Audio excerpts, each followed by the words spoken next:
the smoke. Oh my goodness, what a crazy game we saw. Yeah, that shot really just did Rascals in. So they are very much in the driving seat of this race. Well, at least the off's still in play though. He did save it for we saw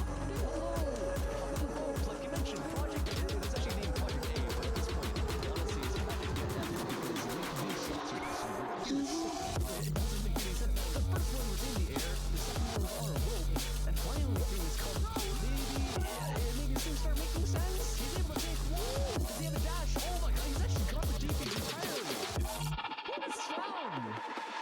Sugar-free coming online at the perfect moment, and the kills that they've won so far. I just gotta waste this Meister with the collateral coming through, making sure that they're checking all these coins with the and there's Sacred in the back, knifing him down, and Glyph with the final kill. What a solid round there from Headhunters. 2 left alive. They steal away the operator as well. That is a huge swing and crit. Security strong assuming because it's got the clutch pants on security for this one. What did you just say?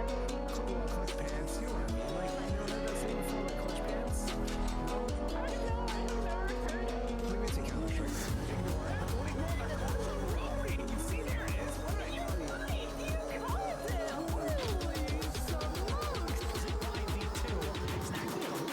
Doesn't like what they saw, didn't take the shot, and before they'll have to wait for Mikey to re-swing, they'll do just that. Meister close, and a quick flick and a kill by Saki. Will bury them 6 feet under.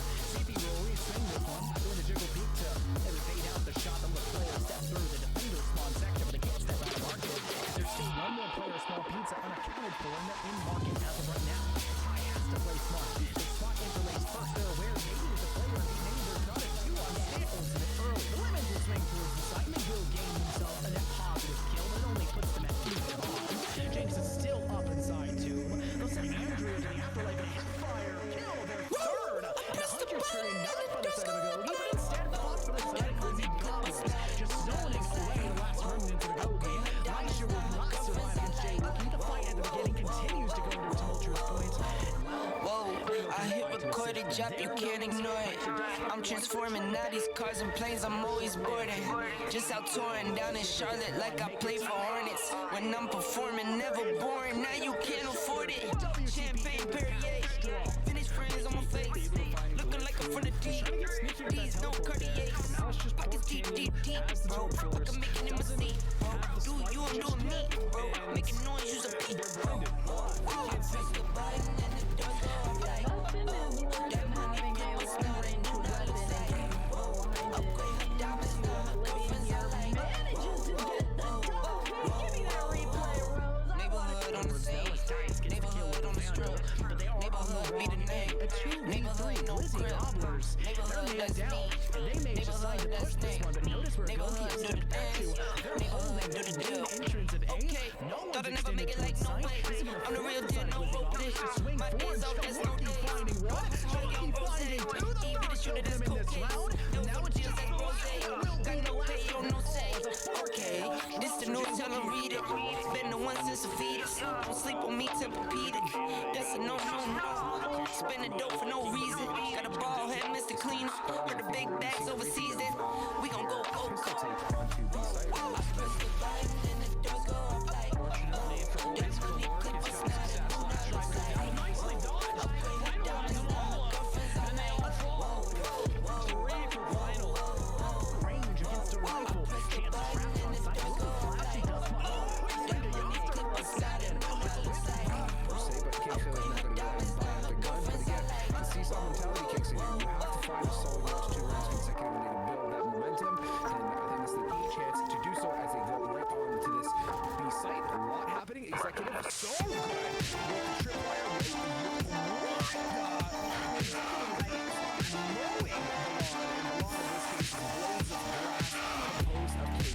take that in your mind. So when someone works out, having a dance in hell, and it gets picked off there by Chicken in his seat now to take it down to 1v1. So popping, quick scoping. Oh, good morning and good night. Z is a very appropriate name in this case. Put to bed and soaking off some of defense. That's they're gonna eat rust. So now they switch look completely. Banner that lobby side made their way off the sea here.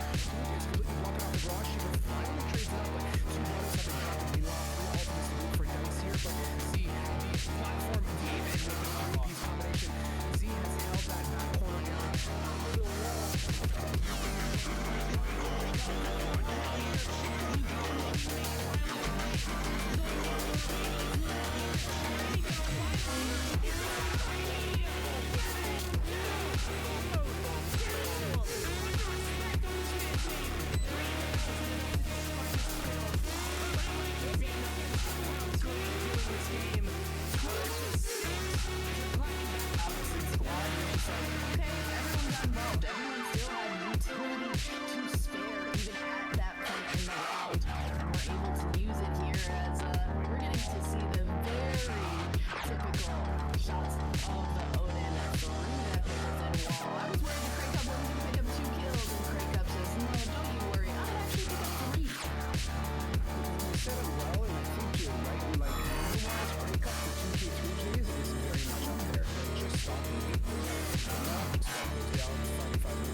Yeah, that shot really just did rascals in. Knows that, and rightfully so. They are very much in the driver's seat of this right now. At least the all-star question it, but they would say over. Like you mentioned, Project Edition was actually named Project A, but at this point, the first one was in the air, the second one was on the road, and finally things come out. Maybe things start making sense. He's able to does he have a dash? Oh my god, he's actually got the defense entirely. What a round! Yeah, Sugar Free coming online at the perfect moment. And the kills that they want. So they're just gonna waste this Meister with the collateral coming through. As they're checking out these corners, and there's Secrets in the knocking them down, and Glyph with the final kill. What a solid round there from Headhunters. Two left alive. They steal away the operator as well. That was a huge swing in firepower. Secure this round team, but because the clutch things on and secure for this one. What did you say? Well, clutch parents, you know what I mean. Like, I never heard that saying before, like clutch parents. No? I've never heard it. Maybe it's a common thing.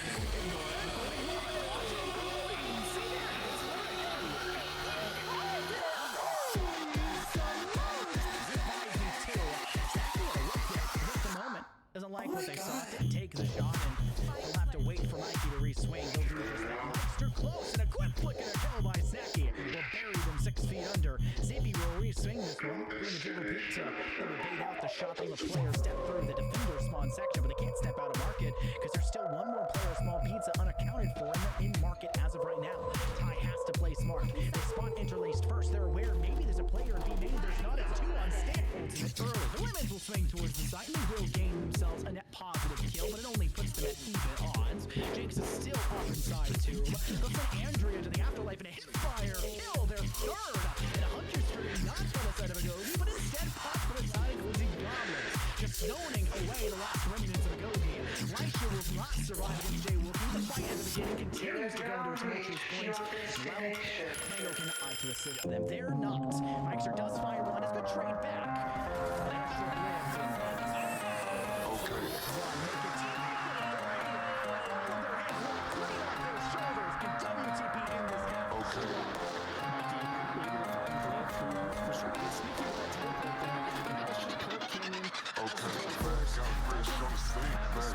fresh on the scene. Got fresh on the scene. Got fresh on the scene. Got fresh on the scene. Got fresh on the scene. Got fresh on the scene. Got fresh on the scene. Franchise best on the team. Franchise best on the team. Franchise best on the team. Got fresh on the scene. Got fresh on the scene. They may decide to push this one, but notice where Valor stepped to. They're holding that main entrance at feet. No one's extending to its sight. This is going to force the side of the swing forward. He's finding one.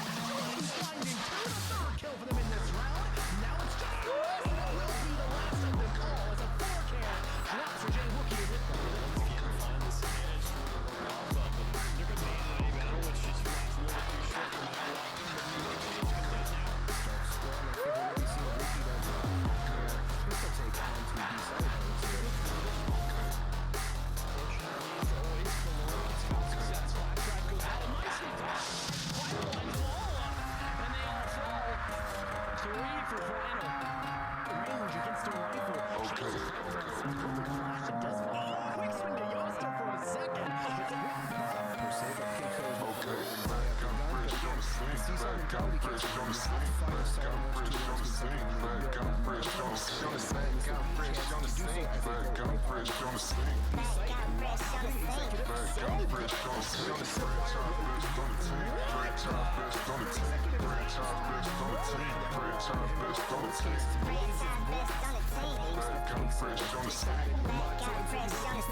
skill, but it might just be another of how good he's doing this game. 12-6. They're climbing back up. Opposite squad, you're just like, okay, everyone got involved. Everyone still had utility to spare, even at that point in the round, and we're able to use it here as we're getting to see the very typical shots of the Odin through that paper thin wall. I was worried that Craig Cup wasn't going to pick up 2 kills, and Craig Cup says, no, don't you worry, I'm going to actually pick up 3. He said it well, and I think you're right. Like, number-wise, Craig Cup for 2K, 3K isn't very much out there. Just stopping. That expects down to 45 retake for them. It's sending the Owl drone and gets D9 to say the least here. So, King Sailors, see what they can do. Valet is kind of that lonesome wolf towards mid. Has to be careful and doesn't want to fall behind and not off the value the rest of the round. Rotations from the defensive side are not going to be good enough as they're running right into the collapse coming from Ballet. Kaide picks up 2. That Dignitas brings this one all the way home. And we're getting to see some nice, spicy little headset clips that our producer has brought. Ultimate not going to find any kills, gets a lot of damage. Juby and Beckham trading with these assault rifles. Kaplan trying to get onto that site but can't quite make it through. Does get one through the smoke. Blast going to trade it back. Kaplan with the third through the stun. The diffuser still going down. Can he find them in time? He can! He's for Kaplan!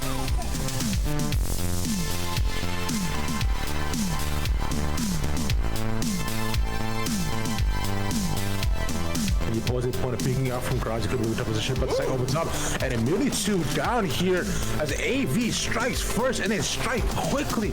Almost all of the kid falling apart. Smith coming here for the upper short. Strike to Jay gets a triple, but to get a quadra. And Shot, and now you have to deal with 3 more. You get 1 through the smoke, a triple kill no less. Is he able to find it? No, through the smoke. He's able to find a second one. That's a quad kill.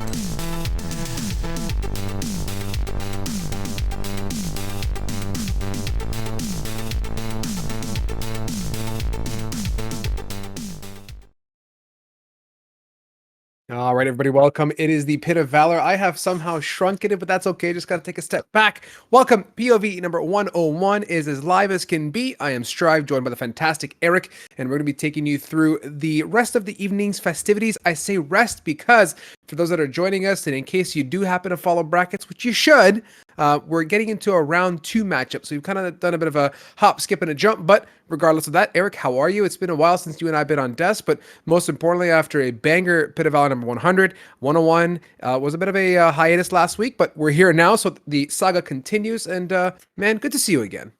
Dude, it's always great to be able to cast with you because I feel like we work well together. You bring the smarts and the real good analytics, and I talk at times, and so we're like a dynamic duo. You're Batman, I'm Robin, you're the Sun, and I'm like I'm oh, a plant. You're I don't. gorgeous. Yeah. We're doing good so far. But no, hey man, as you said, we did have that 100th Pit of Valor recently, 2 weeks ago.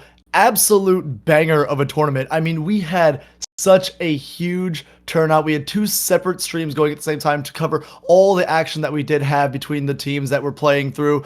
And I mean, dude, a $2,500 prize pool that we had for that 100th Pit of Valor. I had so much fun watching from beginning to end, and even more so just being part of it. It was definitely something to have been there for. And if you missed it, I am so sorry for you.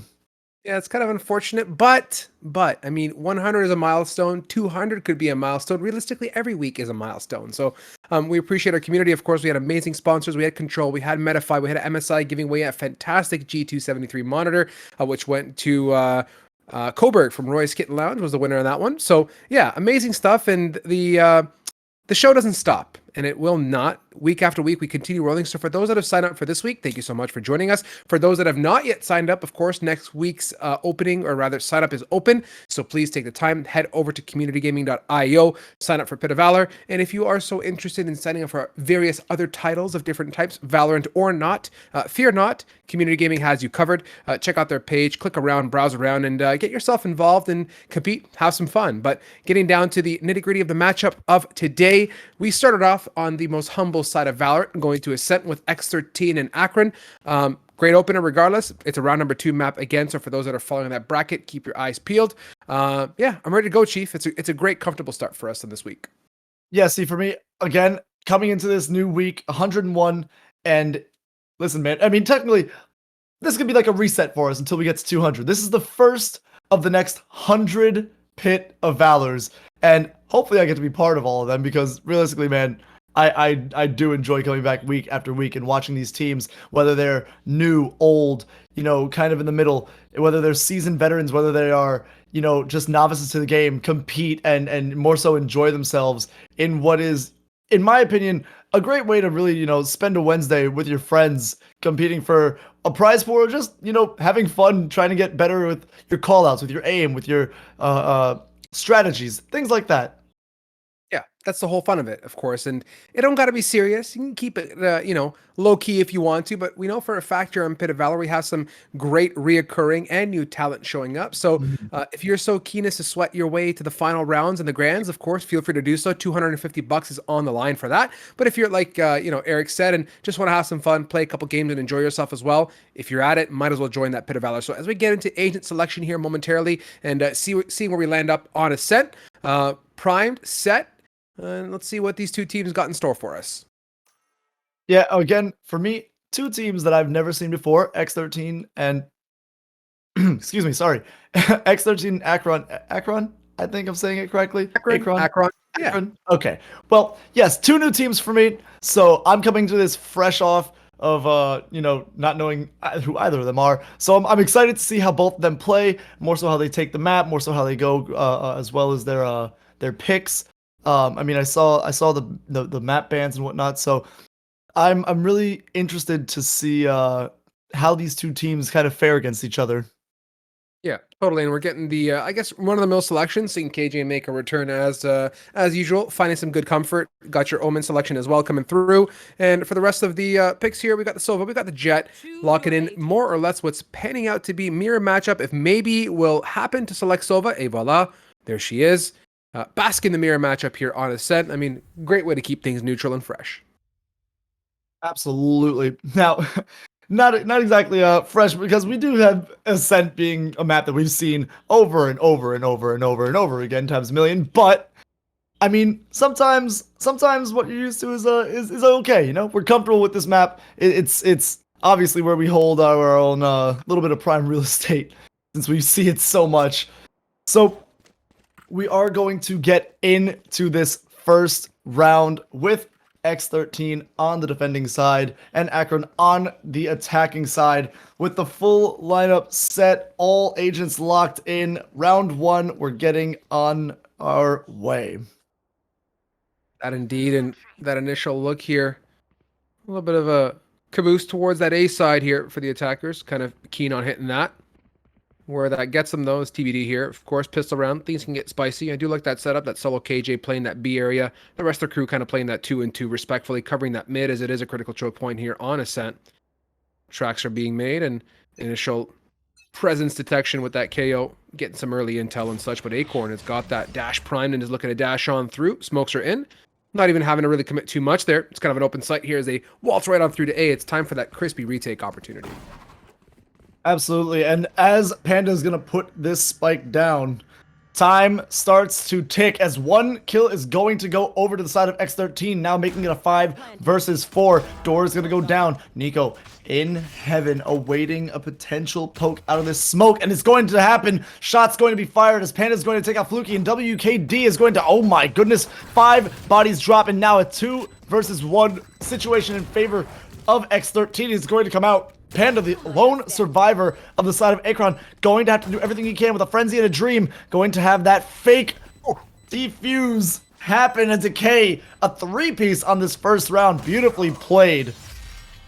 Yeah, patience is indeed a virtue, and with X13 giving up that site, no one's really complaining. The reality is that when it comes to retake strats, it's better to do it as a squad than kind of be lonesome and not have a team to support you. Regardless, we digress. We get that first run out of the way for the defenders. You're going to go ahead and buy up whatever their heart pleases for the most part here. Stingers, got a Bulldog there for TK, who rightfully has earned that weapon with 3 kills, as you said yourself, that number 3 combo. Now, the look has kind of changed a bit here for Akron as they're keen to explore the B side of the map, but with KJ and now Silva present, things might get a little turbulent, to say the least. Absolutely. And I mean, I don't see this map going, or more so this round going, any other way than that Bulldog being an absolute menace as Acorn is going to get as quickly as he can onto sight, is going to get some damage down, but it's not going to be enough as maybe takes him down with a stinger to the head as Ezra is going to get the trade onto Nico, pushing onto this site now as Ryan is going to take out maybe, and now this is almost a free site, 3 versus 4 in favor of Akron. This is going to be WKD trying to peek around this corner potentially. Nope. Instead of Flash is going to come out, Fluky is going to get hit with it, but it's not going to do anything for him as he does get 1 kill, is going to potentially get another. No, Ryan stops him right in his tracks as Ezra is going to get 1, is going to look for 2, is going to get it, a 3-piece for Ezra, but now 1-1 is the score. Hello, that's a little bit of a disruption in the plans of the side of X13. Patience is indeed a virtue when it comes to that type of play, and the attackers posted up superbly on site. No real intent to go too far exploring. They know they had a decent crossfire. For a moment there on that retake, I kind of got worried seeing Fluky come out and get that 1. I was expecting a second pick to the back of sight, but falling slightly short of that, everything kind of came through for Ryan and was able to get that sidewalk selection out of the way. So after we've probed that B side and managed to pick up, I think, is what is really a huge round considering the buy coming out from X13. The all-important advantage now moves to the side of Akron as they can work with these guns and flex with those Spectres, Bulldogs. We see a Vandal and a Phantom on the boot as well. So, again, slow and steady. It would be detrimental to lose weapons at this point. Absolutely, yeah. The last thing you want to do is give away any of these weapons after winning a round like that, so convincingly more so. And, I mean, realistically, that put them in such a good position now going into this third. Instead of the usual lose 2, win the third, or coin flip the third potentially. But a little bit of damage is going to come out. Not going to be enough to kill, maybe though. Now his position has been revealed as Fluky on the backside. Does scout out 3. Does have the shot. Misses 1. Oh my gosh, how did he miss the first bullet? He's going to dash out into safety now.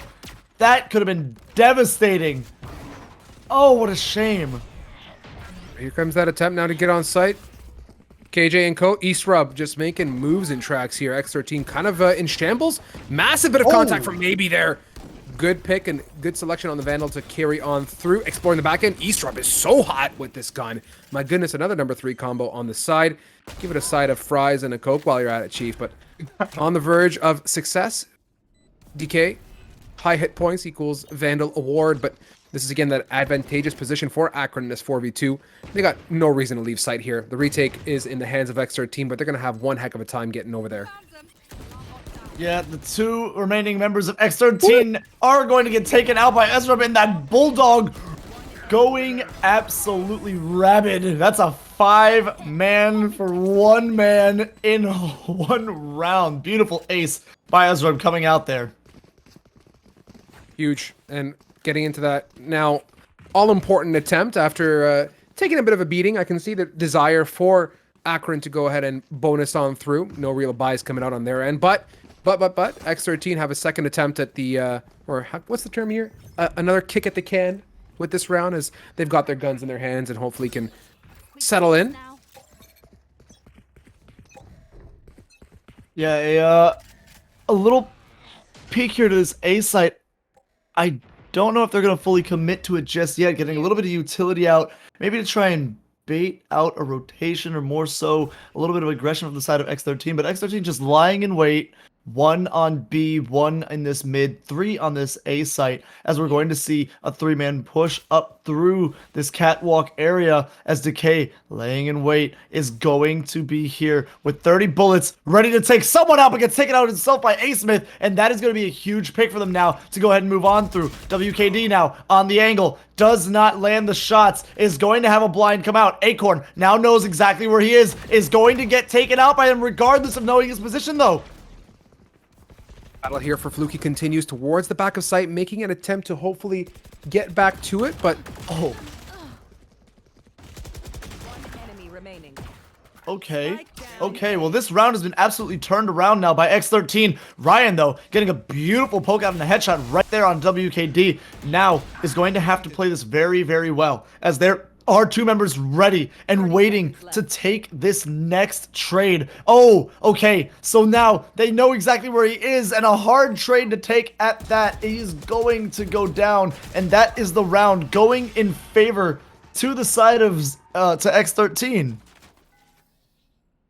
Beautifully, beautifully played. And that was honestly such a flip as to more so not progress, but into not drive. The word is momentum. The word is momentum that I'm looking for. More so momentum on the side of Akron, because they were doing so well in these past rounds, and now they are going to suffer defeat in this 4th by the side of X13. And I mean, it was looking very convincing as well when it came to the whole push that they had going on to A site. They had an initial pick, but it just wasn't enough for them to take it or to take it for themselves. But now we're going to see that pull back to the spike by Panda. He's going to grab it, is going to pop a little bit of utility, close off that midsection, is going to push up now slowly through Cat, and now DK more so convincing the rest of them to not go through this catwalk area, as they're going to pull off now towards this garage area of B, and it looks like this is going to be a commitment to B by the side of Akron, as we do see them pushing up through garage now. Garage now going to be a little bit of a hot contested space, as we do have 2 members, and that little drone from the side of X13 going to call them out. Not going to be enough to get any damage down or shots into bodies more so. But you are going to see the push onto site now by Akron, going to be the spike plant by them onto this B site. And now the retake is going to have to commence very, very slowly. Yeah, indeed is. Right. I'm reincarnated here, Chief. We're good. No, don't you dare apologize, Carter. We're good. I had a reincarnation moment there. Now coming on through. Sorry, I'm alive, Chief. Getting back at it once again. That look towards B. Spike planted for the most part, but they're doing a great job at holding it off. A little bit of a change of pace though for X13. Eastrum still being demonic out of B main, doing so much work. out of the sidewalk for the one, for the connection, and this is monumental. Looking at the scoreboard independently, Eastrub 11-2, such a impact player on these B takes. I mean, whether it's an ace, a 3-piece, a 4-piece, whatever you want on the books here, Chief, you can count on this KJ to be contributing on these post plants, really venturing out of sight and offering that reliance out of B main. Absolutely, and excuse me, we are going to see again. This has been a consistent that I've seen from the side. Okay, KO's ready. A Smith, ready to go. But what we have seen consistently is this more so dropping of the spike, getting the information out, and then based off the information or whatever picks that they get, they then use that to decide where they want to go, how they want to push, how aggressive they want to be, and more so strategize in the moment rather than just picking a site where you see in like lower level or lower experienced lobbies and then just push onto that site with 100% dedication. But I do like how Akron is playing here because it is working out very well for them. Yeah, it is. They're super patient, kind of probing around the map here. Much likely so. They've got B main control. They've got that kind of look towards A as well. Some rotates coming through from that Sova, heading on over towards the rest of that squad towards A. Fluky is still dancing with demons left, right, and center, and actually gets Acorn to the dome. So in the end, the dance with the demon results in a straight trip to hell for Fluky. And that's again Akron on the top when it comes to opening picks. And obviously, numbers speak volume. They've accrued tons of ultimates to back it up. You got an Omen ult, which I mean in this case super relevant for a fake or a quick TP off, but couple that KJ with that KO on an ultimate perspective, and you're going to have an absolute mess of a take there when it comes down to Akron, but still slow and steady does her. 30 seconds left. As they're just trying to utilize those ultimates as best they can for ideally a retake scenario. Nico posting and everything's kind of frosty, but 20 seconds, something's got to give, and it looks like it's going to be B. The take on through. Here it comes. Yes, Panda does grab 2 members already. 10 seconds left on this clock. The spike is going to go down. Shots from Ezra trying to go down. They're going to find the target, but instead in the hands of Ryan. Beautifully done, and that is another round over to the side of Akron. Beautifully played. Yeah, mega stuff all across the board, and you look at the continuation for Akron, they're just looking super good, and you got to attest some of that to the overall, you know, I can say, Eastrub diff. I mean, 11-2 is one thing, but that early momentum has been working superbly well. Oh yeah. Yeah, no, it's been time and time again that Eastrub is just coming out and going big for his side to make sure that he has everything taken care of and locked down, to make sure that these rounds are secured, to make sure that these teams, you know, more so not these teams, but to more so that his team is finding success round in and round out. So again, that same old probe here. Akron just vibing so far, keeping things frosty. Fluky unable to connect. That's a massive investment on that op. It's got to find something. You need that chamber difference in a way, you know, like that in and out pick and roll type thing, and we're not seeing that just quite yet out of Fluky, but just gonna go ahead and do the same here for X13. Leave that spike, kind of probe around, and now that we have some of the lefts and rights and sides corrected, you can see X13 has been really struggling when it comes to site takes, right? They have good map control, but when it comes to the execute, it's just not there. Grouping up now towards that A with no opening pick on the map for them could be detrimental, as historically this has been mega difficult for them to deal with. As on the retake, they're posted up on A.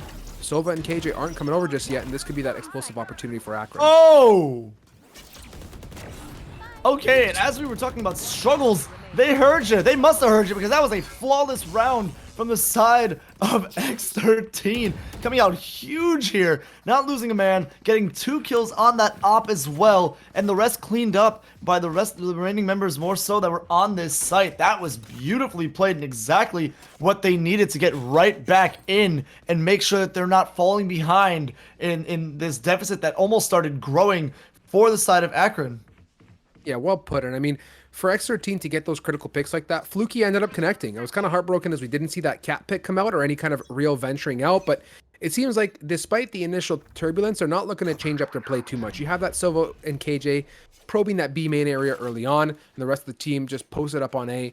This is, again, like you said, that momentum was kind of on the verge of shifting, but it was really quickly brought back in check, and we're kind of even for the most part in this matchup thus far.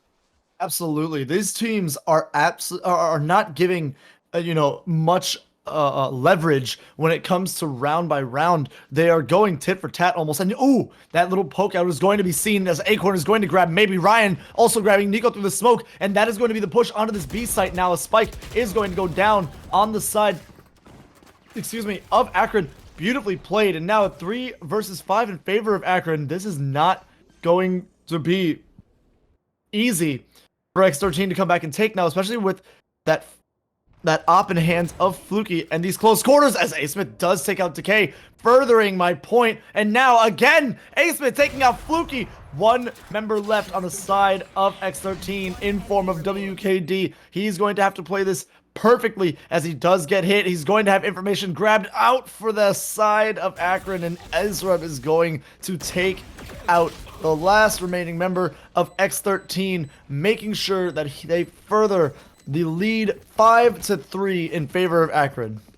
Yeah, huge stuff and massive round in the grand scheme of it. As you can see, X13 are digging a little bit deep now into their funds, really working to the best of their ability with what they got. Big round though. If this goes sideways monetarily, they're going to be in a pretty garbage position. So critical round. They do have a good ultimate here for that retake in the form of that KJ. And on the opposing end, Akron's got a really good post plant set up with that Hunter's Fury. So anyone's marbles, and with that look now towards the B, heavily stacked up, leaving A completely exposed. This better be good for something here, as they're really investing so much here into the site take. Absolutely, and we are seeing another return to this B site from the side of Akron. They are not giving up on this B site. They've found the most success on it so far, and they keep on pushing on that success. I mean, hey, if it ain't broke, don't fix it.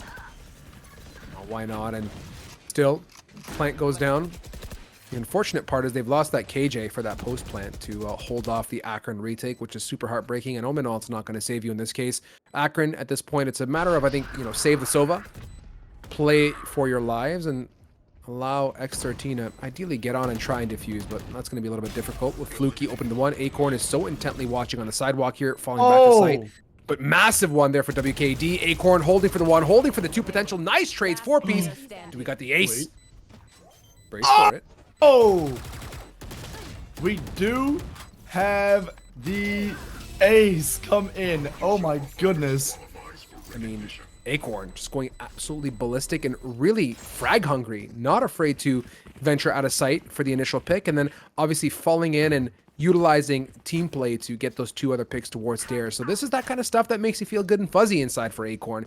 Really not looking, thirsty, but not really that thirsty and out for blood to the point of sacrificial behavior. And now, kind of what we talked about, off that round, X13, a little bit worse for wear financially. So big sheriff round for them, hopefully, to pick up some guns. All right, well, we are going to see now, again, the lineup. Well, I can't say the lineup towards side of B, because look at where the spike is. It was dropped on the side of A, but we are going to see the push up now come through from the side of Akron onto this main entrance. Not going to find anything just yet, though. Is going to be a little bit of a slower push, a little more methodical as shots come out from the side of Maybe, taking out Ryan. Acorn taking out Maybe, though, in trade. So now pushing up through this cat area is going to be WKD on the other side of that wall. But as we're saying, that action springing out, Decay taking out 2 on this A site. Acorn gonna take out WKD after finding them in that middle area. Now going to be a 2 versus 2, more so in favor of Akron because of that health advantage that they do have. Good decision to break down that door, and very quickly going to go ahead and drop that lockdown here. It's going to push Acorn away for the time being. We're going to go ahead and deploy a turret at least to get some intel, but they're going to have to respect this KJ ultimate, this lockdown for the time being. And Acorn 30 seconds left. Playing the borders, defenses, and a jiggle and a peek, and 27 on the clock. TK from down below. Huge pick, and it's down to Eastrub. No stranger to clutching, but has a major bit of work to do with 19 on the clock here. Knows there's one in hell, and of course pinching activities make things very hard as Decay so patient, leaning on the amazing KJ holding that main. And again, synergy came through, and in the grand scheme of it, dude, sheriff round, look what they got. A round in their back pockets. They took a ton of money off the backs of Akron, albeit not too detrimental in the grand scheme of it, but you can see just what that's left in the back pockets of Akron. Very little money and very few buys coming out. Yeah, I mean, you do have the option to more so run with the requests, but not really looking like it'll be in their favor. So instead, we're going to see a full buy come out from the side of X13 and a little bit of a half and half from the side of Akron, as we are going to see the look towards A site again with 3 lined up towards B, but maybe looking for a pick or potential information for a rotation or to pull back off to that B site where the majority of the members are, as we are going to see Spike picked up, and the rotation is going to come out towards this B site as there are still 2 on A for the side of X13. No movement yet for them, as of course no steps are heard, no information grabbed for them. They might start to pull off slowly though.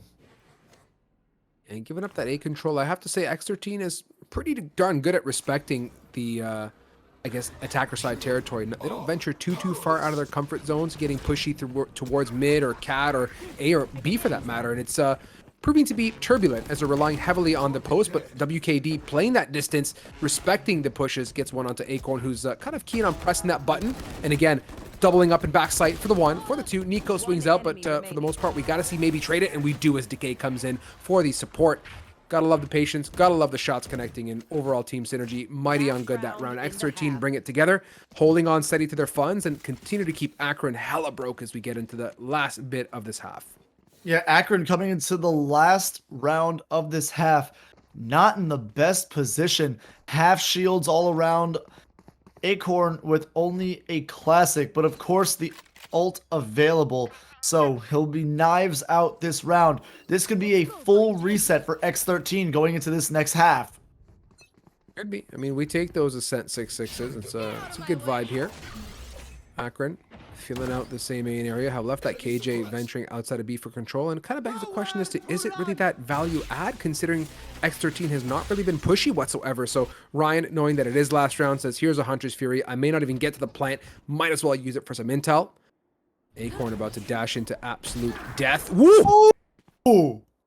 That's a shot. And that's WKD's robotic head completely dismembered. Big opening. And again, Akron on the top with that big pick. They got to go ahead and continue and solidify this the rest of this round with that opener.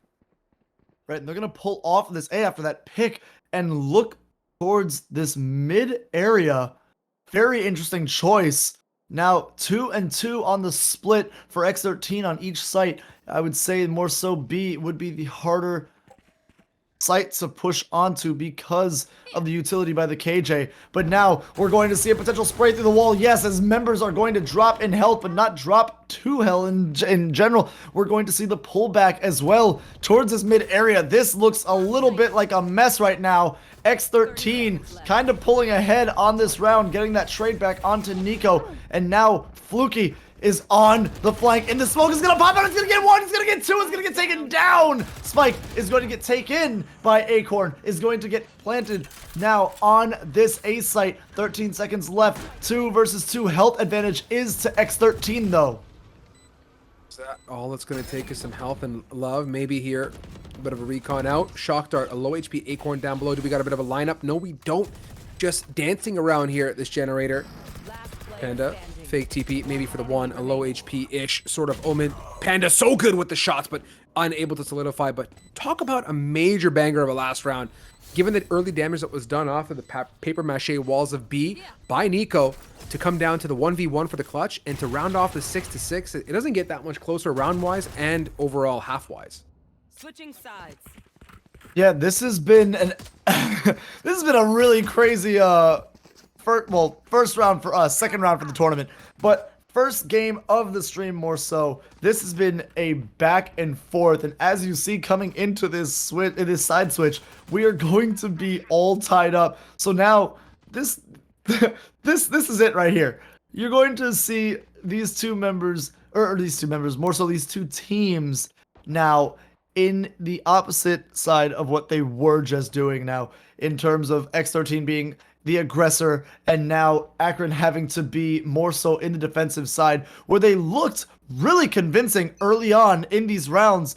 But I mean, X13 just did not let it go. And now if this is X13's better side, this could be a problem for Akron.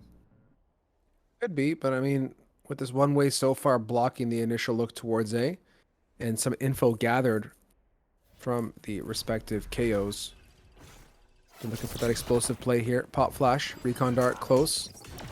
Got the fragment as well. Fluky just dashing away to safety. The smokes are out, so they could execute here with just one more flash or something of that nature. Close proximity battle. Fluky for the one. A-Smith comes up for the trade and maybe is there as well. Eastrub knows things are getting messy out of heaven. Drops just that quick nano swarm, but Acorn is able to get that Nico pick as well. So very quickly back and forth, tit for tat. 3v3 situation now. WKD looking to just kind of guard the post from down below and offer the team a chance to plant and get to some safe positions.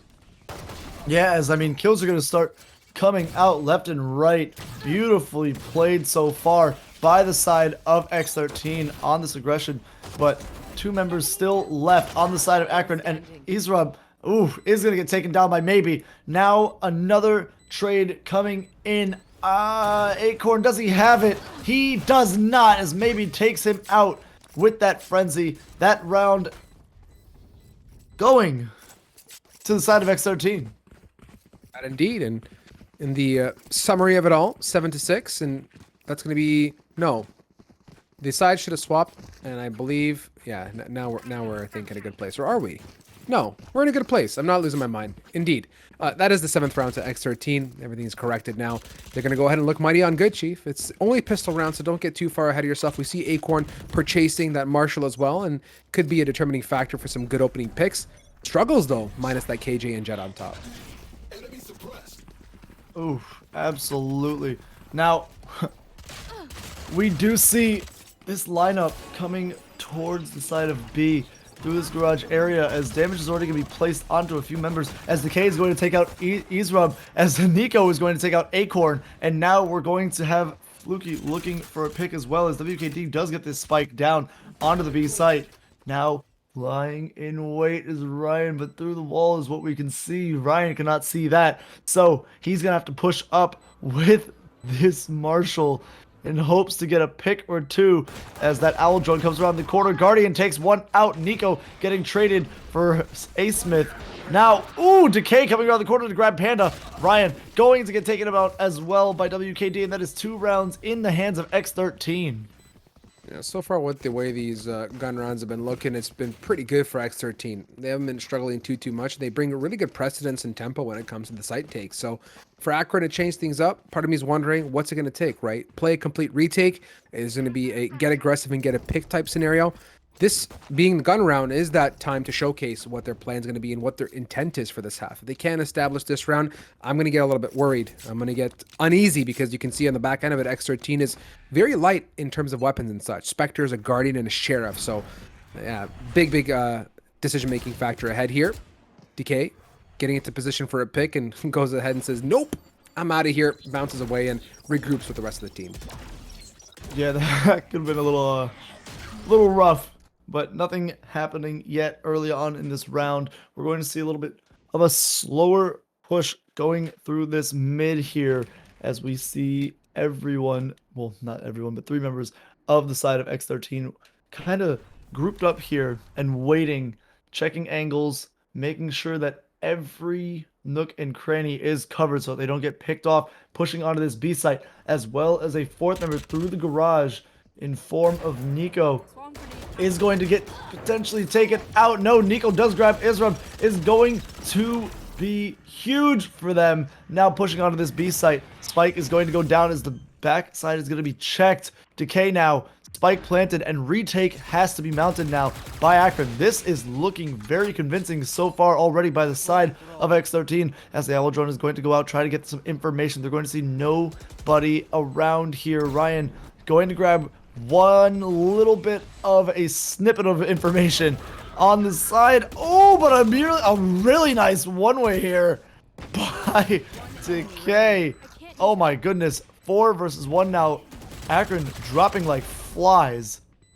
Yeah, you gotta like that one-way play. Really good usage of that Omen utility, and it just goes to show you that as an Omen, there is some diversification. There is a different approach to utilizing smokes to their fullest, and those one-ways, like you said, highlight, as you can see, Decay not only contributing utility-wise, but also frag-wise on that team for very good reasons. So I'd say a convincing 3 rounds for this half, piggybacked off the 3 from the previous.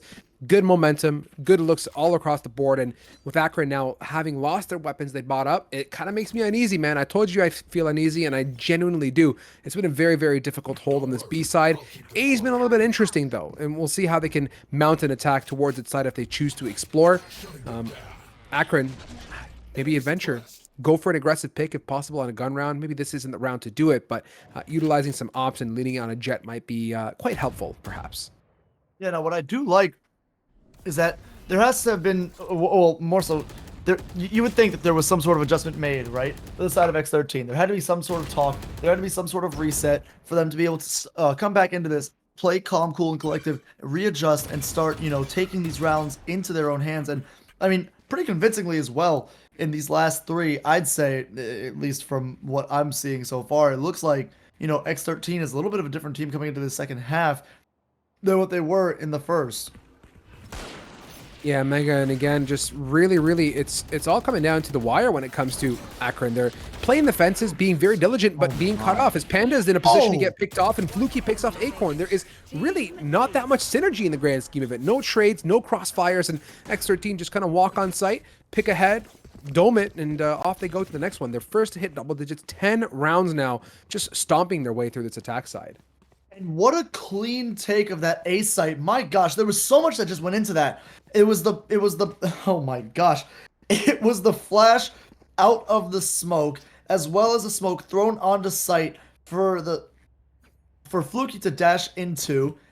And I mean, picks just came out left and right in the midst of all of the chaos, making it a swift and easy round for X13 to take. Yeah, it's been really straightforward for them. Fluky playing that top distance, waiting for Akron to get pushy. The same setup all across the board, though, for Akron. They're not looking to diversify their positions, which kind of begs the question, could they value from some site switches? It's a discussion point as Nico contemplating life there with that lockdown. Would make for a mighty good take, and you can see that the idea was they're like, come on over here, I should be able to lock down this B site, and we should be able to execute. But of course, that KJ utility might put a hamper in that take if things get nasty. Yeah, for sure. But what we are going to see is that lockdown come out, and now this push onto B side as the members of Akron are back on this, more so towards the back edges of this site. But two members are going to go down for Akron. One also traded to the side of X13 as no one's going to get caught up in the cage. But now a retake has to be mounted as Decay is going to get behind two. Oh my goodness, it's going to be... I just, oh wow, what a reposition from Decay to get 2 kills to end out that round. Beautifully played. And I mean, dude, it just seems like the strategy, or more so technical skills, are coming through a little more in favor for X13, kind of overshadowing Akron's capabilities as well right now. Yeah, I feel you, and I mean, you got to back that up with the fact that their shots are just absolutely lit. I mean, they're connecting on really critical picks, and they're playing their utility well. I mean, you had the KJ lockdown. I don't think that Omen Ultimate was a deciding factor to go in for a bit of a reposition, like you said, but it helps, and it's a great way to utilize that ult. It's kind of almost obvious when you go ahead for an ult on a, let's say, mid-round take or something of that nature, but to use it post, it's solid, and it worked out well for them. So keeping that utility fresh and live is another attempt at resetting and recalibrating. This time, it's like they're juggling their ultimates. We have a KJ lockdown for the take. Now we have a Sova ultimate for the post plant, but Acorn gets the one quick trade out of Decay. Ryan's exploring that B and is able to pick off Nico, who's been that postman, keeping guard of that B push. And with the rest of the team now completely pigeonholed in this A main / long area, they got to go ahead and follow through with maybe's Owl Drone and get on the site. Right, and a flash is going to come out, not going to get anyone out of that, but he is going to get Fluky. That is huge as A-Smith goes, oh my gosh, goes for 2, goes for 3, gets the 3rd, and now a round back in the hands of Akron to turn around, potentially, this little bit of a win streak that X13 has had. I mean, look at that, 3, 5, that is 8, right, yeah, 8 rounds in a row for the side of X13. Going into this, right? No, am I? Yeah, sorry. From first half to second half, 8 rounds in a row for the past 9 rounds almost. That's definitely what you need on the side of Akron to make sure that you don't, you know, don't lose all hope. Eric, you just threw a lot of numbers at me, and I don't think I'm ready to be in class here to take that Math. in too much. But Chief, math is a lot for me at this point right now, and I think it's a lot of math. I'm not, hold on, it's a lot of match for Akron. See there, just added one letter. Magical stuff here, but Eastrub here just battling towards middle. DK, quick again on the trade. A Smith has been monumental, getting aggro towards short. What you like to see, but WKD is well posted up for the trade. It's down to Ryan here. Nearly full hit points with WKD. Oh my God. Going in deep into the grass here. Has that information. And with that, I love it. Just get that info back right away. Play off your teammate knowing that KJ is low on HP. Yeah, now going to be suppressed here. Ryan not going to be able to use any utility to be able to get information out for him. No owl drone. He's not going to have his recon bolt. Okay, he has it now. Is going to fire it off. Is destroyed. So, gonna get flashed out as well. They know where he is. Owl drone is gonna go out as well. This is going to be a little bit of a rushed attempt. Now going to fire this shock dart. Is going to get a little bit of damage off. Is going to go for one. Is going to go for two. Beautifully done. But does he have enough time for the defuse? Of course he does. Of course he does. Beautifully played in that 1v2 situation, and a clutch coming out for Akron. Nicely done. And now 8-11. Still in favor of X13, but looking a little more promising now for the side of Akron. Ryan there, monumental. I mean, love that shock dart. Did a good amount of damage, albeit I believe the connection was a headshot in the grand scheme of it. So value add, but it kind of shakes you up a little bit knowing that Sova has done some sight unseen damage to you. Keeps you a little bit uneasy. And look at this situation for Akron now. Ultimates galore. They can easily play a retake with the lockdown. They have a Hunter's Fury to flush out opponents if they want to pigeonhole towards Wine, for example. KO Ultimate can quickly nullify. There is so much here to make this oh so amazing recipe work, but the question is, can they solidify it? 3-round gap. Really good segue. Smoke coming out as well to protect that B main area. Maybe he's utilizing that drone early. Gets the info, but yeah, they're not going to dash to that smoke, at least for the time being. So a bit of a wasted util. Gets the ping, maybe for the one. Connecting, looking for a shot, and doesn't get that Hunter's Fury. So I wouldn't call it a waste, but we kind of get that reset and revive with a minute plus on that clock. Yeah, just over a minute on this clock. It's going to be time ticking down. Still no full set push onto a site as smoke is going to come out now. I don't know if Panda saw the foot of decay on that little bit of corner. Okay, he does ping it out. He does ping it out to let his team know that he saw someone in that corner. Panda now holding this angle. I don't think Decay knows that he was seen as Acorn. Oh, lined up really nicely here. They do see Panda, though. Is going to be Acorn with the shot. Not going to land. And now smoked off is Panda, as maybe does get Ezrub. Is going to be the pull off onto this middle area over to this B site. And there's nobody on site as WKD is going to take out another member of Acorn. Beautifully done. This site is going to be free for the taking, but I don't think... Okay, I was going to say, I don't think that X13 knows this, as they do get spiked down. 3 members all lined in the back of B. More so their own spawn is a... Oh! Big flank comes through for Decay. Is going to get 3 to close this round out, putting this at match point 12-8 in favor of X13. Yeah, Decay just 20 shades of demonic when it comes to the positioning. 26 and 10 on the board, and tough position. I mean, looking at the way that A setup was for Acorn, it was kind of, I don't want to say left on Exile Island, but had an op in hand, and the rest of the team had already kind of rotated off of Heaven. They were supporting Tree, and X13 kind of read things well, said, listen, op, we're not going to go ahead and funnel into this. Our utility investment, our positioning leans well into that mid area, and they go ahead and make those moves, collapse on through, and like you said, that site's free for the taking.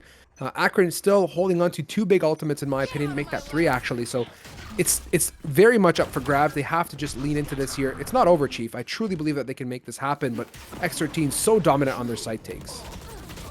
Yeah, it has been an absolute showing from X13, as they are going to find 2 members already, 3 members already on the side of Akron. Make that 4 members looking for the last now. It's just a stinger and a dream in the hands of Panda. And now it is going to be bullets as well into his body. Decay dropping that last member. And that is going to close out this round as X13 move on with a huge win from themselves. Yeah, I mean, mega job. They were so dominant on that attack. And you were right. We ended off on a 6-6 half. Definitely not X13 strong position. But when they got into that attack seat, I saw a whole different team. They were so convincing. And realistically, on the opposite end of the spectrum, Akron struggled to play the defense. They had no real answer for the flexibility and movement. And of course, you got to go ahead and say it. I'm not going to, bat my eye at it. Decay's positioning was great, had great presence despite the flanks, and was obviously on the board for 26 and 10. Yes, we saw, I'd say, 4 to 5 picks on a back end flank / post plant movement with an ultimate and or better positioning, but the rest of it was just pure Omen dominance. The one ways that we saw everything about that whole team and the way they work together, just beautiful stuff, and a rightfully earned win here on our first round for you and I, but map number 2 of the series. Yeah, this is gonna be a little confusing to keep up with for the remainder of the day, but I'm sure we'll get there, and I'm sure the boys after us will be perfectly fine when they do get on and start their cast. But yeah, I mean, hey, X13 showed up and showed out, and made sure that they knew that, or made sure that we knew that they were the better team this time around. Great attempt by Akron, but we're going to have to send them home because this is a one round, or more so one chance at stardom kind of deal. If you win, you move on. If you lose, you're out. We'll see you next week, hopefully. But for this round, that is it. Yeah, it's a wrap. And we're going to go ahead and send it off to break on that note. Take this time to head over to communitygaming.io, sign up for the next pit of Valor, browse the socials if you so wish. Discord and Twitter is at your disposal. And don't go too far. The third round, second match on the stream is coming up very, very shortly. So stay tuned.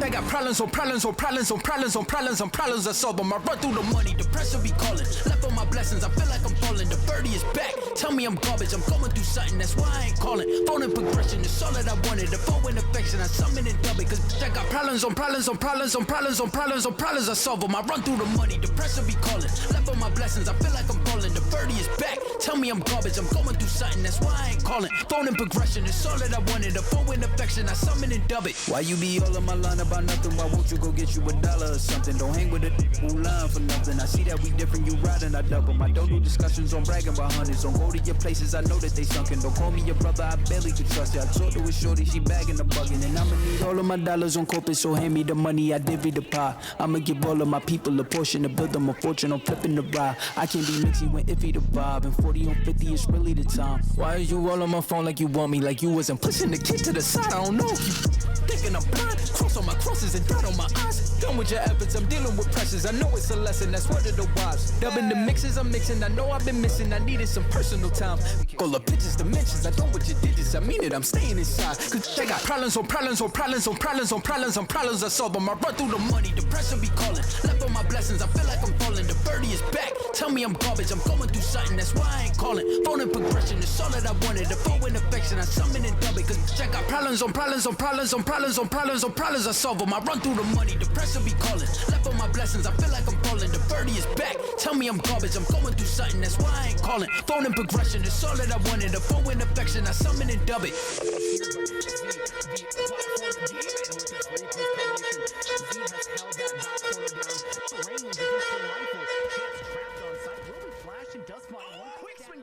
For a second, but Swift by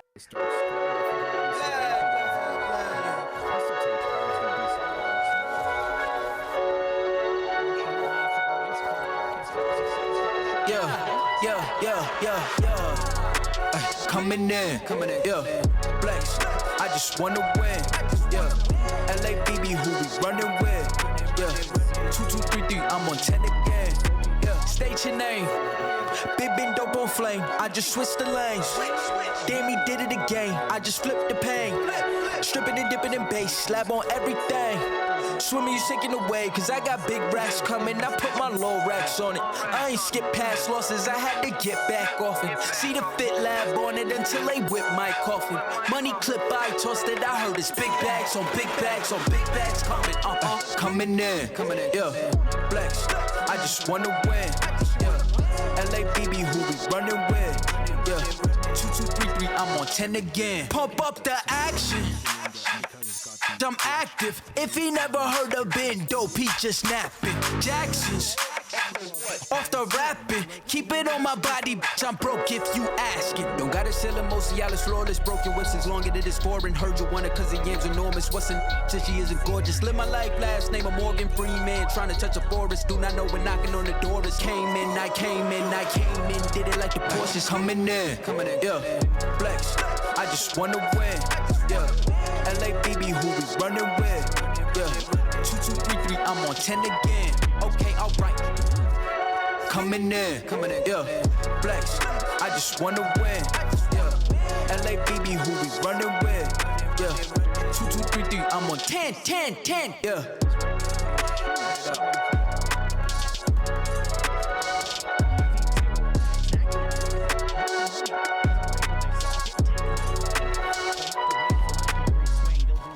Enough of the code switching. Been hitting my soul, been on the ropes. I'm ready to grow, so get to know niggas. Keep your head up, I want you to grow with me. Yeah, alright, okay. We get it. No contest. Wait. Surf's up, nigga. The world been dying, days is number, check the climate. I'm sick of it, fuck the harebrained scheme to get the riches quick. I played a long game with a serene scene and I whip this quick. From the back room to the hearts, I'm in the thick of it. I grind too hard for y'all not to see me a star, bitch. I'm raising a bar like they really pay me to talk. My life been in shambles, but I got handles. I'm finishing at the rim. I remind you time and again that I'm really him. Oh, you ain't know? This shit not just for the show, but bet you entertain. Anybody not for me is below me. Blow me, you in the way. I live my dreams, I got it locked, the master keep it on me. Back in the field, running audibles with the team. Everything I got out the mother, told my truth. I shake that fake shit, they praise you, then minimize you behind you. Just know I notice you. Stay woke, no joke, it really be the ones you closest to. Had to stop sleeping on myself like I ain't know the truth. Oh, this to me like it's really nobody code is this. And if you disagree, then you jaws and your claim get audited. Who you know do the beating and talking and write the harmonies. I'm really convinced there's nobody out here going hard as me. Wish well the dog that claimed belief in me so he could use me. Look at me now, you chose your route, I know you sick to see it. You talk a lot, all that flop, but that shit not harming us. Capping your status, we back, ain't nobody bras us. To the ones that held me down for the count, look at what growth will do. I'm the kid from the cul-de-sac, feeling double sex. With loot they pay to play my shit back. Ain't no way I'm going back until I'm fossil fuel to the flame, just like I'm supposed to do. Enough of the code switching, been hitting my soul, been on the ropes. I'm ready to grow, so get to know niggas. Keep your head up, I want you to grow with me. See this gold on me, want you to glow with me. Been hitting my soul, been on the ropes. I'm ready to grow, so get to know nigga. Keep your head up, I want you to grow with me. See this gold on me, want you to glow with me. I've been on a job, trying to take it far. I need that ROI, shit I done paid the cost. I'm all in on me, little baby she agree. She really been here through the fall. She the only thing I need. I wanna be free, I know that they want me for my ideas so they can line their pockets. Don't hit me to tell me that you give a fuck about me. You don't even know nothing about me, trying to force me on your timeline. You know you need to stop it, I live for more than attention. Might not be your trending topic, put my worth in analytics. I admit that took a toll, I got addicted to scrolling. We know well that get toxic, I got caught comparing me to people I don't even know. They say it's lonely at the top, well maybe then I'll focus on things that's more important. And let whoever think whatever and just keep it moving. These niggas won't work on themselves, they'd rather see you losing. You'll never see me losing. Enough of the code switching, been hitting my soul, been on the ropes. I'm ready to grow, so get to know niggas. Keep your head up, I want you to grow with me. See this gold on me.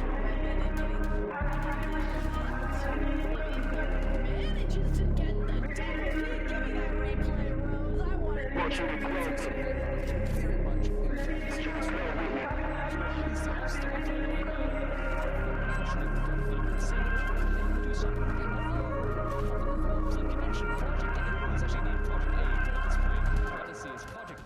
Because these shots Go,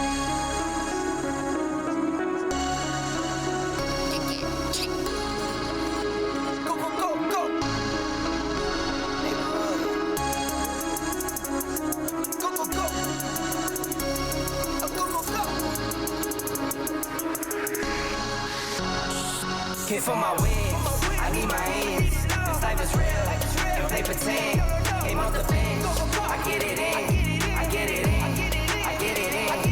Hit for my wins, I need my hands. This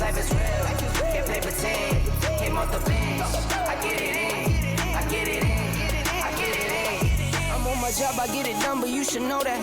Shine like a sun of 101, you should know that. I get the front and in the back, you should know that. No need to stun, it's never cap, you should know that. All I know, 10 toes, never fold, bang roll, on the go, ice wall, Came for my wins, I need my hands. This life is real, if they pretend, aim off the bench, I get it in, I get it in, I get it in. Came for my wins, I need my hands. This life is real, if they pretend, came off the bench, I get it in, I get it in, I get it in.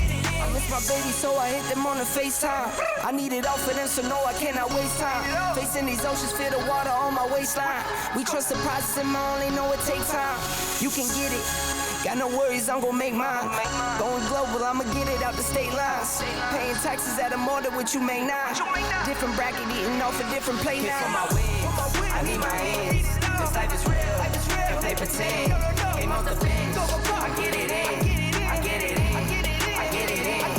For my wins, I need my hands. This life is real, if they pretend.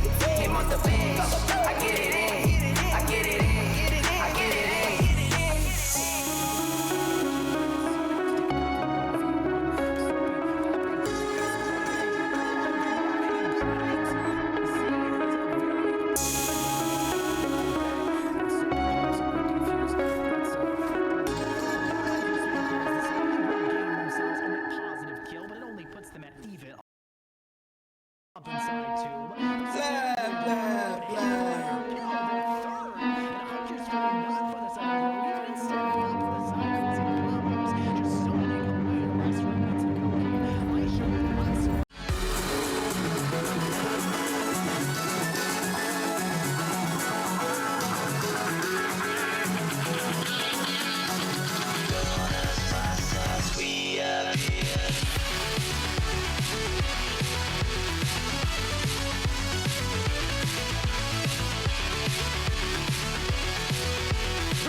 Battling, oh, what a flash!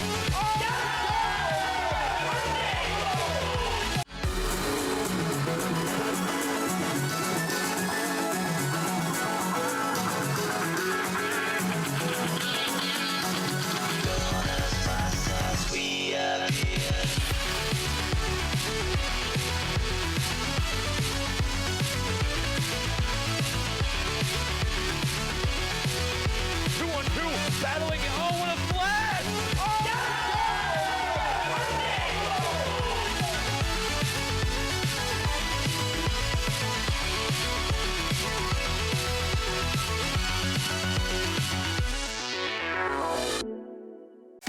Looking like it's all over. Hold up. Maybe not! Are you serious? My name is Ben Garvey, and I founded Great Lakes Gaming with one goal: to create an exclusive club for casual and competitive gamers to come together, full stop. Every week, GLG hosts esports competitors of all ages with real prize pool tournaments and a live broadcast to Twitch. One actually does come through from Jenny. The second, the third, the fourth. With thousands of followers and hundreds of weekly players, the GLG community is thriving more than ever. And now we're building a better experience for our players. And we're setting the bar high. No, literally, 22 stories high. Welcome to the Gaming Lounge, the first of its kind, located on the 22nd floor of Innovation Square in downtown Rochester, New York. That's right, this space is built just for you, with the latest and greatest in gaming gear and plenty of space for you to claim that little bit of glory. As you enter the Gaming Lounge, you'll be welcomed at our reception desk, and behind that, our main office.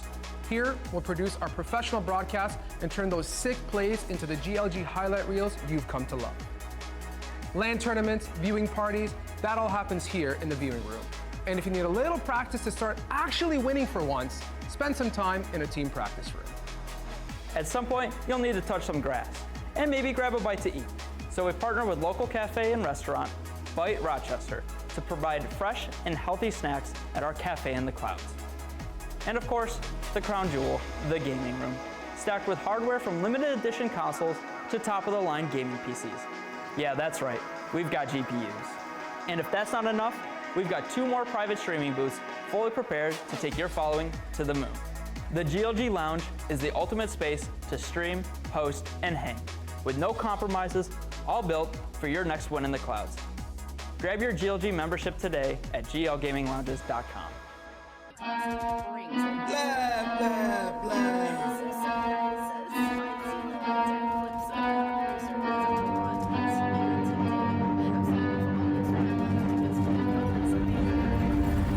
I got problems on problems on problems on problems on problems on problems I solve them. I run through the money, the pressure be calling. Left on my blessings, I feel like I'm falling. The birdie is back. Tell me I'm garbage, I'm going through something, that's why I ain't calling. Phone and progression, it's all that I wanted. The phone and affection, I summon and dub it. Cause I got problems on problems on problems on problems on problems on problems I solve them. I run through the money, the pressure be calling. Left on my blessings, I feel like I'm falling. The birdie is back. Tell me I'm garbage, I'm going through something, that's why I ain't calling. Phone and progression, it's all that I wanted. The phone and affection, I summon and dub it. Why you be all on my line about nothing? Why won't you go get you $1 or something? Don't hang with a fool line for nothing. I see that we different, you riding, I double. I don't do discussions on bragging about hundreds. Don't go to your places, I know that they sunken. Don't call me your brother, I barely can trust it. I talk to a shorty, she bagging the bugging. And I'ma need all of my dollars on corporate, so hand me the money, I divvy the pie. I'ma give all of my people a portion to build them a fortune. I'm flipping the ride. I can't be mixy when iffy the vibe. And 40 on 50 is really the time. Why are you all on my phone like you want me? Like you wasn't pushing the kid to the side. I don't know if you thinking I'm blind. Cross on my crosses and dot on my eyes. Done with your efforts, I'm dealing with pressures. I know it's a lesson, that's word of the wise. Dubbing the mixes I'm mixing, I know I've been missing. I needed some personal time. All the pictures, dimensions, I don't with your digits. I mean it, I'm staying inside. Cause I got problems on problems on problems on problems on problems on problems I solve them. I run through the money, the pressure be calling. Left on my blessings, I feel like I'm falling. The birdie is back. Tell me I'm garbage, I'm going through something, that's why I ain't calling. Phone and progression, it's all that I wanted. The phone and affection. Alrighty, fantastic people. Welcome back. The night continues. It is going to be the third matchup in the bracket. If y'all are following along, down below, you can see the drill. Noxious Green here against, I'm not going to say it. It's iCup. Is it iCup, or are we going to say it the way it's supposed to be said? We're going to say iCup just for the sake of keeping our 13-year-old selves at bay with the entertainment. I am far from 13, so don't even go there. But I still find it really funny how that name found its way into this competition. It's amazing. Memes. Classics don't die, but neither do classic maps, and it's going to be Haven. So in the spirit of keeping things fresh, we leave Ascent, we go to Haven. I'm excited for this one, Chief. We're going to see iCup start on that attack side and Noxious Green on that defense. Now every time I say iCup, I'm going to laugh because I know what I should be saying. But I'm not gonna, because I have self-control and restraint, and I am a grown individual. So alas, yeah, no, behave, because we have to be good here. It's only Wednesday. We turn up on Friday or Thursday, not on Wednesday. Okay, good. So we had an interesting situation on Ascent, right? We had X13 absolutely show up on that attacker side and go ballistic, and we're going to, I think, what is one of my favorite maps in the entire game as a whole. It's going to be Haven.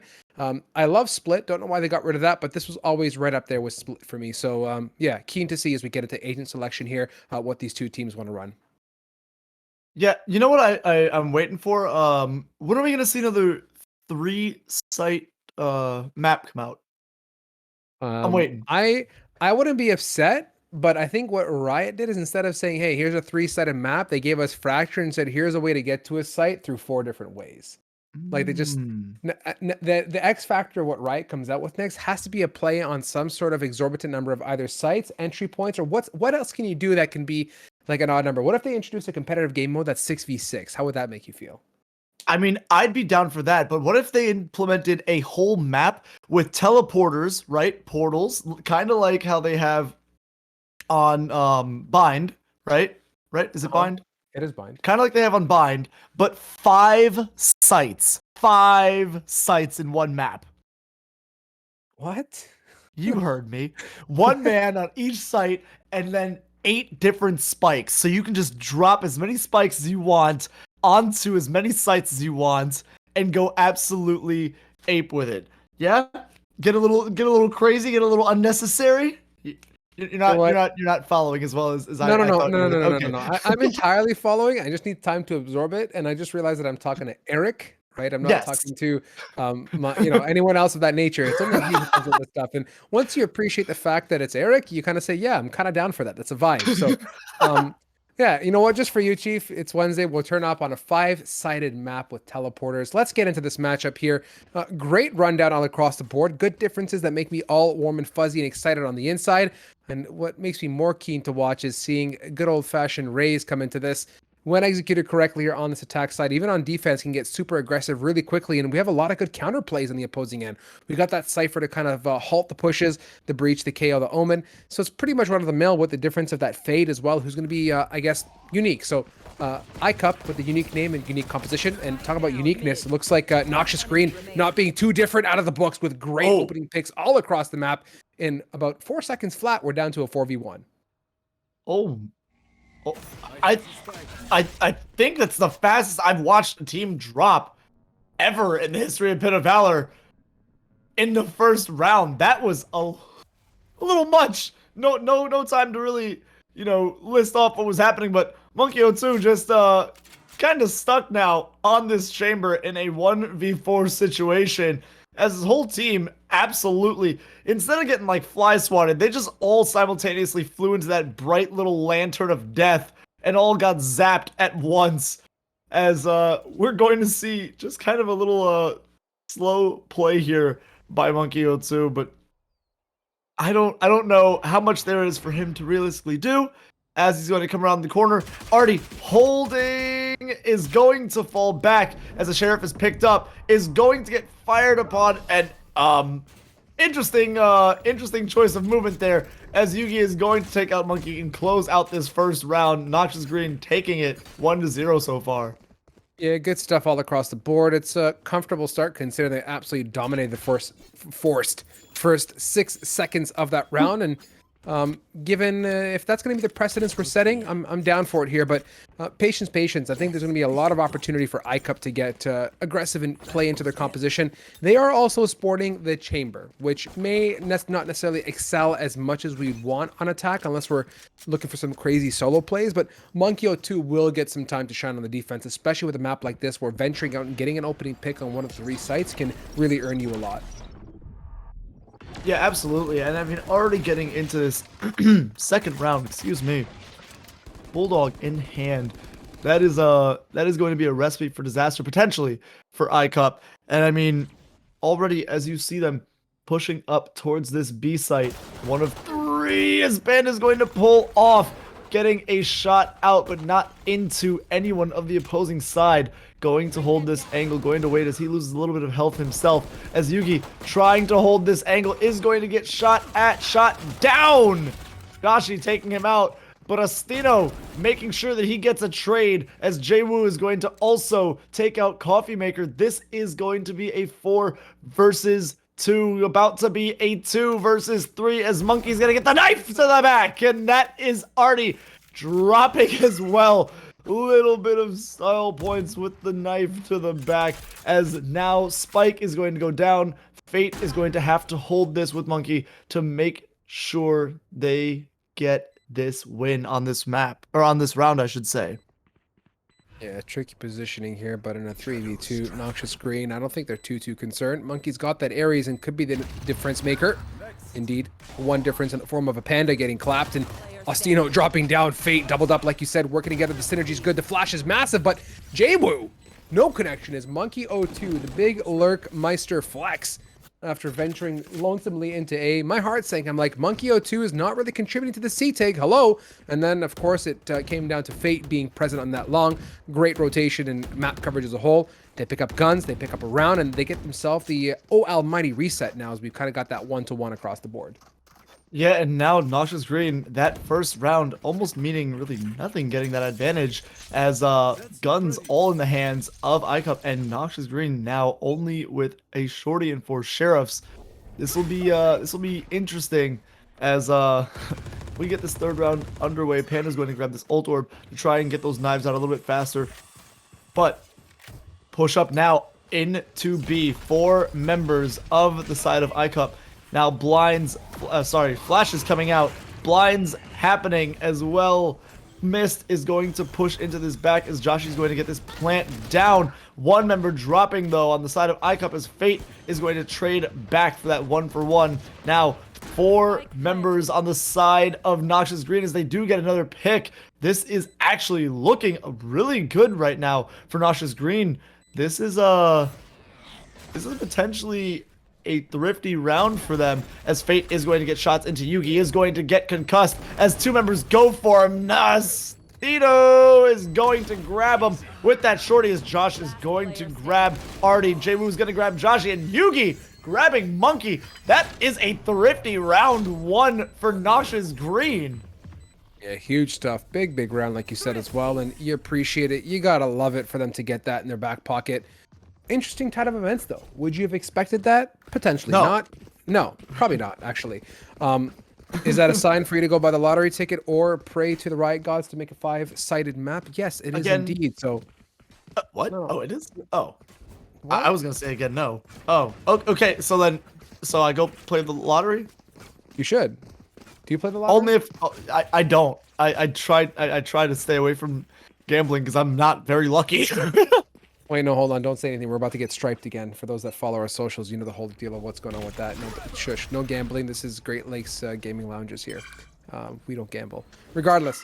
That was a little bet. I don't think he caught on to that. But if he's watching, he may. But Monkey catches on to the dome of Panda.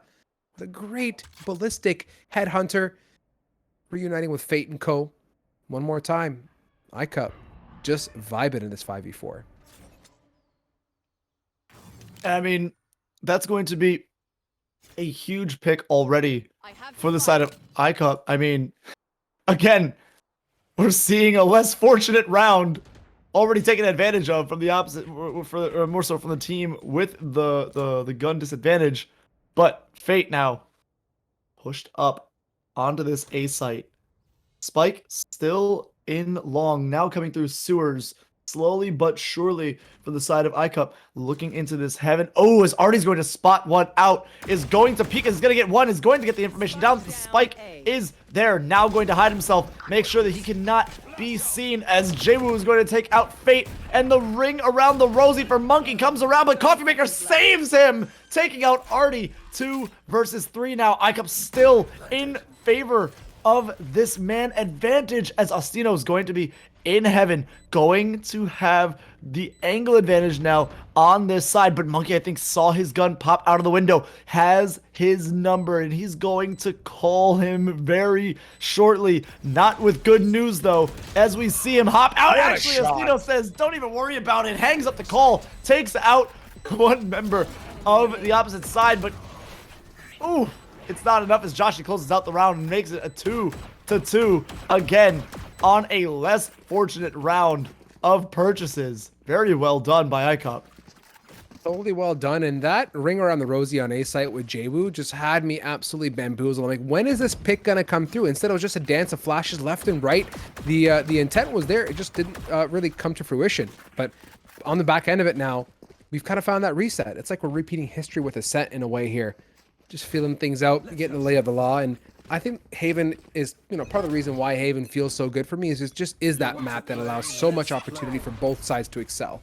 It's fairly straightforward to, actually, no, I digress. It is not fairly straightforward. It is a reasonable map to play. That's what we're going to go with here as Fate opens it up with a clean, clean, but albeit short showstopper. Not getting anything at this point. We have Tour de Force popped on the side of iCup as Fate now just lonesomely exploring. Panda jumping up high. No connection as the Spike is attempting to be planted, but good support from Coffee Maker.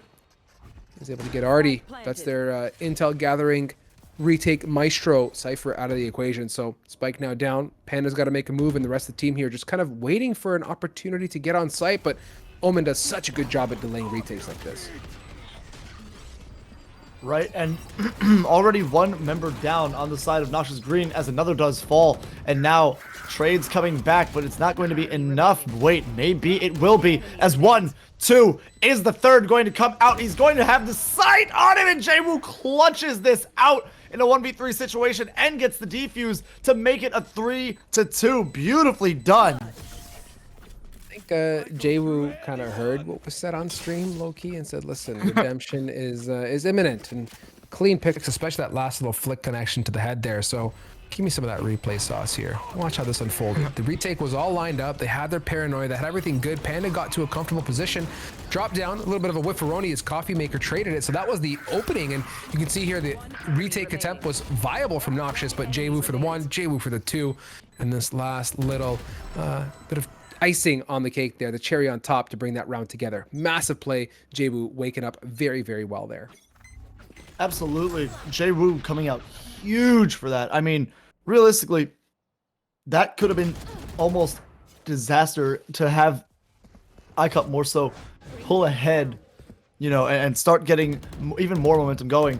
But Jay Wu saves it, clutches it, makes sure that that does not happen. In fact, pulls himself and the rest of his teammates ahead 3-2 going into this 6th round, as we do see a full spread across the map in defense from the side of Noxious Green. Spike down, more so lined up with B than anything, but members favoring this A site.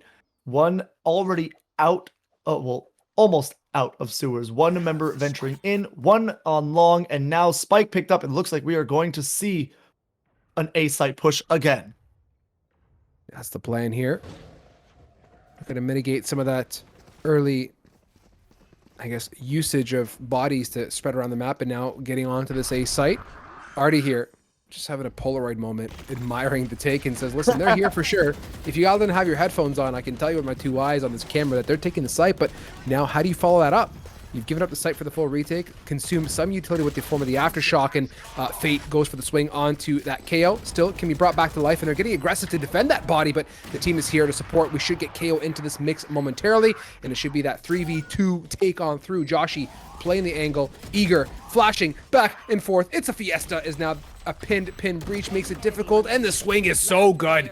Down to Artie for the 1, and oh my god. Ballistic play as that Cypher comes in immensely clutch. Noxious Green, obnoxiously good at retakes, it feels like, as they're so patient on their utility, grabbing it up, grabbing that defuse, and taking it right to the bank. Absolutely. I mean, very much so. Well played. And now the 4-2 lead here, extending just a little. Nothing too crazy yet, but still coming out really well, and more so in favor of this Noxious Green team. Jesus. But Jay Wu, absolute running this map for his team. I think we see Jay Wu drop minimum 25 kills this game. And if you're right, you play the lottery tonight? Question mark.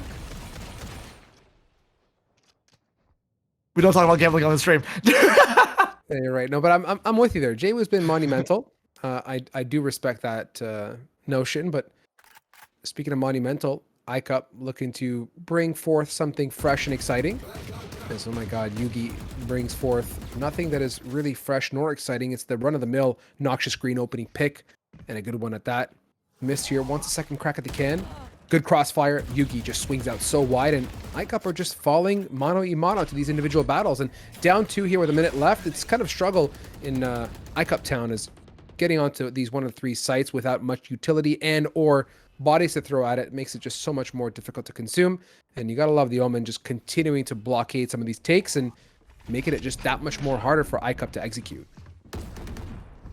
Yeah, I mean, site now taken by the side of iCup, but not convincingly at that, as members are still dropping on their side, as now Astino's looking for this kill, as Artie says, you know what, don't worry, I got it, it's mine, you're taking too long. But beautifully done, beautifully done. And again, another round into Noxious Green, having 2 members to spare at the end of that round. And actually now Yugi coming up, tying up Jay Wu in kills and saying, hey buddy, those 25 kills, I'm gonna drop them instead. They have to be listening to us. Without a doubt. And you look at the, I guess, continuation or the way these past 3 rounds have been stitched together. It's been very Noxious Green-esque. I mean, for lack of better words, it's been green all across the board. Not only in the form of round wins, but the squad is just really united on these retakes, and it's working. It's jiving. On the opposing end of it, though, here's that Nightfall coming out from iCup. Looking to get onto the site, destroying whatever bit of utility that Cypher has offered. Artie's kind of in Narnia here, pinned in the corner, getting paranoid, about to get naded up potentially too. If they can get the Cypher and lock down the site, things will be good. But Artie actually gets 1 before fading.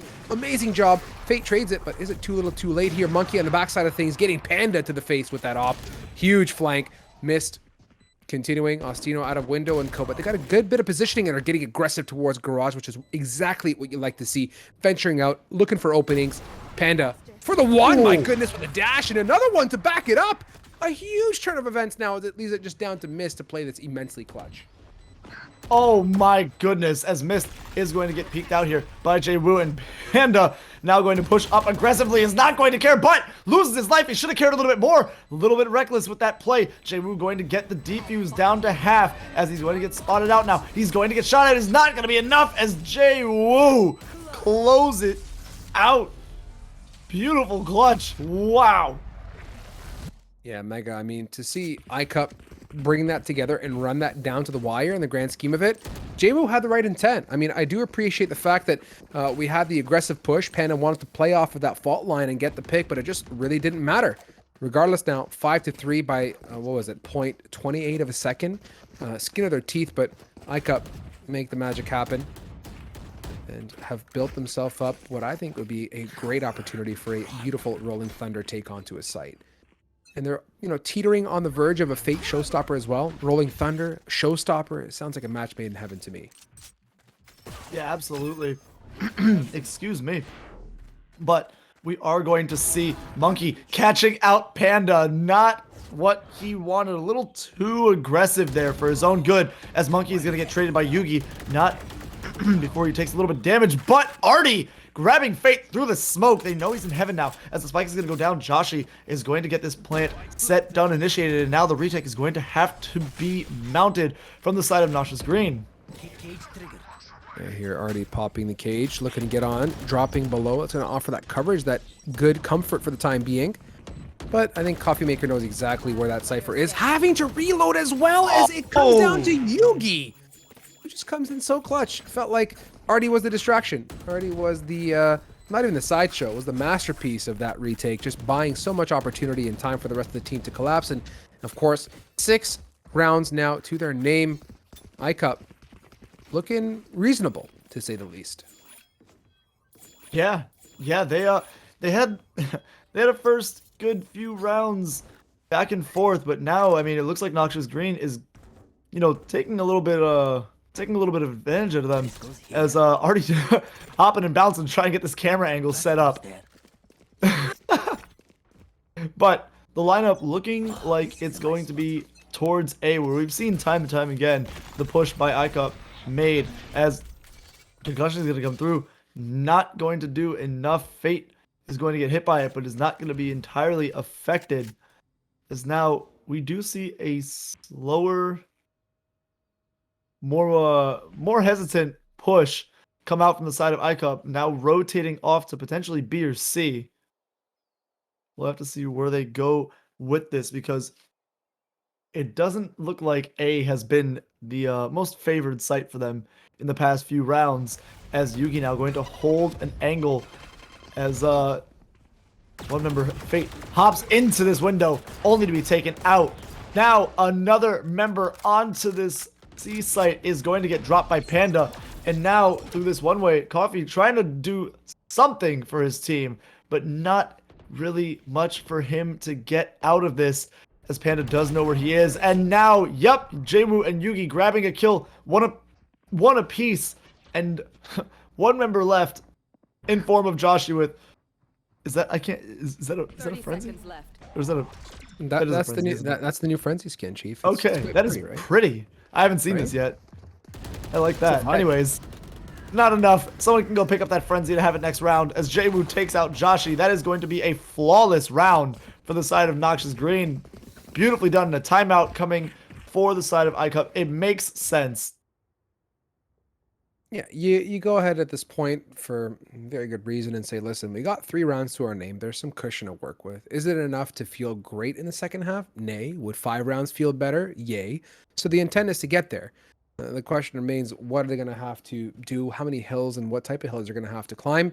For me, talking about it, breaking it down, I think Noxious Green playing the way that they've been leaning into their utility with that Cypher and that Breach combination, saving the paranoia and for the retake, it just makes things so difficult for iCup. And it may beg the question of, how can they get on site and get out and play a deep post plant? That leans more towards the C and the B side of the map, perhaps, where you can offer to plant front site, let's say on C or B, and back away and play along. But it makes it that much more difficult. If they cannot get that controller out of the way, the retake opportunity for Noxious Green becomes almost elementary. They can smoke off and ideally play that smoke and or just stick it to a certain extent and just throw tons of utility at the opposition until such time as that spike diffuses. So a lot in question here in my mind, and it begs the obvious interrogation for ICUP. What did they really talk about and resolve in that meeting, and what can they do in these next 2 rounds to bring together hopefully that 5th round for their half? Well, honestly, if they bring these next 2 rounds together and they do take them for themselves, it sets them up to tie the game in the next half, taking the next, or more so the first 2 rounds of the half, as the snowball usually does happen. As ooh, Panda missing that shot. Definitely lucky that Monkey got out from in front of that crosshair, because that could have spelled devastation for the side of this ICUP team almost from the jump. And again, Panda here just kind of exploring the realms, looking for a pick. As the rest of the opposition obviously just kind of holding firm. I like this KO support. Could offer some good trade potential. Monkey hold the angle and in the grand scheme of it gets away. So in the end, that KO, okay, there it is. Yugi did make the pick finally work. It was a little bit lackluster in terms of timing for the trade, but I'm happy to see that we did get it in the grand scheme. Jwoo getting prodded and poked here. Bit of a prowler. Pushes him away to the Bay of Link and allows that B plant that we so wanted. But here's that fault line coming through. Ostino goes ahead for the capitalization on it as well, following up. And Fate, showstopper after collecting that point from the previous round. Already dancing with the Devils. Indeed, there's a back-end flank happening, though. Be careful on grass. You can see it there. Yugi is just vibing in the depths. Try to survive, dancing around, but in the end, no, not happening. Mist is on top of the flankaroni. There's the spike in hand and a low HP Omen. Artie, though, you know the drill here, Chief, when it comes to Artie. Can play it clutch, can play it frosty, and they're going to go ahead for that plant and that Hail Mary runaway to long C, and rightfully so. There's no controller there to block off that area of the map for the time being, and oh, yeah, throw a one-way on it while you're at it. Why not, Chief? Well, camera now going to be popped out. Not going to get any information just yet. As 1 goes down and 2 potentially gonna get taken out is gonna be. Oh my goodness. Oh my goodness. Oh no. Artie gets taken out. Missed. Beautifully played to make sure he keeps his team alive. Now 7-4. This is it. Do we see the second round be taken by the side of ICUP to continue on to this next half for that potential tie, as I explained earlier, taking the first 2 rounds of the next half? Is it going to happen? TBD on the board here. Monkey's got a tour de force to contribute, so nothing too major. Getting aggro, looking for a pick. Kind of that lonesome post on that A, and that's kind of leaning into what Chamber should be doing. Kind of in the attacker side, the most you can do is be adventurous and be able to hold an angle on your own, knowing you have a rendezvous at your feet as the rest of the team makes that exploration towards C and B respectfully. Covering the push, knowing that Noxious Green can get aggro when they wish, and we do see that Jet pushed up down long. Poking and prodding, just looking for coverage as much as possible. Nightfall in through Garage yet again. Prowler to back it up with Mist looking at open opportunity for the C take. Chambers got to come around sooner than later, though, to join the rest of the squatters. They're going to go ahead for that pinch. Yugi hot on the press, getting for the 1, looking for more, and very quickly, ICUP, superbly timid as Yugi is just dominating the sight hold. No real intent as Jwoo comes in for the 1, and for the 2, the jab cross. Where's that uppercut? It's going to be onto the face of Monkey here in a brief moment upon any sort of movement down this long C area. Yeah, as Panda, knows exactly where Monkey is. And now, Monkey grabbing Panda. Absolutely clean shot, but I don't know if it's going to really be any help here. As 3 bullets left on this tour de force. Nothing really to do here but get dropped by Yugi. That is a 3-piece for Yugi in this first half. That will end it. 8-4 coming out of this first half. Sides switched up here. ICUP now has to mount the defense of their life to take back this round and progress on through this tournament. Yeah, ICUP a little bit, I guess, disheveled when it came to their attack side of takes. Felt like they got some steam behind them. They dropped the Nightfall, they dropped the Prowler. One falls, and then immediately it's like full stop. There's no more continuation, and that allows Yugi to pick 1v1 fights, and that kind of stuff hurts. It does matter in the grand scheme of it. Coming down on the defensive end of the spectrum, what are they going to do, and how can they adapt? Are they looking to play more aggressive than Noxious Green was on their side of the map, or are they really going to stick true to their retake potential? They don't have, I don't want to say they're as much retake potential, but you do have a fade, you do have a breach, you can couple that with a paranoia, and even some satchels and paint shells to get on the site. So again, a different approach and different style, but nonetheless, it's still your classic Valorant and Haven play style. Is big change of tempo. We're not getting 6 kills in the first 2.6 seconds. Very, very slow and methodical for the side of Noxious Green. Yeah, much more slower pace and less action-packed beginning round of this second half. But we are going to see Spike picked up, as I do think that will confirm a potential site for us in the form of A, as the decision looks like it has been made from the side of Noxious Green, as you do see that very, very far pushed member on B site entrance from them. Now onto this A site. No one here to defend it. No one here to question it. No one here to even think about it, as Yugi is going to get the spike down. And now rotation starts out for Noxious Green, as Artie has a beautiful, beautiful flank set up. Oh my goodness, now they have to focus on him before they even get to this A site. Not really concerning though, as they have so much utility to back things up. Holding the angle, looking for picks here. Yugi gets the one. Fate now going up to heaven, has got an opening pick as well. 3v3 fault line, aftershock, you name it, it's coming out at this point from above. This Raze has to exit. Big amount of damage potential here, gonna pigeonhole off Ostino. That's what you like to see. Paint shells not only good for damage, they do some zoning activities as well, as Joshi wants the half. Does Joshi get it? Yeah, we got a half, but that's all it's got on the agenda as Jwoo comes in huge. Couple the Artie lurk and buying some time. That was great in itself, but I'm going to go ahead and say, for me, highlight of that matchup or that round was Fate's paint shells. I mean, the way that it pushed Ostino right off to the right side of sight and segregated that clean pick opportunity, the retake for the rest of the team, it's the small stuff that shines. And in that case, small things equates 9 rounds for Noxious Green.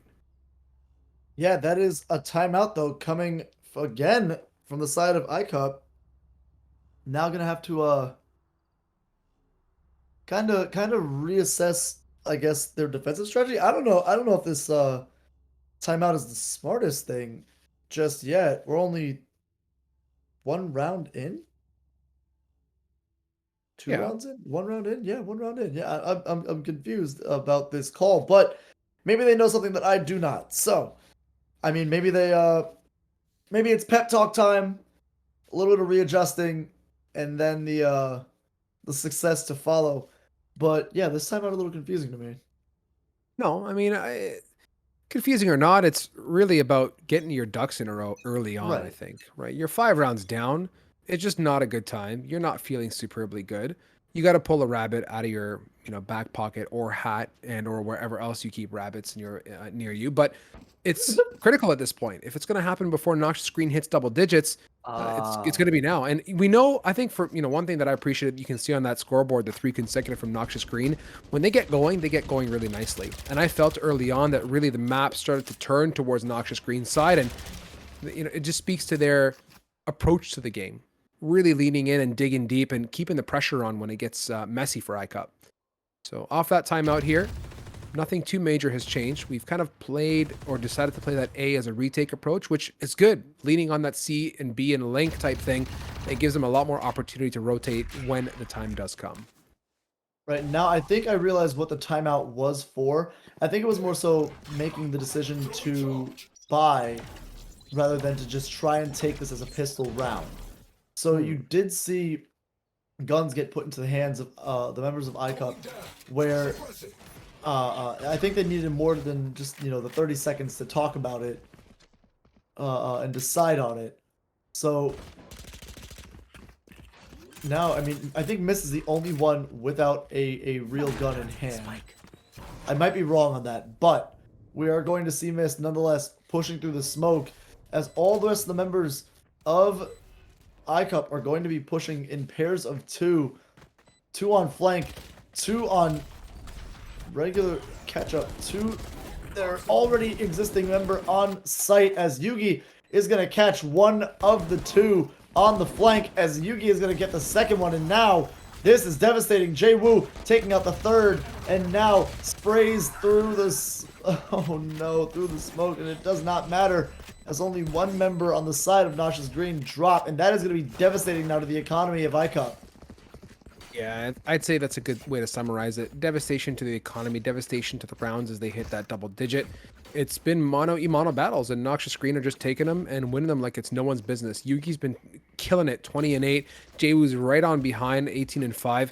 Really good solidification of playstyle. That initiator KO has been initiating, and that's great. You got to respect that. Panda, although not on the board, has been supporting, and that's okay. You know, the map lends itself well to picking these great battles and being useful in terms of utility. So peeking out, getting some intel off towards A side, and Fate getting intel onto Artie's amazing, well, now not so amazing missing head there. Panda just completely pigeonholed and gets aftershock. Crazy way to dance around. Really uncomfortable and disheartening, but those early bits of utility usage have put iCup in a great position to carry on through. Do they see a mist? They do for the time being, and the knife almost, but no. Mouse won for victory. But despite the turbulence, regardless of how nasty the weather is 30,000 feet up high, you can always count on Yugi to be there to make things just that much cleaner. Absolutely, and now this 2 versus 2 is in favor of Noxious Green because of that spike plant. Look at the health advantage and mana advantage right now. There's a little bit more health on the side of Noxious Green at the same time. So, we're going to have to see... Oh! iCup almost losing a member there as Yugi sees the pixel of someone's foot through the smoke. As Ostino does grab Joshi, is going to get blinded and forced off site really quick. Now, firing through, not going to get anything. Where is it? There it is! Yugi with the 3-piece and shut down Coffee Maker from getting a better position onto this A site. Beautifully done. And now 11-4 is the score for us here. Yeah, and again, they still hold on to 2 big ultimates in the grand scheme of it. You know, one larger than the other. Beauty of having Haven with an Omen is you got a lot more flexibility of picking from sites. And yes, I know it's not 5 sites. 3 we'll have to do in this case. And it gives Ostino that chance to kind of flex around. Coupling Yugi now, who I believe picked up, if I'm not mistaken, 3 kills that round. 28 to now 23-8. Single-handedly just whacking faces for iCup. So again, Monkey getting aggro. There is no rendezvous there, so it's got to happen with the help of Coffee Maker. And you do get the 1-on-1. It's all good in the grand scheme of it. And they actually buy off some time too with that smoke coverage. So in the end, iCup not too upset, but they have suffered some monkey damage. Absolutely devastation to the monkey species here on the side of Noxious, or was it Noxious Green? No, it's not. It's iCup. I'm absolutely out of my mind to even think that. But nonetheless, Artie laying in wait, taking out 2 now. That is 2 giant picks on that flank. Not what they needed right now. iCup now going to have to push onto this site as a concuss is going to come through. Not going to find anybody, but this angle is being held so well. Ostino ready for those 2 remaining members of iCup to come through and drop them both, one behind the other. Beautifully done. Now, match point. This has been 0 rounds dropped in this half by Noxious Green. Yeah, it's been darn near beautiful, and actually not darn near. It has been beautiful for them, as we may as well round off this matchup for iCup in the best possible fashion with whatever buys money can get. It includes Bulldogs and Buckies and such. If you're Noxious Green at this point and you have 8 rounds to spare, I mean, closeout curse is one thing, but they have enough here to do whatever they want, I think. And Fate getting aggro, digging very, very deep for the one onto Panda. Gets the pick, but this is where iCup typically falls short. They get a great opener, and from there, they don't really capitalize on the opportunities, and they get outplayed with these amazing Yugi shots. Right, and utility from Noxious Green. Smoke all the way up into A Heaven, not going to do anything for them realistically, because there's nobody there. There's no one there for that to really affect, and now Coffee Maker with an ult popped out, but nothing to come from that. As Joshi sitting on the back site of C, going to be heard on that jump. Jay Woo on the backside as well, as Artie takes out Josh. He says, hey buddy, there's one more member right here. Look at me, goodbye, as Flash is going to come out. Fate still okay as Mist takes out Yugi. That's a very big pick right there. You want Yugi alive and on your team to be active in this 3v3, as now the retake is going to be mounted. Artie seeing one member is going to get traded off though. Fate, beautiful kill as Monkey grabs another one as well. Another one as well, and the defuse coming out. They're still alive here in this round. Yeah, I kept turning up big with Fate and for Monkey getting aggressive. And you're right. Yugi disappears, things get nasty. For a moment there on that take towards backside, I'm like, oh no, iCup's getting picked off mano-a-mano again. The breach is gone, Omen's gone. They were there for the hold, but weren't really playing well off of each other. And were, for lack of better words, Noxious greened out of the way. Great round. Great way to hold on to the already thin thread of this matchup. For Noxious, though, like I said, I'm not even concerned. They don't have to bat an eye. Just got to be patient and diligent and really stick true to their guns and continue to build that economy as much as they can, build up toward these ultimates, and their time to shine will come inevitably unless iCup can again continue to pull out some really nice tricks out of their back pockets and get some good opening picks to back things up. Absolutely. Now, we are, again, still at game point, so this is still a very much so uphill battle for iCup, even though last round was won in a very, I don't want to say convincing fashion, but in a much more convincing fashion than the last few rounds have been, as Fate's going to walk through here. Going to see that tripwire, I'm sure, and get rid of it, as now Blind comes out, forcing off Astino, or I'm sorry, no, not forcing off Astino. Excuse me, I'm goofing over here. But Astino is going to be pulling over, is going to get sight onto Fate, is going to smoke off now for Garage, as they did grab Vision onto Coffee Maker, but it doesn't matter. He, through this one way, is taking out one member, another member, a third member. Coffee Maker going huge here and grinding up these other members of Noxious Green as they do trade one back now at 2 versus 4. This is going to be very hard for the side of Noxious Green as the defending team, iCup, does win this round. Interesting feels to see that one way do what it did towards Garage. Like at some point you got to cut your loss and say, listen, this one way back and forth spamming through the smoke, not necessarily spamming, but they could see legs on both sides. It just wasn't happening. You got to say, listen, enough is enough. We're going to go ahead and migrate away from this and reset and recalibrate. Instead, they took Coffee Maker battles left, right, and center and got bested by that, I believe, Bulldog on the side of Omen or whatever it was. It doesn't matter at this point. It just didn't work out. So 2 rounds now for iCup consecutive. Showstopper on the board, Nightfall, and a Rolling Thunder. From a defensive retake perspective, that sounds like a deadly trio. And Fate, I think, has had absolutely enough of Noxious Green getting yet again the first pick on the board. Yeah, absolutely taking it into his own hands, going huge on a 3-piece. Oh my god. Fate said, you know what, we're not out of this yet. We are coming back with a vengeance as Monkey takes out Artie. What is happening here? Are we seeing the beginning of a crazy comeback right now, Strive?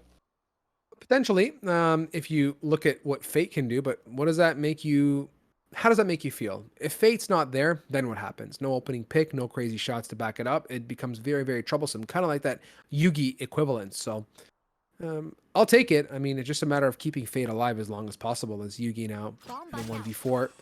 Adventure time as the battle bot comes in. Yugi, nice swing onto Fate, and that's your critical impact player is gone. Monkey is here and just being patient, loitering in the trees of Haven, waiting for the crossing of that KO.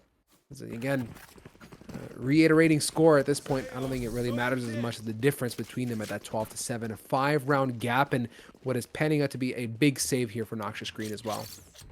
That works. Yeah, this is a little bit of a turnaround here for iCup.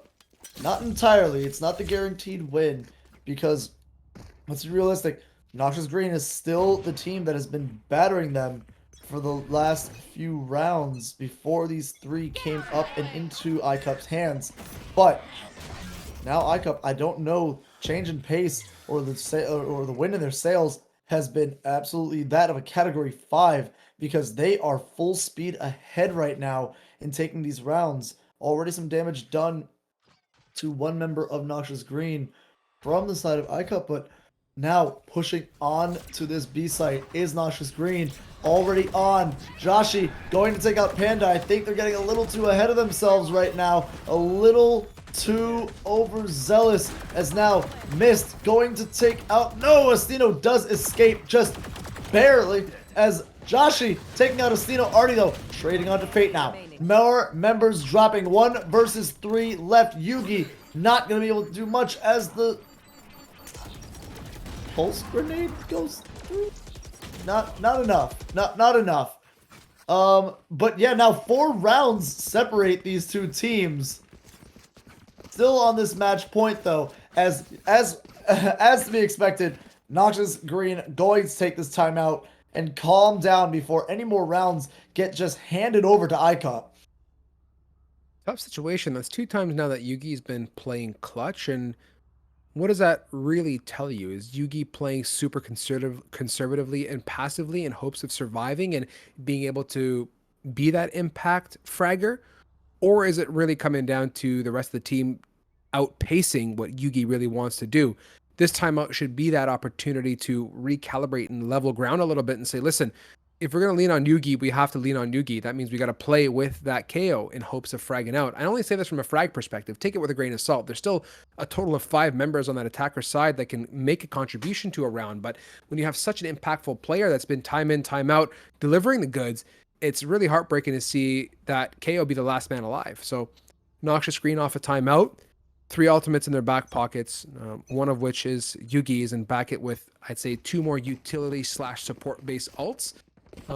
Could work well in their favor if executed to their fullest, especially that Cypher ult. I think could work well with the pick, and if conserved to the later end of a round or the latter portion of a round, might be that I guess read of where really iCup is posted up and how they can excel on a post plan if things get messy. But alas, Fate again repeating history, popping that camera, getting domed. Artie's read it so well through the wall, gets that critical pick out of the way, and that's what you'd like to see to get this round underway. Yeah, and you would. Do you think they just blow all 3 ults on this last round, or more so for them, what they're trying to make this last round? Coffee Maker though, getting a catch onto Panda here in mid, as Monkey is going to get Artie, and there goes the chance of using that Cypher ult. That is out of there. Now Ostino picking up the spike, going to look towards this garage area as him and only 1 other member on the side of Noxious Green are alive. 4 versus 2, excuse me. Or more so in favor of iCup. This is going to be, again, another uphill battle for Noxious Green. It is here as Joshi kind of just wiggling and jiggling and getting that intel, and in a 4v2, rightfully says, I'm not here to donate free kills, no shot. Just gets that read and falls right back away. Calls for some Omen smoke support as well to block the push, and that buys time for them to make a call, but Noxious have made their way over to this A site. Clean and uncontested plant, but in a 4v2 here, Chiefin with, I'd say, what is a fair amount of utility in the form of that breach and fade. This retake could be a little bit easier. I don't want to say harder, but no, the word I was looking for, disregard. It's going to be straightforward, I think, for them to get on this site. Easier said than done is what I was going to say, but there you go. There's no such thing as harder said than done, or is there? It could be. It doesn't matter. iCup 4v2. They got a Rolling Thunder as well. They might as well just get on the site and get her done. Swinging for the 1. Good job by Coffee Maker. Jwoo's now completely figured out and missed there for the pick. Yeah, you just gotta flush out the different areas of the site and make that defuse happen. 9th round to their name, giving that friendly defuse to Mist. I don't want to say it, but closeout curse is kind of panning out. I did not mean to curse it, but I think I may have. You really messed this up, buddy. I done goof. Someone needs to. What I will say, you're fired. What I will say is, I think the opposite of easier said than done would be harder done than said. Yeah, harder done. Does that make sense? Easier said. Did I just coin something? Should I start an LLC? I don't know how this works. I think it needs LLC and or at least put it on Urban Dictionary or something, because it belongs on there as a phrase, right? No, maybe not. You and I will don't- use it. I'm scared to go on Urban Dictionary, man. That place is a wasteland. It is a wasteland. It's kind of messed up, actually. But Oh. no fear, sir. We'll use it. It's our term from now on. We've coined it, or rather, you've coined it. I like it. Yeah, Fate now has chosen to stay far away from mid this time, having completely blown that strat out of the water 100 times over, instead leaning off towards garage and supporting the C crew. Whatever iCup's doing though on this A retake has been just monumental for them, and they continue to excel and leave that util posted up for Cypher and go ahead and or not Cypher rather, the util posted up in general and just kind of play passively and allow Chamber to explore. And just talk about exploration for a second.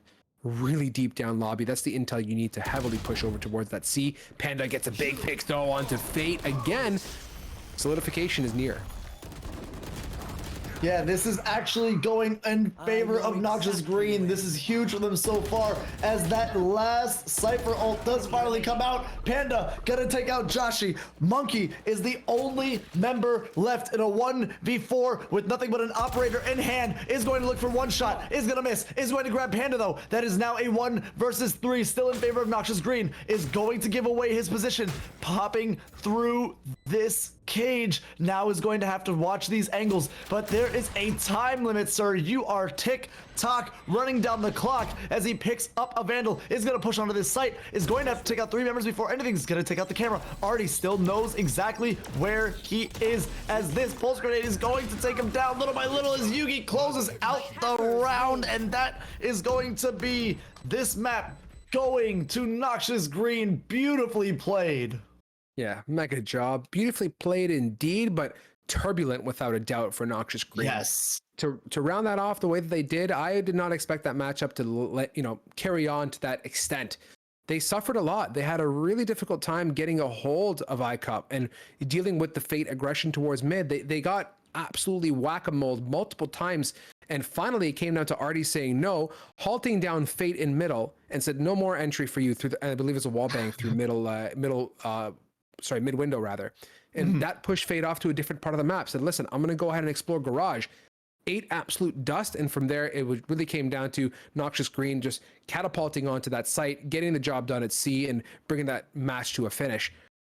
Amazing round 3 and a great way to set us up for the second part of the evening nonetheless. So I think Eric, and overall closing thoughts, opinions, feels, and vibes if you want to share, or you just kind of vibing at this point because you look kind of vibey with your hood up right now.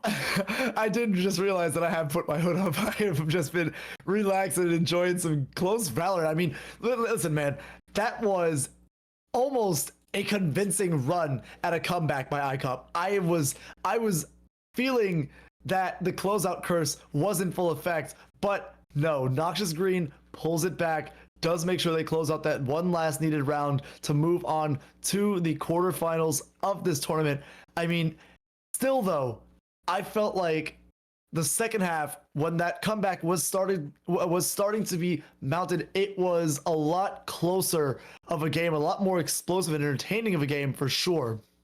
Yeah, I'm with you on that. And setting us up for what could be an explosive or should be an explosive latter portion of the night. Again, thank you so much to our beautiful viewers for showing up. Thank you for the fantastic teams for signing up. Next week's Pit of Valor 102 is open on communitygaming.io, so please go and get down and dirty with that. Twitter and Discord, hop on through and follow us and enjoy the memes and other goodness that we drop on there. And of course, stay in tune with all the events coming up. The Country Club membership is still a thing. If you're interested in playing and things are filling up and you're not able to beat the punch or beat the sign up in terms of who's there before you, rather, the Country Club membership gives you priority access to our events, $10 a month, 3 months for the price of one, and just one person needs to hold that membership on your team to have priority access. It's not a huge investment, and it really does ensure that you can play and compete week in and week out, headache free. So please get that done as well. But the show will go on. Some change of faces are imminent.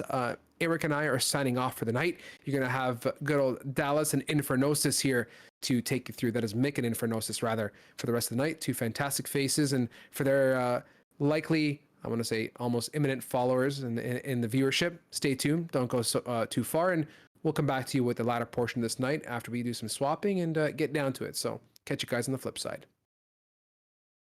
Yeah, I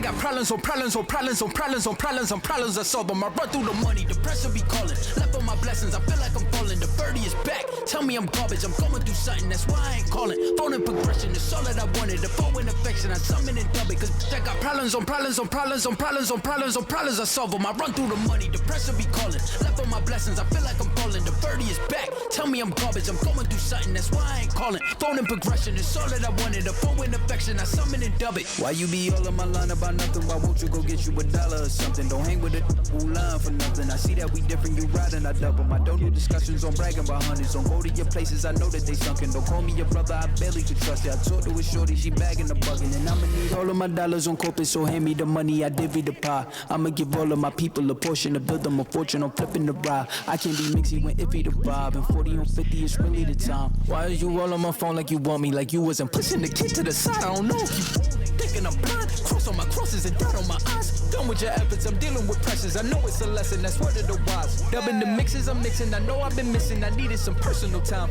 All the pictures, dimensions, I don't with your digits. I mean it, I'm staying inside. Cause I got problems on problems on problems on problems on problems on problems I solve them. I run through the money, the pressure be calling. Left on my blessings, I feel like I'm falling. The birdie is back. Tell me I'm garbage, I'm going through something, that's why I ain't calling. Phone and progression, it's all that I wanted. The phone and affection, I summon and dub it. Cause I got problems on problems on problems on problems on problems on problems I solve them. I run through the money, the pressure be calling. Left on my blessings, I feel like I'm falling. The birdie is back. Tell me I'm garbage, I'm going through something, that's why I ain't calling. Phone and progression, it's all that I wanted. The phone and affection, I summon and dub it.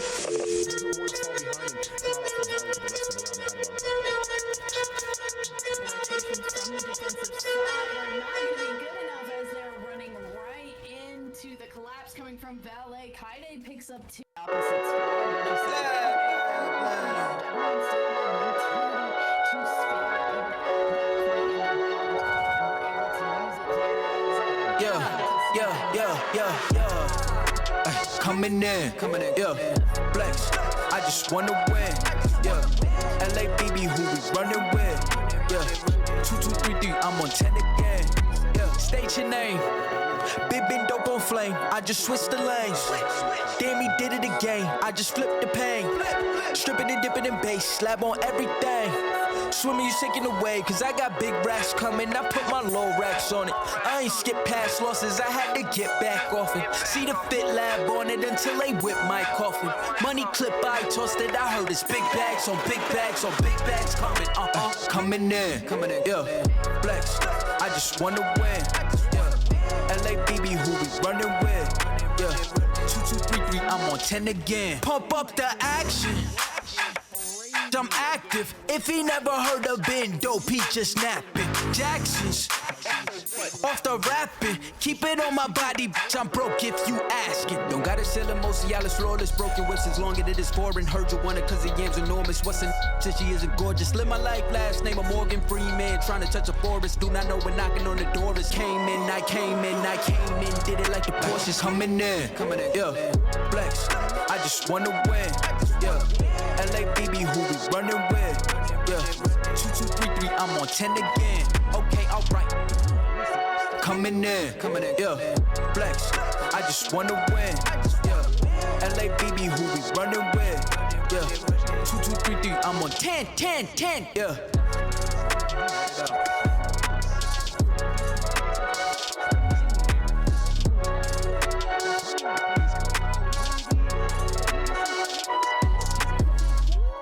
Enough of the code switching. Been hitting my soul, been on the ropes. I'm ready to grow, so get to know niggas.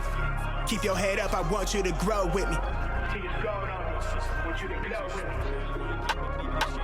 Yeah, alright, okay. We get it. No contest. Wait. Surf's up, nigga.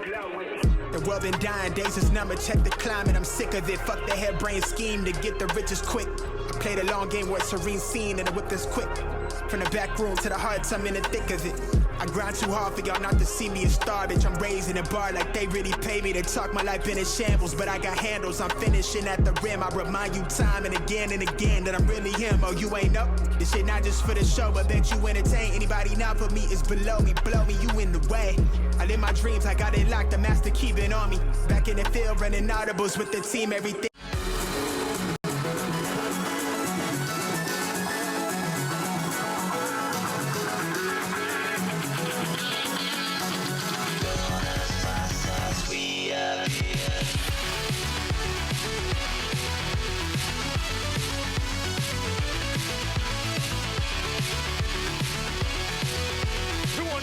Battling, oh, what a flash!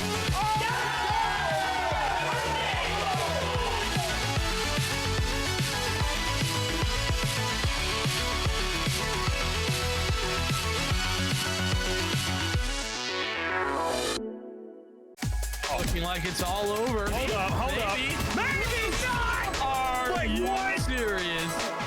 My name is Ben Garvey, and I founded Great Lakes Gaming with one goal: to create an exclusive club for casual and competitive gamers to come together, full stop. Every week, GLG hosts esports competitors of all ages with real prize pool tournaments and a live broadcast to Twitch. One actually does come through from Jenny. The second, the third, the fourth. With thousands of followers and hundreds of weekly players, the GLG community is thriving more than ever. And now we're building a better experience for our players. And we're setting the bar high. No, literally, 22 stories high. Welcome to the Gaming Lounge, the first of its kind, located on the 22nd floor of Innovation Square in downtown Rochester, New York. That's right, this space is built just for you, with the latest and greatest in gaming gear and plenty of space for you to claim that little bit of glory. As you enter the Gaming Lounge, you'll be welcomed at our reception desk, and behind that, our main office. Here, we'll produce our professional broadcasts and turn those sick plays into the GLG highlight reels you've come to love. LAN tournaments, viewing parties, that all happens here in the viewing room. And if you need a little practice to start actually winning for once, spend some time in a team practice room. At some point, you'll need to touch some grass and maybe grab a bite to eat. So we've partnered with local cafe and restaurant, Bite Rochester, to provide fresh and healthy snacks at our cafe in the clouds. And of course, the crown jewel, the gaming room, stacked with hardware from limited edition consoles to top-of-the-line gaming PCs. Yeah, that's right, we've got GPUs. And if that's not enough, we've got 2 more private streaming booths fully prepared to take your following to the moon. The GLG Lounge is the ultimate space to stream, host, and hang, with no compromises, all built for your next win in the clouds. Grab your GLG membership today at GL Gaming Lounge.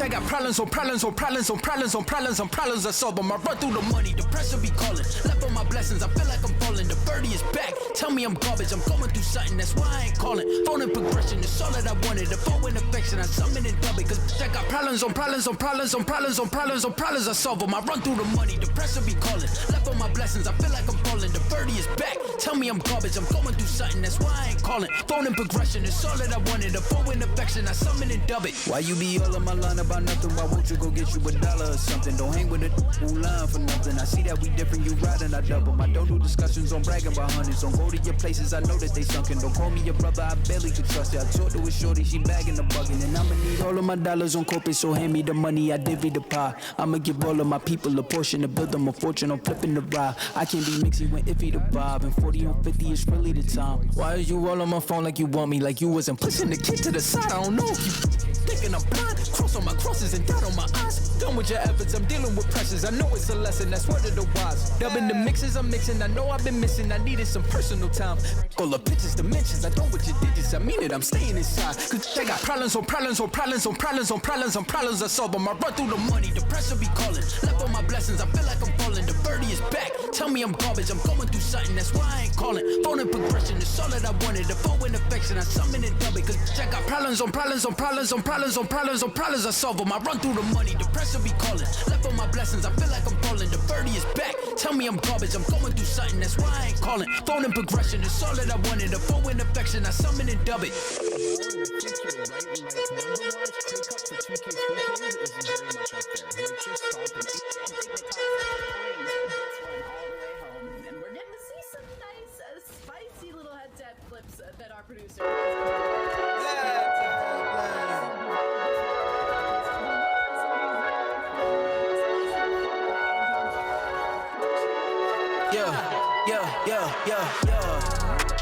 Coming in, yeah. Flex, I just wanna win, yeah. LABB, who we running with, yeah. 2, 2, 3, 3, I'm on 10 again, yeah. State your name, big been dope on flame. I just switched the lanes. Damn, he did it again. I just flipped the pain. Stripping and dipping in bass, slab on everything. Swimming, you sinking away, cause I got big racks coming. I put my low racks on it. I ain't skip past losses, I had to get back off it. See the fit lab on it until they whip my coffin. Money clip, I tossed it, I heard it's big bags on big bags on big bags coming. Coming in, yeah. Flex, I just wanna win, yeah. LABB, who we running with, yeah. 2, 2, 3, 3, I'm on 10 again. Pump up the action. I'm active. If he never heard of Ben Dope, he just napping. Jackson's off the rapping. Keep it on my body, bitch. I'm broke if you ask it. Don't gotta sell him, Mosialis, flawless, broken whistles longer than it's foreign. Heard you want it cause the yam's enormous. What's in since she isn't gorgeous? Live my life, last name of Morgan Freeman. Trying to touch a forest. Do not know when knocking on the door is. Came in, did it like the Porsches. Coming in, yeah. Flex, I just wanna win, yeah. LABB, who we running with, yeah. 2, 2, 3, 3, I'm on 10 again. Okay, alright. Coming in, yeah. Flex, I just wanna win, yeah. LABB, who we running with, yeah. 2, 2, 3, 3, I'm on 10, yeah.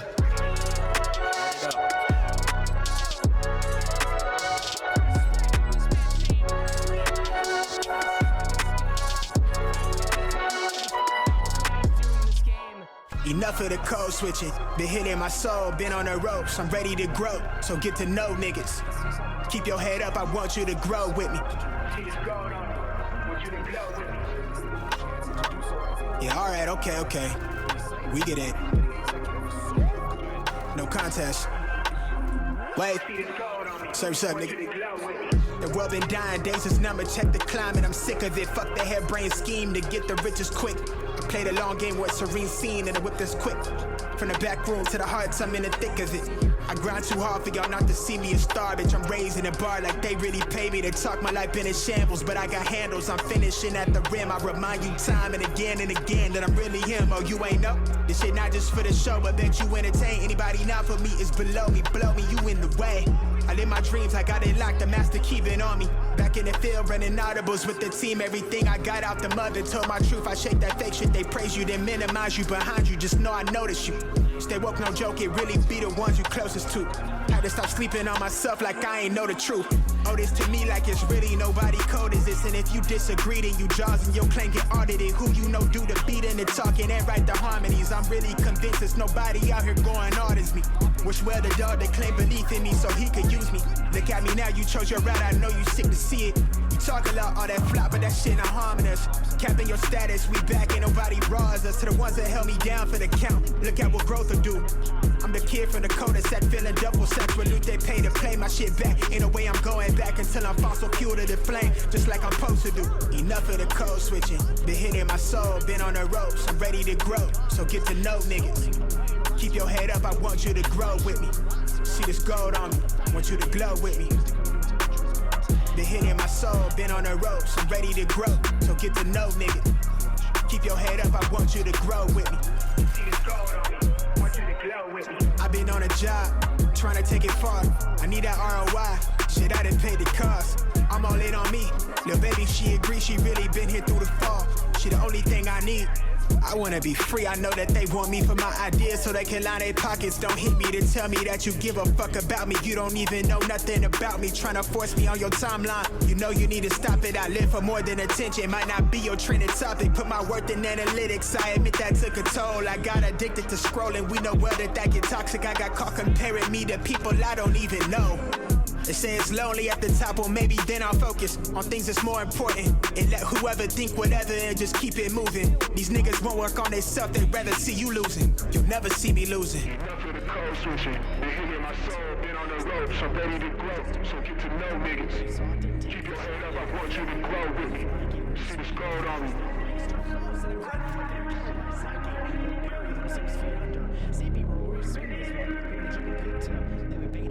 Want you to grow.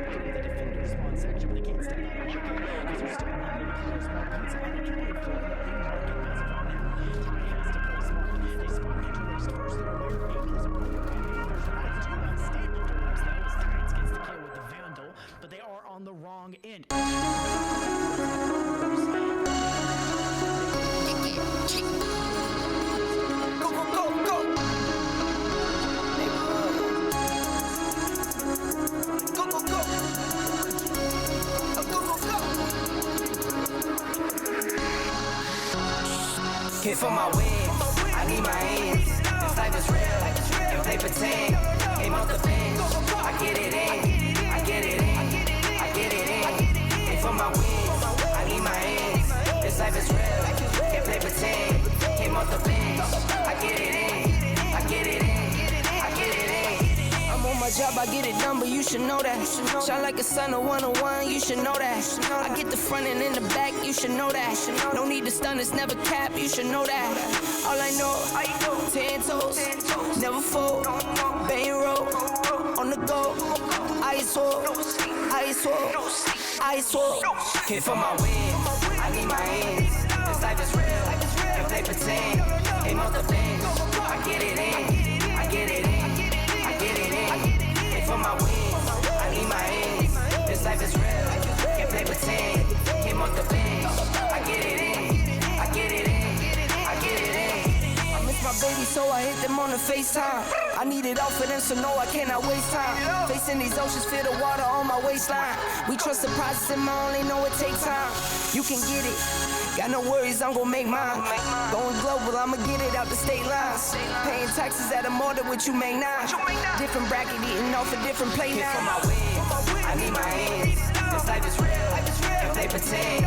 Came off the bench, I get it in. I get it in, I get it in. For my wins, I need my ends. This life is real, and play pretend. Came off the bench, I get it in. I get it in.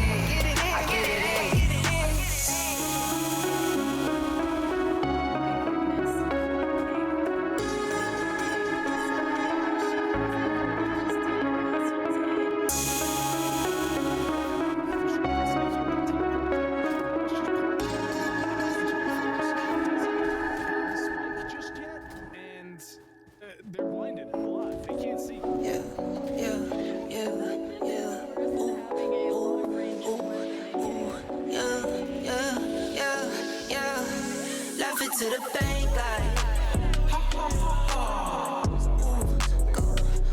laugh it to the bank, like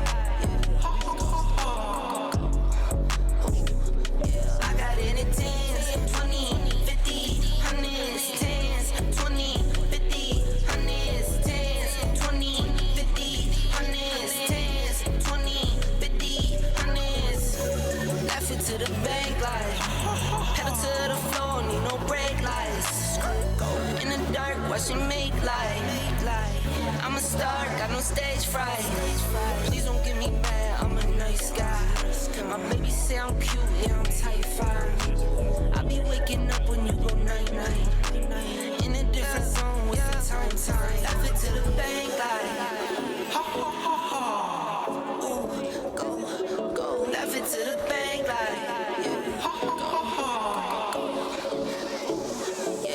in it 10s, 20, 50, 100s, 10s, 20, 50, 100s, 10s, 20, 50, 100s, 10s, 20, 50, 100s. I get it, I flip it and continue. I've been going dumb, I've been going mental. Going up, I'm on another level. All black clothes like a metal. Little this and this, little Ricky Rick. It's my grandmama, I'm her Nicky Nick. I just wanna love, but I've been hit or miss. I might up and leave, yeah, take a pic. Laugh it to the bank, like laugh it to the bank, like I got it in 10s, 20, 50, 100s, 10s, 20, 50, 100s, 10s, 20, 50, 100s, 10s, 20, 50, 100s.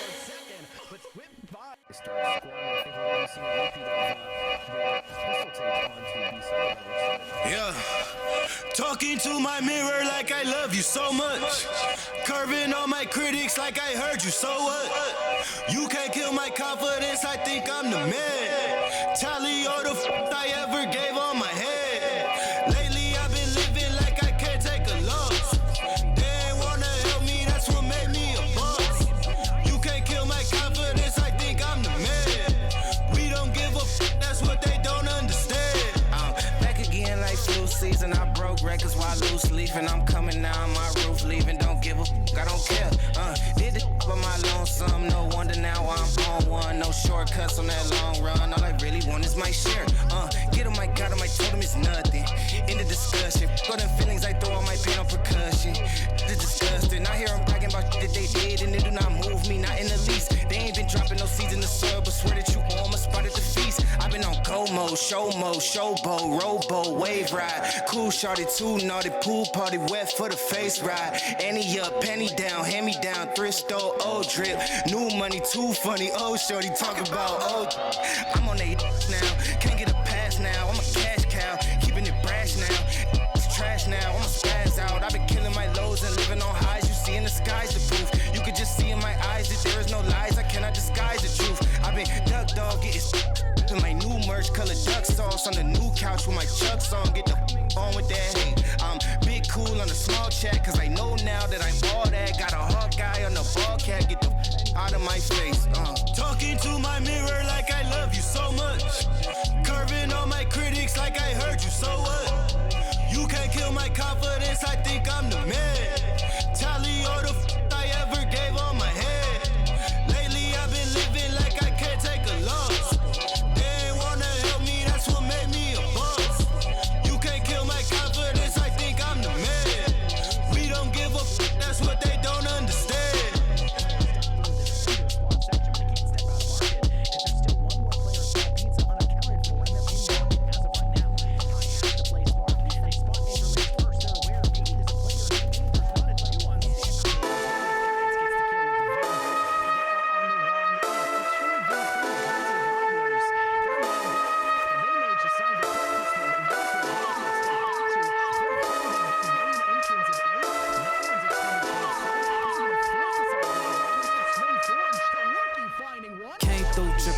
I'm sipping 15, kept a weapon on me. Flow make digits, I'm on my business. Stack chicken like what it's gon' be. True in the cut, hey, you want us red run when I tell her peace. Love is love. Love is love. Adios. Bendo with the switch again. Boy deliver like he happening. Core with digits, give him estimates. Summer sauce for my Benjamins. I got what you need, baby. Skirt the Chevy, make a scene, baby. LABB been the team, baby. Bim Papa word the G, baby. Look, lab till I'm finished. Had a handful of lemons through the hand. Got a bag, now the hands in the business. For my hand, it's a ticket. Talking Mazda for the biggest. That's a comma and a comma and a comma. Gotta get it. I've been playing with the minutes that they been shoulda gave. And I'm flipping every digit that they been shoulda paid. Had to find a way to get it. No, this isn't what you made. If I ever wanna dip, then I'm brink with the blade. And I'm brinking a blink on the brink of some dumb shit. Watch how I move, cause I know the brink's coming. Watch for the blues, cause I know that they dumping.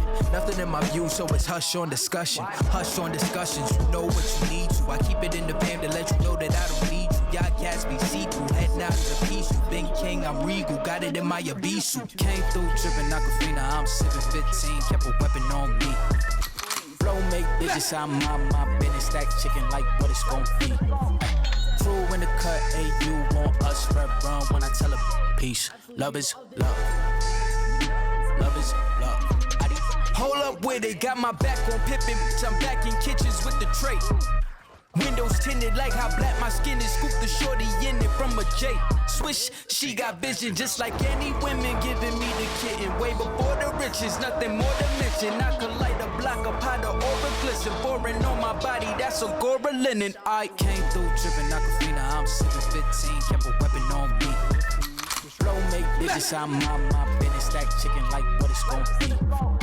True in the cut, hey, you want us red run when I tell her peace. Love is love. Love is love. Adios. Love is love. Love is love. Adios. Love is love. Love is love. Adios.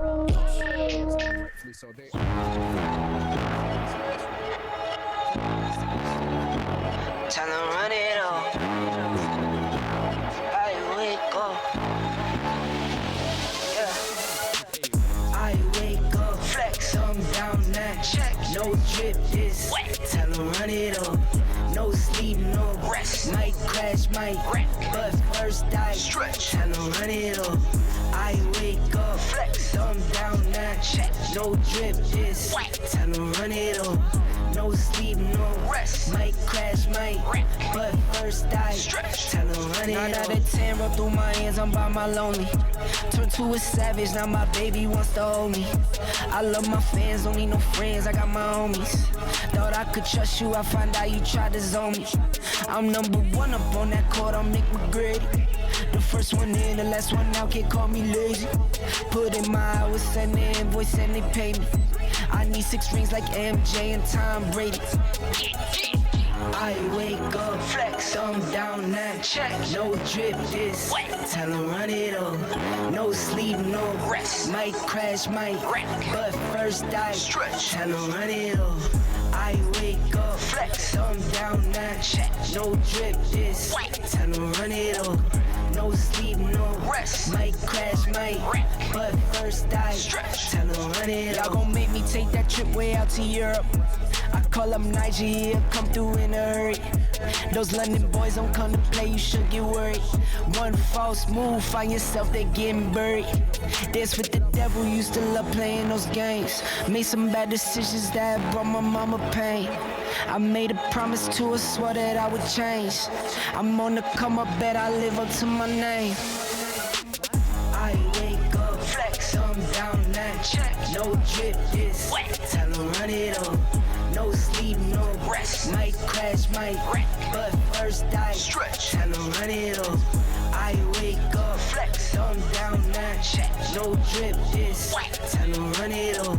No sleep, no rest. Might crash, might wreck. But first I stretch. Tell them run it up. I got money busting out the money clip. Make a call and hit a. We are back, everybody. It is Pit of Valor once again, the big 101 after having such a successful big 100. Thanks to everybody out there and all of our sponsors we worked alongside. We're here once again after the first 2 rounds. We're picking up in round 4, and it's going to be me and Phronosis on the desk, joined here by my great friend Dallas, aka Mick, as you can see in the bottom left of his cam. And we've got X13, who you saw earlier tonight, as well as 3VN facing off here in this round. Yeah, X13 obviously a force to be reckoned with. The kind of situation that we're getting into now in the later stages of the night, where Scott, I know that typically over the course of these games where you've had yourself a lot of these kind of intro situations where even then tonight we had a little bit of an issue when it came right to that first round. But I mean, still, that's something we don't really feel like we missed too much out on, knowing that once we get to these playoff scenarios, the quarters, semis, finals, this is where games get tighter. This is where games get closer. This is where players get better. And this is where we see a lot more things start to unfold in front of ourselves. So we're to go ahead and get a taste of X13. We know what they get to provide. 3VN, though, I'm kind of confused. I got to say, I'm kind of excited, though. More likely to see what exactly they can do here in the map of Haven. I believe we've seen 3VN before as well, Dallas. It would be very interesting to come back. I didn't see that game. I'll be honest. You didn't see that game? I'll just be straight up front. I mean, I could be absolutely gaslighting you right now, Dallas. So just fair Probably. I'm pretty sure I recognize the name 3VN. I feel like once we see those player names, we're gonna have a really good understanding of what is exactly going on in that matchup. But we saw earlier tonight, we mentioned it a lot of times, the longer that this goes on in terms of the rounds, the more likely the games are going to be close. And then that round 3, the game just before this, it didn't look like that was going to be the scenario. It looked like things were a little lopsided, but almost bringing it back out of the clutches of defeat. Almost being able to make it over towards OT, just barely, unfortunately, not making it to that point. Maybe we'll see a little bit of that again because we are heading to Haven, a very fun map, the 3 objective of choice, fades and raises galore. Let's see how it'll pan out. I'm super excited for it. Yeah, you talk about Faye, you talk about the agent, and that's something we can go ahead and allude into going into this as these agent selects now. Obviously, something we're going to have our eyes on going forward, knowing that, I mean, obviously with the introduction of Harbor, we're not going to see him in this tournament specifically, but over the course of time, we get to see how these controller players, what kind of adjustments, what kind of play styles, what kind of muscle memories are being ingrained in them, because you will see people start to want to play this guy a lot more and get used to it. So we talk about agent selections, we got to talk about duelists, right? We got to talk about the changes that have been introduced as well. As Neon, oddly enough, is looking like the duelist for both sides already here right off the get-go, which is something we're not very used to seeing.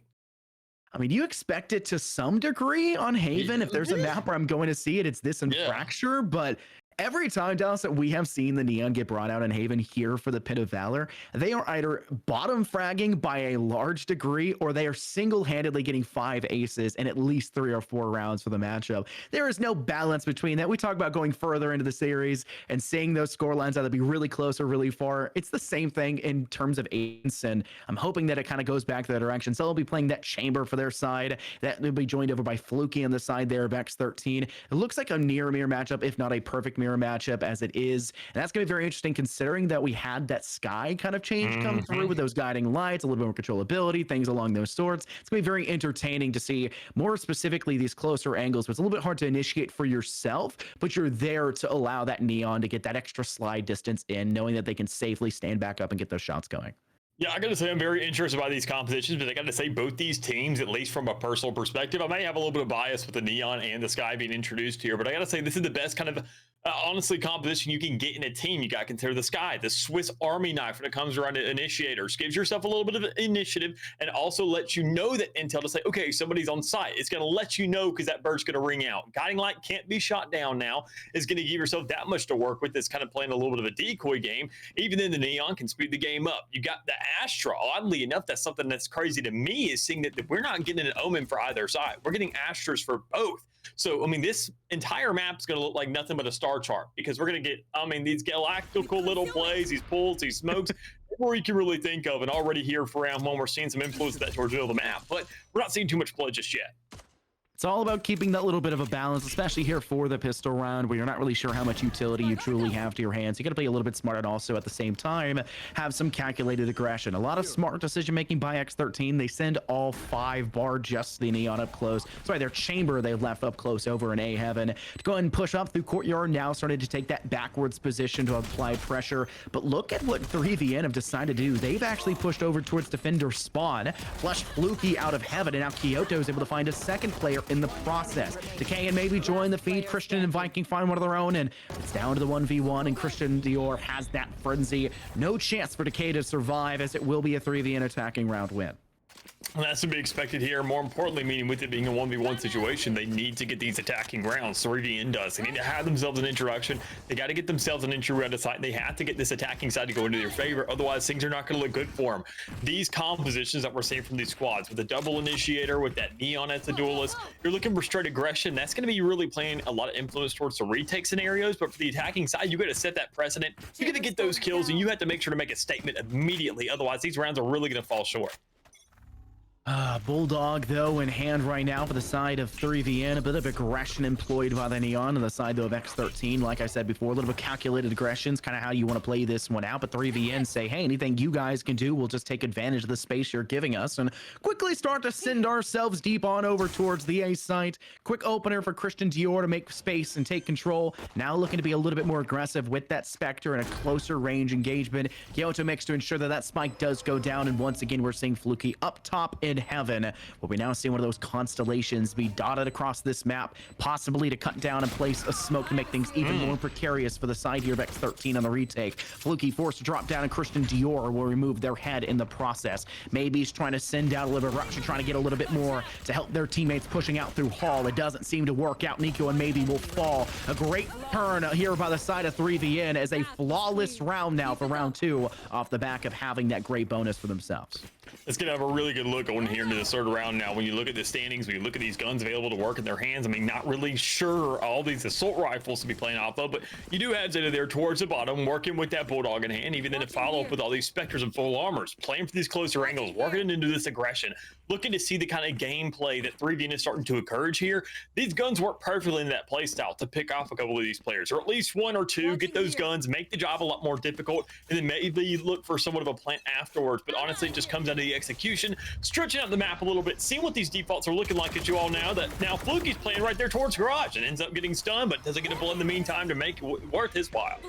It's a dangerous spot to be working within. Thankfully, as a chamber, you have the ability to quickly step away with that rendezvous, but He'll have to actually survive the engagement first. A very precarious spot for Fluky to be within, but still a positive trade by all means. Seaside is under control though for 3v, and despite having that man disadvantage, Kyoto once again takes control over the spike and plants. Fluky is able to find themselves a second kill for the round, but Viking alongside Zella is able to find 2 more of their own. That evens things out until maybe can get their hands on yet another player with that Phantom. A second kill to their name even further buries the chances now at 3v in finding success, and unfortunately Viking gets stunned in the process, allowing for X13 to survive with 3 players, 3 rifles, and they'll handle the next round now, finally finding their first round win.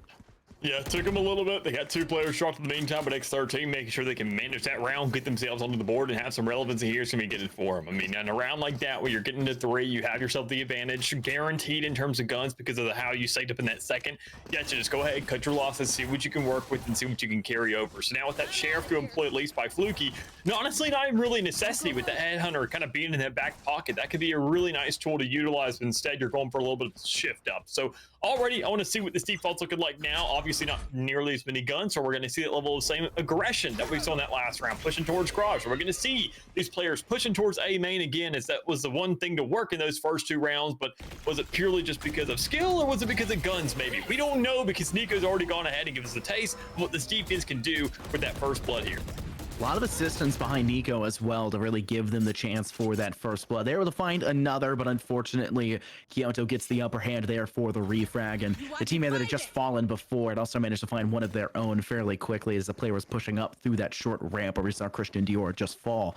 Both players here now on a quick sprint over towards C Long, and note where the chamber for the side of 3v, and currently I guess, is perusing their chances for a frag all the way up in defender spawn, sitting right next to the actual spawn location, and hoping that on the kind of retreat, the pivot from that A site for X13's defense over towards C, they'll be able to catch 1 or 2 and quickly be able to make that great escape backwards with the rendezvous. Unfortunately, that's not where X13 are actually coming from. They're going to come from attacker spawn, flipping this map as a whole on its head, so to say. And now they're starting to be pushed through the C lobby. The C long angle. Smoke currently in play. Those constellations we mentioned before. More dumpage of utility. Guiding lights sent out as well. Is MK actually known from their position? It looks like they might be, and they are, as maybe finds the kill. They'll lose both skies in the process, though, with Zealous refrag back. But they're great job to use the rupture to kind of force back the players of 3VN. It looks like they'll stick the plan, but they're denied!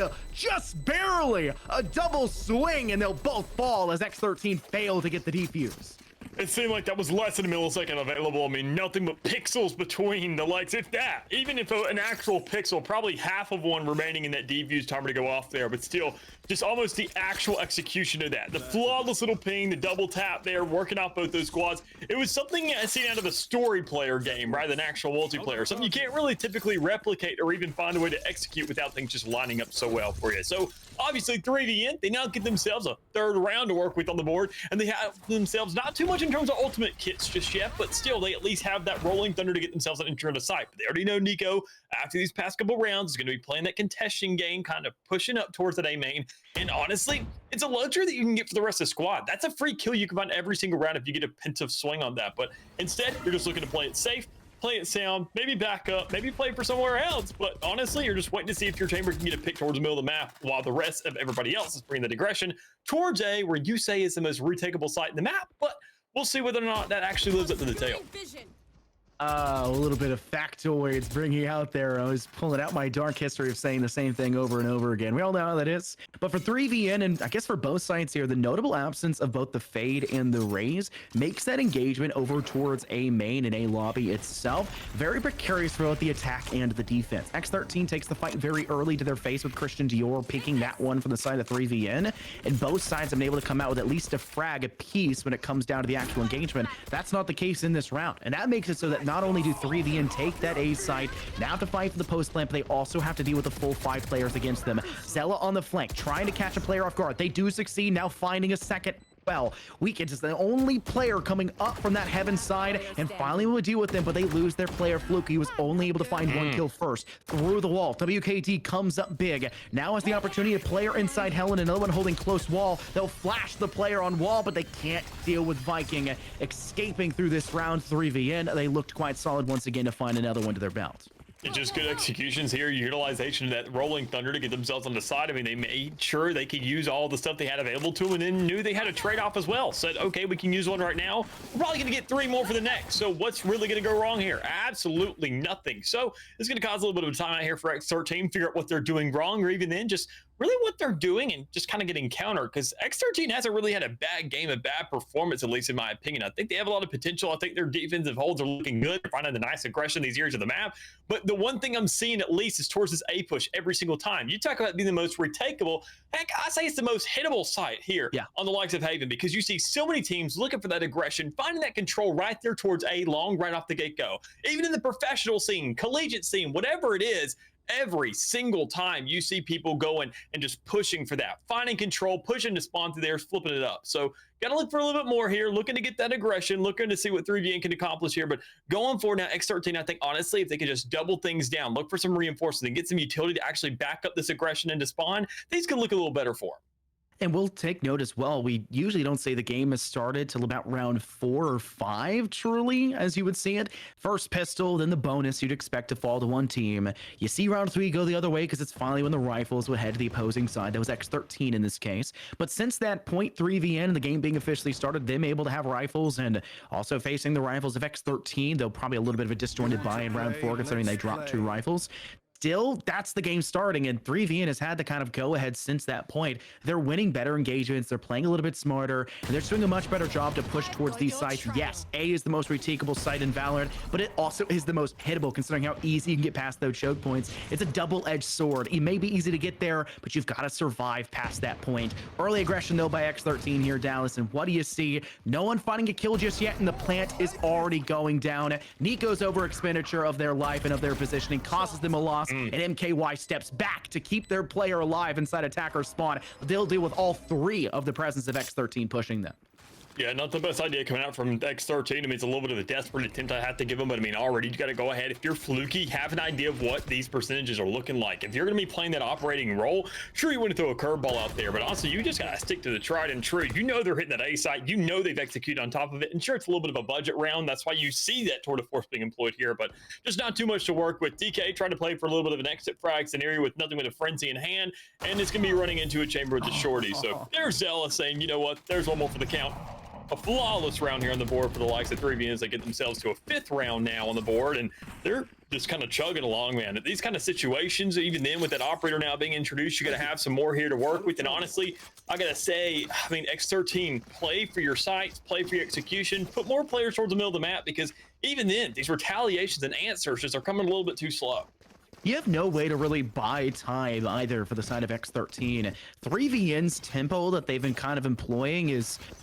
it's too quick on the run, so to say, and it's all off the back of Christian Dior's just immense play style that they're brewing up constantly over through that A main side. That's the ability, the mobility that you get out of a Neon on this map, and defensively it's not as viable, maybe to quickly get back to an objective and work off of, or maybe for that swing of intel, but it's not giving you enough. And because of that, we're seeing more players fall. Nico's the player to go first. Decay will swing over towards that B site, which where the spike carrier was for the side of 3VN, but it's only able to find one, but being taken right back. Kyoto's able to take down Fluky, now hiding behind the gong, but will not survive the onslaught of shots packed back in their direction by Maybe. But the refrag is once again immediately there for 3VN Dallas. A consistent factor for them is punishing the players that find kills, not allowing them to continue to bring up momentum, not allowing them to continue to furry things in their favor. It's all about the refrag. WKD able to find one, gets a couple shots through the gong, not able to finish the job just yet onto the player, the lone chamber behind, but now a little bit of assistance being brought out by Christian Dior, but WKD may have the perfect angle to find them. Christian does not re-swing. They'll send down util dumping, stunned and concussed. WKD will not survive as Christian slides to find the last kill. Good execution there, even then better ideas, and just playing that ring around the rosy. Good timing also coming out, and probably not really intended, but still nonetheless working out for the favor of 3VNs. They get themselves a 6. I mean, this is a good stance for them to say, okay, we have ourselves a guaranteed half no matter what, but honestly, talk about the momentum, talk about the aggression they're providing thus far. I mean, I don't think it's going to stop here. They're looking so good to just keep things going on. They're finding themselves some pacing. They're getting, I mean, just kills they need. You talk about Christian Dior, it's crazy enough how much this guy's influenced the game and hasn't even really had the most kills in the lobby. That's Zella who's going off, finding that pressure, getting those numbers. Even then, there's somebody else under him as well. There is a gap between these two players, and it shows that everybody's pitching to some extent. You have to be prepared to shut some of this down. As you see once again, Decay looking to get overextended there as a controller. Can't really find that shot. Even things did happen. No real escape route available as the spike once again goes towards that B site as they're looking for just outright aggression and a little bit of a party going on with all the buttons being pressed. Causing a divide is down. That makes things a little bit easier for the side there, 3VN, but once it dissipates, well, you've got a bit of a problem because look at what we've seen come through for X13. They find two opening kills. Zella works through split and is able to find 3, lining up the last 2 for themselves. And Kyoto says, I want to be on the kill feed too, guys. I'm just as much as part of this team as everyone else. A score line continues to fall even more in favor of the 3VN side. Great performance. We saw just how great this team here at 3VN can be, and despite the really early, I guess, successes of X13 in the roundhouse, it's not enough to win you out, especially when you know you don't have the proper weaponry to fight back. Yeah, it's one of those situations that's just unfortunate. You kind of have to work with what you got, and even the X13 doesn't have too much at every single time. They just play the game so aggressive towards that early end. I understand what you're going for, but I mean, just once again, try to go ahead and think of a retake situation. That's what you need to do. Looking at 3VN, they have an execution, they have a game plan. They're already going to map out the utility before the round even starts, before that barrier even drops. Let them waste that utility. Let them fight for that space when you're essentially giving it up for free. They're not going to realize they're bamboozled until you go into a retake situation fully kitted out to make sure you can just overflow the likes of your opposition, which we haven't seen yet. So finally a hole coming down to this A site, slowing things down, a little bit of aggression coming out towards the short area, and we see some massive trades coming through. 1s for 1s, now 3-on-1, as we see Nico closing out the majority of these players. And Zella, that lone player, the Prowler, so to say, at 3VN, now unfortunately the last one standing. Spike under control for the player that's already found 3 on the side of X13. And that's where exactly you want to be. Nico will possibly have to relocate themselves to a better angle, knowing that their teammate can start to assist them from halls. Zella will only have to keep a 1v1 for the time being, but unfortunately takes the brunt force of the damage, and Nico's cheeky slide through just drops that line of sight a little bit further, not allowing Zella to connect any shots, and it's a 4K netted. But that's an X13 round win off the back of one player doing everything possible to keep them into this matchup, and at least they'll find themselves another round before this half goes through. I gotta say, if it's anybody you're thankful, it's your duelist. Going ahead, firing things up a little bit, starting to feel that crosshair, get that placement, start really kind of getting into that zone. That's what you need for this attacking side, because that's gonna be that same player that's gonna set that totem, that's gonna set that entire tempo for the likes of X13 on this attacking side once that side's flip. And I mean, they already know that worst case situation, I mean, the best case situation, better yet, they only have 5 rounds to work with. They're going to be at a disadvantage. They have to flip this game on its head, and you can already see them trying to do that towards C long, bringing things around, looking for a flank play, looking to get aggressive off of that, but instead you already see Wicked able to go ahead and get a kill towards A as well, holding things down once more, getting that ultimate thrown out, saying, look, guys, everybody's over A, and you can tell they're waiting on it. They're all sitting back in spawn. They're kind of holding themselves out, give it a little bit of an angle, I must say, but honestly, you didn't lose too much. You have plenty to work with and a cause of divide. Let's see what they can map out. Yeah, problem is, though, you're still got to deal with the chamber that's lurking behind. They seemingly are aware to agree because Zella had to clear out a piece of util, but I mean, you're gonna have to quickly engage towards the site. 4 players stepping out through halls. Nico apparently the only one that was not flashed in the process. They able to find 1 kill, and it is a back and forth battle here in the kill feed. Down to the 1v1, and there goes Viking, who had to find 3 by themselves for the side of 3VN to squeak away this round win. But they will in fact reach the big 8, just 2 rounds away from a possible 10-2.5 if things continue to fall in their favor. And looking at the credits on the side of X13, that may be a very possible outcome, all things considered, that they're about 3,200 credits a pop before they buy armor and guns. Yeah, I mean, that's just super problematic, knowing that even in this half's going to keep on going no matter the circumstances. You're seeing 2 more available, and honestly, they're both for the taking. As we see, I mean, now an 8th round on the board for 3VN. They're looking to carry things on, get some more aggression here, have 4 ultimates to work with as well. So they're just trying to lock out that 4th round coming along for X13 as they're trying to just struggle for. I mean, a Rolling Thunder available to them, but you got one to get on the side. You got one to go ahead and stun things up. You have a cause of divide to cut things off. You got a Tour de Force to set up for a post plan. You have to kill these players fast if you're 3VN, otherwise this will not go well. With nothing but sheriffs at hand, is making things very, very difficult considering all this utility being thrown their way. Just an absolute wipe coming through and a flawless round following suit. But you know the Arsenal is so heavily in favor of the side of 3VN, you can't help but expect a round result to go in their favor, but a flawless one still says, hey, you may have expected it, but you expect them apples, so to say, and it's a little hard to say so far. X13 once again at least have money to buy some rifles in this round. Decay opts for full armor and an SMG in comparison to WKD, who goes for half armor and a rifle instead. For the side of 3VN, they have so many credits padding their pockets here at Dallas. Honestly, they could buy an operator a piece and drop it on the floor just to flex on them, so to say. And it's going to be X13 once again saying, we've got to change things up ever so slightly. You mentioned putting more presence in that middle courtyard, and they're doing exactly that. Two players quickly overthrew the big window. Viking going to go ahead and try to get a little bit of a flash scenario out, also trying to rupture towards that close cubby position, allowing for a flank by MKY through Hay. It does not work, at least for two, only able to find one, and that was already why WKD had found another kill. Man advantage for the defense of X13 as we start to head into the in-game time.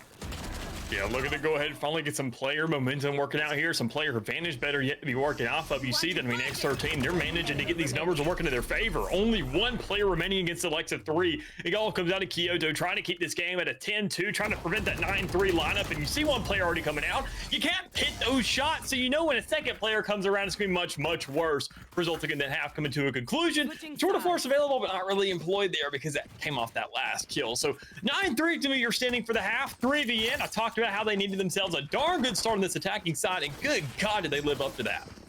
Close scenario, a really hard ending there for Kyoto, and you gotta hope that you finish off that first player in due time, but just wasn't the scenario. A 9-3 scoreline, an absolute possibility. It is the cursed scoreline, so to say, but you usually expect the curse to come through in a map like Icebox, where it's, I think, majority-wise, aesthetically is the map that happens the most on, or maybe a map like Ascent, where one team is just weaker than another when it comes to that side. We mentioned before just how weak a Neon can be when it comes to the defense, not really able to back up the team as much as they could before. Nico was trying to bring themselves out of the woodworks in that latter half of the half and was doing quite a nice job of it, but they were not keeping a very even scenario across the board. They were having to sacrifice their life quite a lot to engage, and it looks like they're going to be that forerunner once again here as they start to push towards the C site. X13 will get that plant down. Looks like we'll finally see 3VN come out themselves, pushing from that A lobby side over towards courtyard and waiting for the full team before they start to enact really aggressive behavior. And that's the right timing to do so. WKD with an amazing flip to Dior. Viking will fall just the same. It is a quick frag back for 2 on the side of 3VN, making this an even 3-on-3, but that Tasmanian Tiger makes things so difficult, but X13 still managed to come out on top off the back of Fluky with 2 headhunter hits.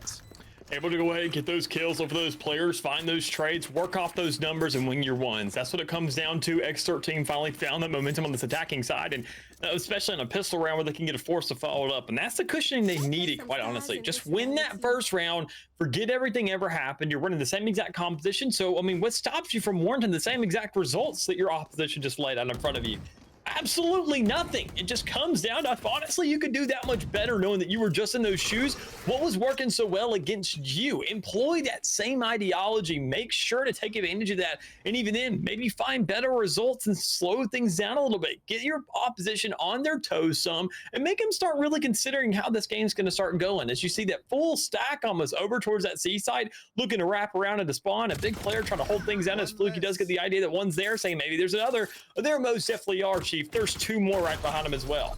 Oh, there's so many players stacked over for the side there of 3VN, and even then not able to find truly any successes, bar some information, and well, the loss of a teammate in the process. Quick sprint onto the side for X13. Engagements at the ready for Viking.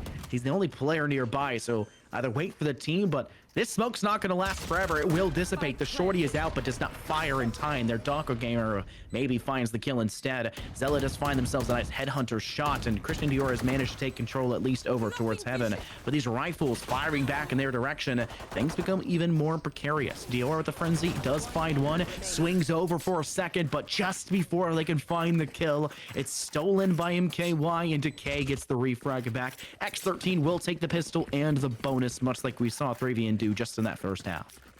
A bold choice to go ahead and be whipping out these rifles, but hey, X13, they're showing they want it, and they're going to be fighting for it. And 3VN now coming onto a rifle round of their own, not to the full extent, as you do see that I think Viking may be AFK for the moment or whatever it may be, because obviously you got more than enough money there to warrant about yourself something and to work off of. So I'm expecting that to be coming out, but even then I want to be looking at the setup, looking at these players, looking at this double A setup that we see, the Sky and the Neon once more working in collaboration. But how does that work instead? Look at the switch up. Instead of Neon running out first and then finding those stuns, looking at those reload bolts, trying to get that information off of that and peeking with your own body, you see the guiding light go out first, give yourself the intel to see if it's even worth it, how many players are there, which instead you see lap around, a little bit of a push towards that garage area. The spike not even really taken just yet. You see instead towards the back that you got your players just kind of chilling out some, and I think Viking still is kind of out of the game, but hey, Fluky is still very much in here to go ahead and get one more with that Spectre.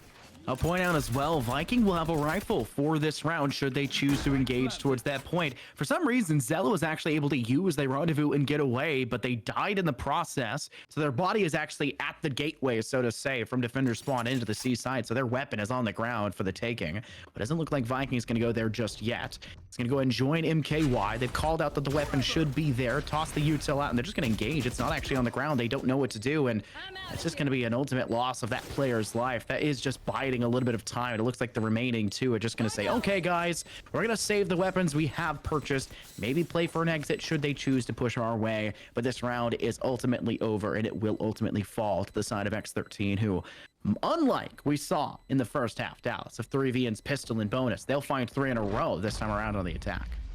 Yeah, there's going to be a round where you step things up and say, okay, we got a lead and we're going to hold it down. This is where you talk about those 9-3 cursed. That round alone is usually where things become a problem. You see the economy doesn't really go towards your favor. Things get flipped up. These guns go ahead and get grabbed for free because you're on a bonus. I mean, it's just so many overlapping problems. You're saying there's really nothing good to look at here. I mean, the combat's coming through. The only thing you got to say is, hey, we're 3 rounds off from, still finding a tie game. And that's just not enough when you know that, I mean, one of those rounds are going to be ecos, and hey, probably 2 of them if you end up losing the next buy. So things really aren't as close as you expect them to be. They're not really out of reach just yet. You see X13 looking to go ahead and get aggressive towards the A site and say, look, if we're going to be winning this game, let's do it by force. Let's go right back towards the A site. Let's fight them over here. And once they back up, we've already shown that we've gotten control of this round because they're just willing to give up the space. And we noted 3vn's attacking strategy of just heavily forcing towards a site and just playing around in that lobby position, whether it was mostly towards A and occasionally inside C lobby as well. They weren't defaulting like we're seeing right now with the side of X13. They're playing very smart. They're playing so that they know 3vn's going to push them, at least with one player. That was Zella doing so with the headhunter in hand, hoping they could find maybe an even frag before they ultimately fall out and die from the side of X13. X13 just being a much smarter team, so to say, when it comes to that positioning. Unfortunately, though, they just swing too far. Nico's directly next to Kyoto. Kyoto's able to find their teammate and then Nico immediately after the fact, and their position primes them for a 4K as 2 players swing out through that C long. It's just a K remaining, able to find their doppelganger, destroying the chances of the ace, but you've still got 3 more players you have to mow through if you want to win out this round. Yeah, able to deal with 1 more. That's 2 to your name. A 4K still required. Moving through the halls, heading towards that C site. Spike was dropped on the 2 players swung out initially, and Decay is at least good for another. Drops this, isolating to the 1v1. Only player remaining for the side of 3v&, is Christian Dior, working now slowly through garage. The same position Decay was working from before. They'll tap down the spike, not sticking it just yet, relocating to prime it in yet another position, and Christian Dior will not be allowed to peek this one just yet. Slowly swinging back around the front side of this objective. 6 shots in the clip for the player of Decay. If they miss too many, they will be denied the possibility of finding the kill, but they're going to choose to pop down the full-ass ultimate here, and it's not going to matter anyways. Decay finds themselves a 4K, and Christian Dior will fall. Yeah, a little bit of a situation there coming out from Decay, saying, you know what, throw it all out there, why not? You got it? If you got them, grill them. Why not? You know what? It's just do what you can, do what you got, and let's throw everything at it but the kitchen sink. And hey, I mean, honestly, that ends up working. Still, it was a very, very scrappy round. You know, and even then, if that round wasn't won out by X13, they weren't in too bad of a spot. They still had a full buy coming into this next round. The last thing they wanted was just 3v winning out of thrifty and saying, look, that's going to switch up the momentum. The entire streak is now just completely scrapped, whether it's win, loss, whatever it is. You can't work with it anymore. Speaking of working, you can't work that body anymore if you're Zella. That's already a player down, a little bit of a pacing, and even then, a lot more space being taken towards its A side as you're looking to get that spike down. you know that Viking didn't have to buy a rifle in the round before. You know that you already had 2 getting out of the round. You bought out that round, forcing at least to engage.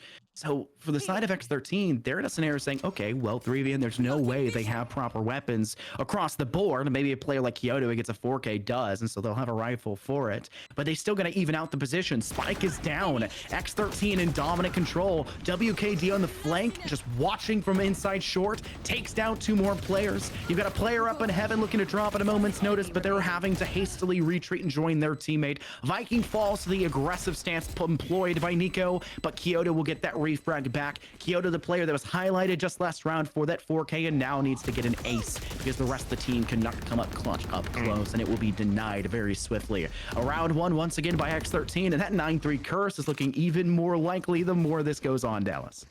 Yeah, and it's finally going ahead and creating a little bit of a pause in the game as you see 3v and looking to take this time out. Figure out what exactly is going wrong. Why do they need to slow this game down? What pacing problems are they really facing? And even then, where is this aggression coming from? And I think it just comes down to the likes of X13.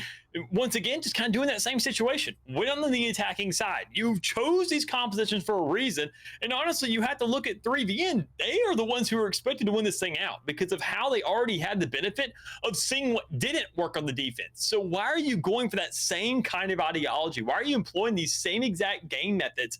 And we just need to change up, and that's all it comes down to. I want to see whether or not they station this operator towards the A area, whether or not they go for aggressive kills with that rather than putting Neon's body on the line. Whatever it may be, it just needs to be different, is all I have to say, considering they won a single round in this half. You usually see teams in a scenario, Dallas, where it's like, okay, we lost the third round, our expected round, recover, take the 4th in the chin, and then find ourselves in the 5th. But 3VN can't even get their foot in the door for this half. I mentioned how Neon struggles on the defense. Typically, they're still going to be the player that engages first. But instead of it being Christian Dior to fight first in these fights, it's Zella every single round, Dallas. Just hoping that their headhunter clicks instantly to 1, maybe a second. You can't pray for even frags. You need to play smart. As a defender, you get to pick your positioning. You get to pick when you retreat. You get to choose the proper timing for where you want to dump out util. You force the side of X13 into your hands, not the other way around, and your inability to dictate the pace has been ultimately your undoing, your unfurling of all chances. They're 1 round away from tying it out 9-9 already. And honestly, we talk about first bloods a lot. You got to think that sometimes, I mean, you can obviously at any point in time make sure first blood doesn't matter. You can get a 2-man exchange just completely even out the odds. If anything, have yourself an advantage immediately. And that's just something that it's not taken advantage of too much. The chaos isn't really employed too much to really give yourself and open up that opportunity, as all utility is made to do, to create those timings, to create those spaces, to make those points of contact to get yourself in those scenarios where you can win out 2, 3+ players. But instead, we finally see one of those being employed right now. The overload, just overdrive, going right in your spawn, pushing up right through A-Link. Not much to do. 3VN already losing a player from it, saying, look, that we got a crazy Neon running about here. We don't know exactly what to do with it. And Christian Dior's one of his own, can't really make too much of an exchange or even then an answer.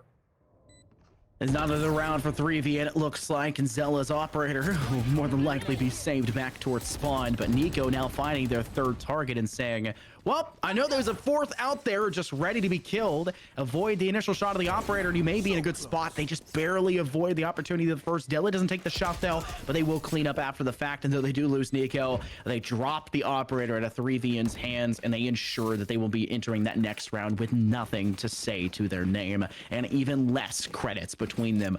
A horrible situation for 3VN and their fans to be in right now. X13 have pulled off what seemed nigh impossible to scoreline in an even front 9-9, and it has been X13's name stamped in this half with 6 in a row, with no chance at 3VN, it seems like, in any of these rounds to find and collect themselves. Absolute utter destruction on this half thus far, and I mean no answer whatsoever yet. Even then on that 3rd round where you're expecting it, where we saw X13 actually get their first round to work with on their defending side. that wasn't the case here. And there's a lot of things that need to be fixed up, that need to be tightened up here by 3V to keep this game going in their favor. And the tour de force first blood has to be the first thing. And honestly, you already see it going ahead and being choked out. That rendezvous being employed, not a first blood on the field, not too much aggression going up towards that C long, looking to just play it a little bit more pace, a little more reserved. And honestly, it just once again gets you in the situation where you're saying, all right, now we got to go for retake. What do we have? Absolutely nothing. If anything, we've lost a player, lost another one now, so they're pushing to spawn. Not too much to do. A headhunter now being thrown out, but it's going to be closed out as well. It comes down to a 1v3 situation with a player sitting in garage, and Viking can't really just clutch things out like that with a sheriff in hand. So now we talk about the tie situation. We talk about the 9-3 curse. It's in full-fledged here, as you now don't see even a tie game, but a lead coming up for X13 with 7 in a row behind their name. The double-digit curse, Dallas. The first team to reach it typically stays in that position. It's the beginning of the end in a lot of ways. And despite 3VN not having much to work with in that round, they still held on for a little longer than expected. They had to use their tour de force. They had to feel compelled as well to maybe send out seekers of their own should it have been available. But they held on to the ultimates for the most part, saying, all right, we know that we can find a fight back when it comes down to actually having rifles in their hands. And X13 committed a lot of their ultimates. The seekers initially straight down C long, forcing away the rendezvous to player of Zella, their chamber that was holding over towards back plat. They had to use the Rolling Thunder to engage onto site, and they had their own tour de force popped. So much there for X13 that they engaged with in a round where 3VN didn't really actually have the proper rifles all across the board to fight back in true compassion. Yeah, I mean, just not much to work with here. I mean, 3V, they do have those 3 ultimates. I think, honestly, they could go ahead and use this timing, use this luxury they have, all those ultimates that X13 doesn't exactly have, as a time to really just try something new. Look for a different way, look for a different method. We can already see that breach kind of being off-site, but, I mean, with that Rolling Thunder available, that's something you don't want to have off-site. That's something you want to have teammates kind of being away from, because breach, they say, all right, here we go. Let's stun up some teammates and make your job that much more difficult. They're not going to do things like that. They're going to make sure to hold things down, look for that aggression, and pray that things work out right off the get-go, which they don't even really have to be encountered from. No real push going over towards the A side. It's going to be a huge Trojan horse coming through as a Spike makes his dainty little maneuver over towards that C, while full blood is being shed towards A. At least 3VN looked like the round could possibly be brought back into their fingertips here. 3 players left for X13, but Spike has been planted, and now they get to situate themselves here for the post plan, as it looks like they'll even have a flanking player of WKD working from behind. Fluky from defender spawn is able to find themselves a nice kill there into Zella. That allows them to escape as well. Unfortunately, WKD and Fluky do not survive for much longer, leaving this one down to just the player of Decay. A cosmic divide by the side of 3VN will be placed down, and it will be a cleaned up round for them, making sure that, hey guys, we're still into this one. Don't count us out just yet. A tied game now, 10-10. Huge exchange there, huge run on the board for 3V and saying, oh my god, they are actually beatable. We can kill them, we can defuse that Spike. It's not something that just has this impenetrable force field around it like it's Harbor on steroids. It's something we can actually touch and something we can mess with, and it's something they have to go ahead and kind of reinforce again and again and again. They didn't use too much in that last round. They used the cause of divide. They had the idea already in head. After you see the likes of Fluky so many rounds over and over and over again, even then more so Zella doing the same thing of being that chamber that flanks. They had that idea in their head saying, one go ahead, hold things down, another one, go ahead and watch that flank, because that may be where that players come from. So they have the ideas in mind. They know where the player presence is. They have taken account and taken attendance everywhere. They just have to find a way to keep these kids under control once it really comes down to it. You gotta manage not just your position, but also the counterpart's position as well. Play a little bit smarter than you would. You gotta be thinking ahead of the game. It's not just this round, but the next and the one after. That's all about the expenditure, that return on investment, so to say, of these ultimates as well. And a round like that, where 3VN enter into the round, and they had, what, 3 ultimates, I think, was the total tally they had under the belt, and they only had to use 1 because they pick up first and second frag. Getting those first bloods is so important for the economy as a whole. Even if you lose out on that round, it's much easier to win it because you can say, hey, we got first bloods, we're in a good spot, now we can use our ultimates where we want to, instead of having to feel like they have to come out just to have a chance. Much smarter play style for the side of 3VN, and with this tech pause coming through, this maybe is another chance for 3VN to say, okay guys, let's not overthink things, let's not go too crazy at this point. We're gonna kind of keep our heads in the game. 1 round after giving away 7, we're not out of the, I guess, the dangerous part of the game just yet. We gotta keep our heads clear and into this. And it's finally exactly when they needed it. It wasn't at a point where they were going to go ahead, keep the game rolling, hit that double-digit checkpoint first. It was when they said, okay, look, we got to wake up. They finally have passed us. It was 9-3. We were saying, look, 9-3 curse, how funny. Oh, my God. Okay, yeah. Yeah, it's real. It's real. It's taking effect right here. We made fun of it. We called it. We wrote its name on the mirror and said it out loud 3 times over. And now that curse is here upon to just lay waste to all of us. You can't let that exactly happen. You have to look for what you got to work with. I mean, let's think about it right now.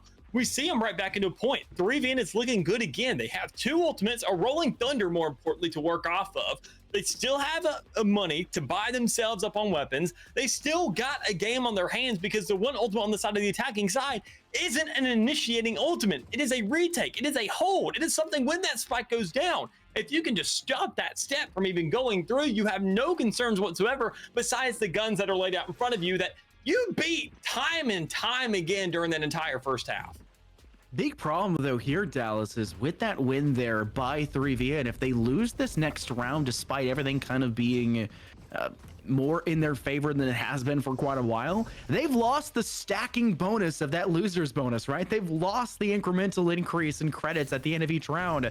So they need to win more than just 1 round in a row. They need to take this second as well. If they don't do so, we're probably going to see another scenario for X13 where they continue on the dominant manner of taking round after round and stringing them back to back. That just cannot be allowed by 3VN. Whether you're a 3VN player yourself or a fan, you have higher expectations of your squadron. And like you said, the fact they have the Rolling Thunder, the fact their Neon can pull their best Emperor Palpatine impression and take it to the face, so to say, of that X13 side, whatever happens, they need to play smart and they need to play aggressive. And look at what we're seeing come out right here from the side of 3VN at the gates of Courtyard. Guiding Light in hand, though, for WKD could be pretty rough.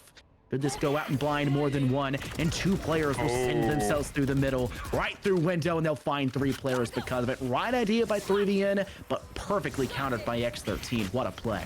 Yeah, not something you really expect is having to play anti-flash so you have opponents, or at least your teammates, more importantly, kind of pushing out right there towards Courtyard, but still an absolute slaughter fest going through the middle of the map. You talk about this round that had to go towards 3DN's favor, and so far it has not done that, but thankfully Mikey's still alive and well ready and well equipped to go ahead and get a couple of these kills on the board. So now making things equalize a little bit, going down to the 1v2 rather than a 1v4. Things are looking much more doable. You have to go ahead and just play off of your little cabbages, your little seekers going around that map, see what you can manage there, and hopefully it blindside somebody. And it's not the case. Absolute upfront aggression pushing on. You go ahead and get both of them shut down, and you're just met with even more utility, but it doesn't matter. One more player close out. You're looking for the 4th. That doesn't happen. Decay keeping things rolling along for an 11 for X13.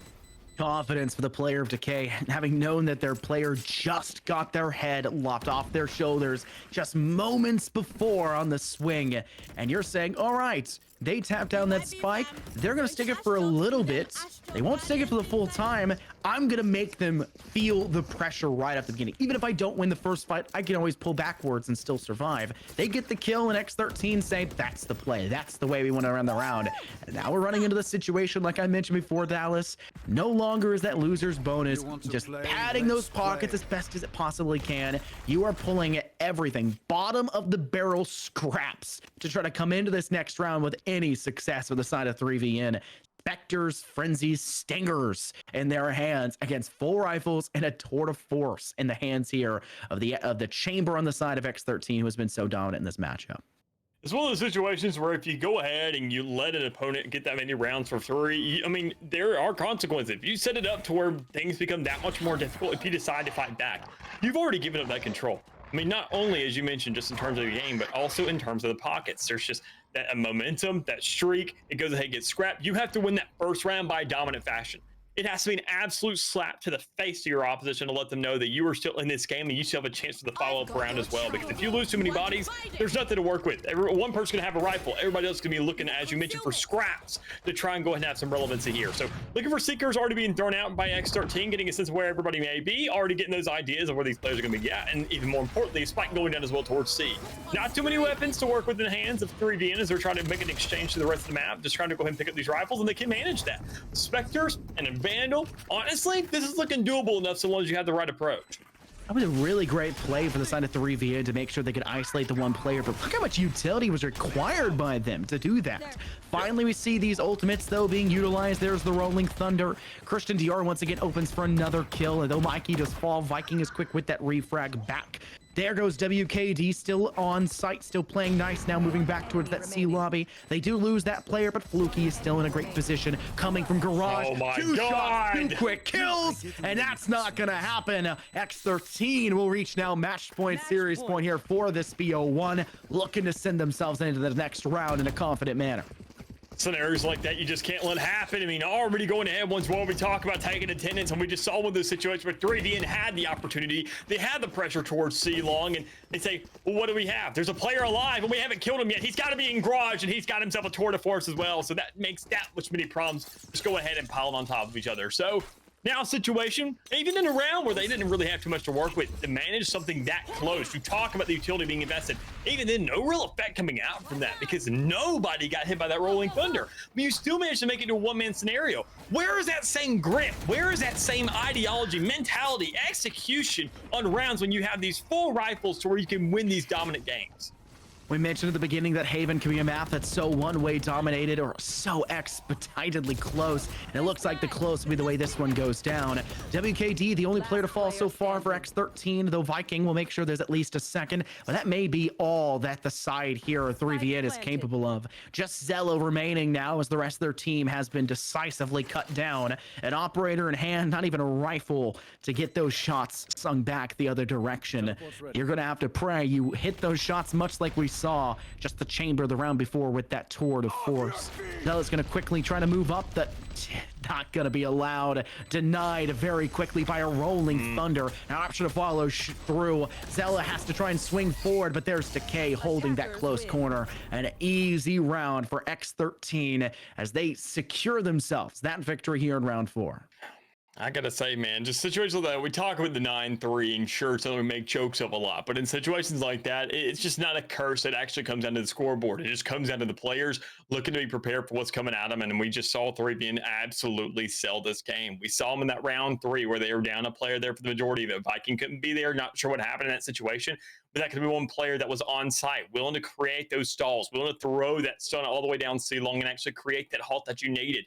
No matter what it is, we just didn't have it there. They had the game under their wraps. They had that lead, a massive one at that, only being one off from that scenario. But I mean, even then, over the course of the game, they didn't employ those ideologies and those exchanges I mentioned. Didn't play for the retakes, didn't look to go ahead and try something different that wasn't working for X13. And once they said the game flips around, if we get even one little aspect better than you, at round number 3, where we flip things on its head and get ourselves a bonus converting into a full buy, and the next one for essentially free, that one small little difference right there is enough to go ahead and carry on for 7 undefeated rounds, just completely flipping the game on its head.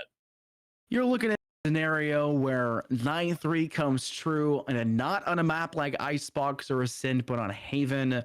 Just a way to keep their head in the game for X13. Way to say, we take the first 2. That's just the beginning. Let's get to the end. And they just kept up the momentum. What was it, 6-7 in a row, uncontested? They reached double digits first. And like I said, that's the beginning of the end. You've now reached the end. Just got to find that conclusion. And X13 only give up one more round by the end of that. Great game for them. They'll be moving on here past this quarters. We'll have to see if they can continue to make it to those finals as well. But that's it for this matchup. We're going to take a quick break before we pull on into the second one. It should be fairly close to being ready considering just how long and close this game came out to be. But keep sitting in your seats and be ready to find the conclusion of the night.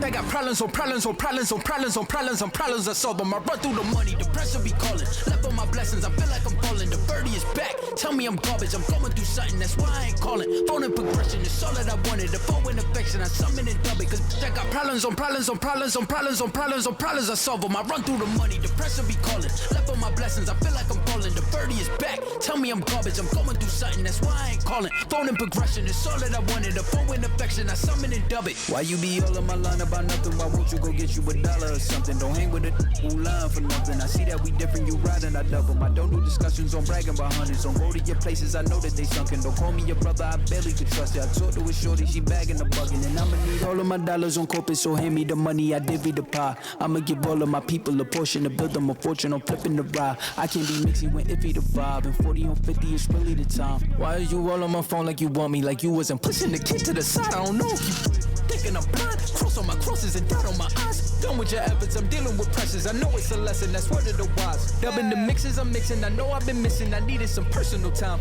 All the pictures, dimensions, I don't with your digits. I mean it, I'm staying inside. Cause I got problems on problems on problems on problems on problems on problems I solve them. I run through the money, the pressure be calling. Left on my blessings, I feel like I'm falling. The birdie is back. Tell me I'm garbage, I'm going through something, that's why I ain't calling. Phone and progression, it's all that I wanted. The phone and affection, I summon and dub it. Cause I got problems on problems on problems on problems on problems on problems I solve them. I run through the money, the pressure be calling. Left on my blessings, I feel like I'm falling. The birdie is back. Tell me I'm garbage, I'm going through something, that's why I ain't calling. Phone and progression, it's all that I wanted. The phone and affection, I summon and dub it. 2v3 Glizzy Gobblers. They're man down. And they managed to try to push this one. But notice where Goki has stepped back to. They're holding that main entrance of A. No one's extended towards sight. This is going to force the side of Glizzy Gobblers to swing forward.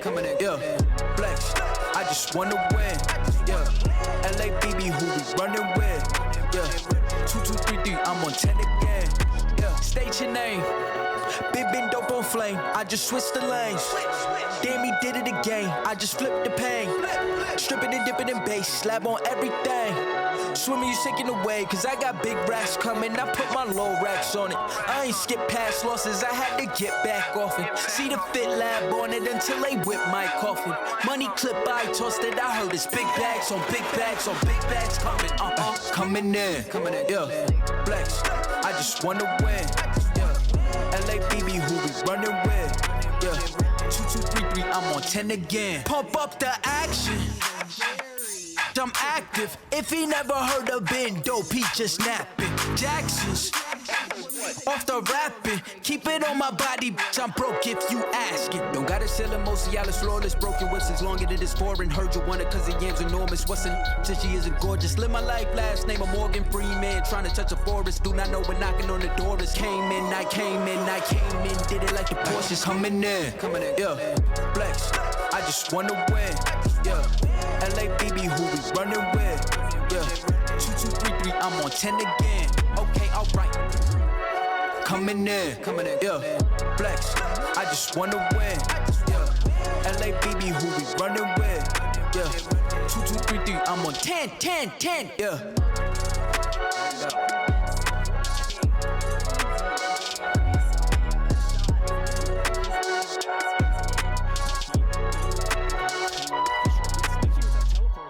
Enough of the code switching, been hitting my soul, been on the ropes, I'm ready to grow, so get to know niggas. Keep your head up, I want you to grow with me. Yeah, alright, okay. We get it. No contest. Wait. Surf's up, nigga. The world been dying, days is number, check the climate, I'm sick of it. Fuck the harebrained scheme to get the riches quick. Play the long game with serene scene and the whip that's quick. From the back room to the hearts, I'm in the thick of it. I grind too hard for y'all not to see me a star, bitch. I'm raising a bar like they really pay me to talk. My life been in shambles, but I got handles. I'm finishing at the rim. I remind you time and again that I'm really him. Oh, you ain't know? This shit not just for the show, but bet you entertain. Anybody not for me is below me. Blow me, you in the way. I live my dreams, I got it locked, the master keep it on me. Back in the field, running audibles with the team. Everything I got out the mother, told my truth. I shake that fake shit, they praise you, then minimize you behind you. Just know I notice you. Stay woke, no joke, it really be the ones you closest to. Had to stop sleeping on myself like I ain't know the truth. Oh, this to me like it's really nobody code is this. And if you disagree, then you jaws and your claim get audited. Who you know do the beating and talking and write the harmonies. I'm really convinced there's nobody out here going hard as me. Wish well the dog that claimed belief in me so he could use me. Look at me now, you chose your route, I know you sick to see it. You talk a lot, all that flop, but that shit not harming us. Capping your status, we back, ain't nobody bras us. To the ones that held me down for the count, look at what growth will do. I'm the kid from the coders that feeling double sex with loot they pay to play my shit back. Ain't no way I'm going back until I'm fossil fuel to the flame, just like I'm supposed to do.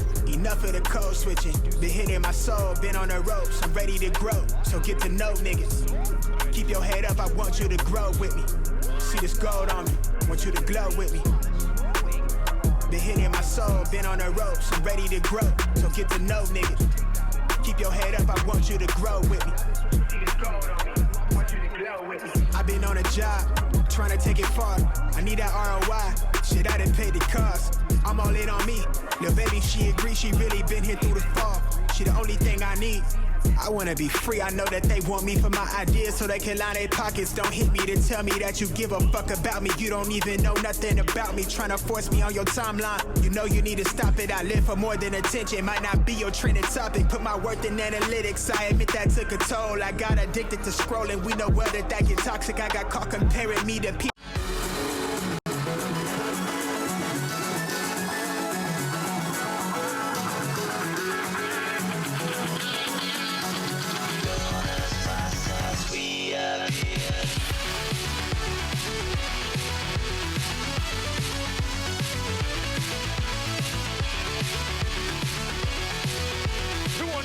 Battling, oh, what a flash!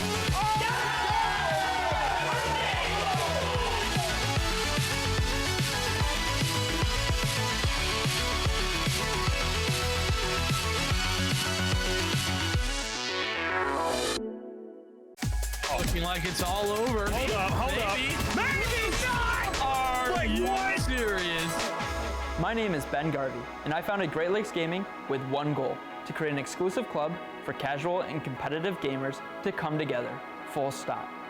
Every week, GLG hosts esports competitors of all ages with real prize pool tournaments and a live broadcast to Twitch. One actually does come through from Jenny. The second, the third, the fourth. With thousands of followers and hundreds of weekly players, the GLG community is thriving more than ever. And now we're building a better experience for our players. And we're setting the bar high. No, literally, 22 stories high. Welcome to the Gaming Lounge, the first of its kind, located on the 22nd floor of Innovation Square in downtown Rochester, New York. That's right, this space is built just for you, with the latest and greatest in gaming gear and plenty of space for you to claim that little bit of glory. As you enter the Gaming Lounge, you'll be welcomed at our reception desk, and behind that, our main office. Here, we'll produce our professional broadcasts and turn those sick plays into the GLG highlight reels you've come to love. LAN tournaments, viewing parties, that all happens here in the viewing room. And if you need a little practice to start actually winning for once, spend some time in a team practice room. At some point, you'll need to touch some grass and maybe grab a bite to eat. So we partner with local cafe and restaurant, Bite Rochester, to provide fresh and healthy snacks at our cafe in the clouds. And of course, the crown jewel, the gaming room, stacked with hardware from limited edition consoles to top-of-the-line gaming PCs. Yeah, that's right, we've got GPUs. And if that's not enough, we've got 2 more private streaming booths fully prepared to take your following to the moon. The GLG Lounge is the ultimate space to stream, host, and hang, with no compromises, all built for your next win in the clouds. Grab your GLG membership today at glgaminglounges.com.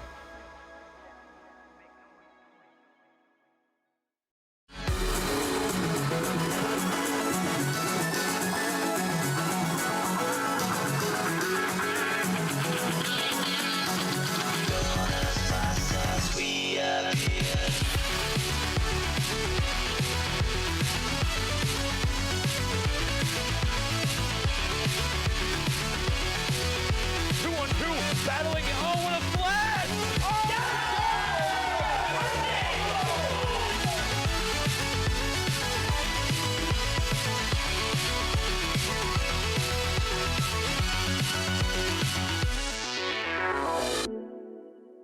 Oh, looking like it's all over. Hold up.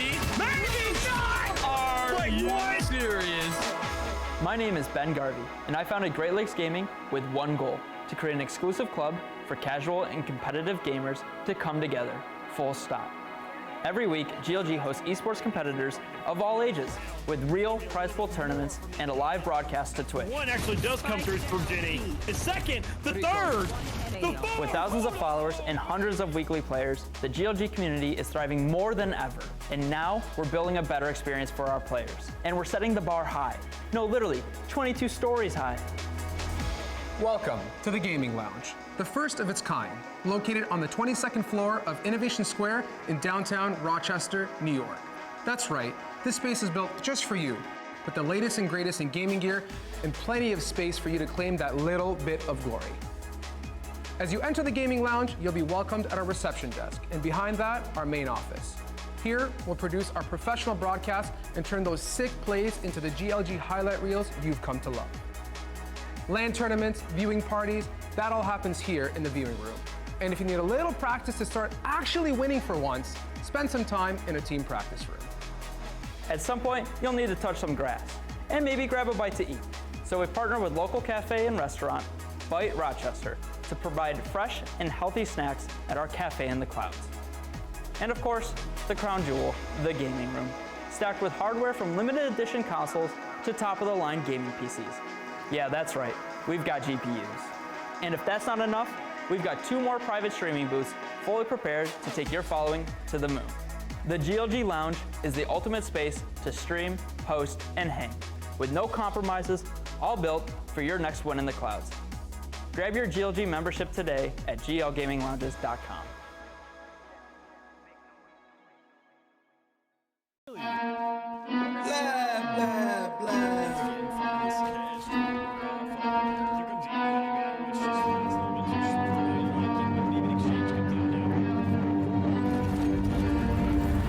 I got problems on problems on problems on problems on problems on problems I solve them. I run through the money, the pressure be calling. Left on my blessings, I feel like I'm falling. The birdie is back, tell me I'm garbage. I'm going through something, that's why I ain't calling. Phone and progression is all that I wanted. The phone and affection, I summon and dub it. Cause I got problems on problems on problems on problems on problems on problems I solve them. I run through the money, the pressure be calling. Left on my blessings, I feel like I'm falling. The birdie is back, tell me I'm garbage. I'm going through something, that's why I ain't calling. Phone and progression is all that I wanted. The phone and affection, I summon and dub it. Why you be all on my line about nothing? Why won't you go get you $1 or something? Don't hang with it, who line for nothing. I see that we different, you riding, I double. I don't do discussions on bragging about hundreds. Don't go to your places, I know that they sunken. Don't call me your brother, I barely could trust it. I talked to a shorty, she bagging the bugging. And I'ma need all of my dollars on corporate, so hand me the money, I divvy the pie. I'ma give all of my people a portion to build them a fortune. I'm flipping the ride. I can't be mixy when iffy the vibe. And 40 on 50 is really the time. Why are you all on my phone like you want me? Like you wasn't pushing the kid to the side. I don't know if you thinking I'm blind. Cross on my crosses and dot on my eyes. Done with your efforts, I'm dealing with pressures. I know it's a lesson, that's word of the wise. Dubbing the mixes I'm mixing, I know I've been missing. I needed some personal time. All the pictures, dimensions, I don't with your digits. I mean it, I'm staying inside. Cause I got problems on problems on problems on problems on problems on problems I solve them. I run through the money, the pressure be calling. Left on my blessings, I feel like I'm falling. The birdie is back, tell me I'm garbage. I'm going through something, that's why I ain't calling. Phone and progression is all that I wanted. The phone and affection, I summon and dub it. Cause I got problems on problems on problems on problems on problems on problems I solve them. I run through the money, the pressure be calling. Left on my blessings, I feel like I'm falling. The birdie is back, tell me I'm garbage. I'm going through something, that's why I ain't calling. Phone and progression is all that I wanted. The phone and affection, I summon and dub it.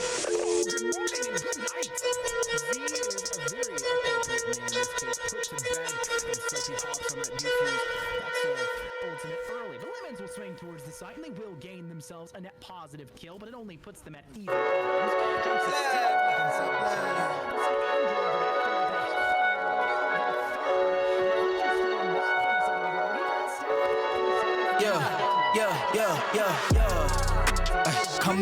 Coming in, yeah, flex, I just wanna win, yeah, LABB who we running with, yeah, 2, 2, 3, 3, I'm on 10 again, yeah, state your name, big been dope on flame, I just switched the lanes, damn he did it again, I just flipped the pain, stripping and dipping in bass, slab on everything, swimming you sinking away, cause I got big racks coming, I put my low racks on it, I ain't skip past losses, I had to get back off it, see the fit lab on it until they whip my coffin, money clip I tossed it, I heard it's big bags on big bags on big bags coming, coming in, yeah, flex, I just wanna win, yeah, LABB who we running with, yeah, 2, 2, 3, 3, I'm on 10 again, pump up the action, I'm active. If he never heard of been dope, he just napping. Jackson's off the rapping. Keep it on my body, bitch. I'm broke if you ask it. Don't gotta sell him Mosialis flawless. Broken whips as long as it is foreign. Heard you want it cause the yam's enormous. What's a till she isn't gorgeous? Live my life last name of Morgan Freeman. Trying to touch a forest. Do not know when knocking on the door is. Came in, I came in. Did it like the Porsches humming in. Coming in, yeah. Flex, I just wanna win. Yeah. LABB, who we running with? Yeah. 2, 2, 3, 3, I'm on 10 again. Okay, alright. Coming in, yeah. Flex, I just wanna win. Yeah. LABB, who we running with? Yeah. 2, 2, 3, 3, I'm on 10, 10, 10, yeah.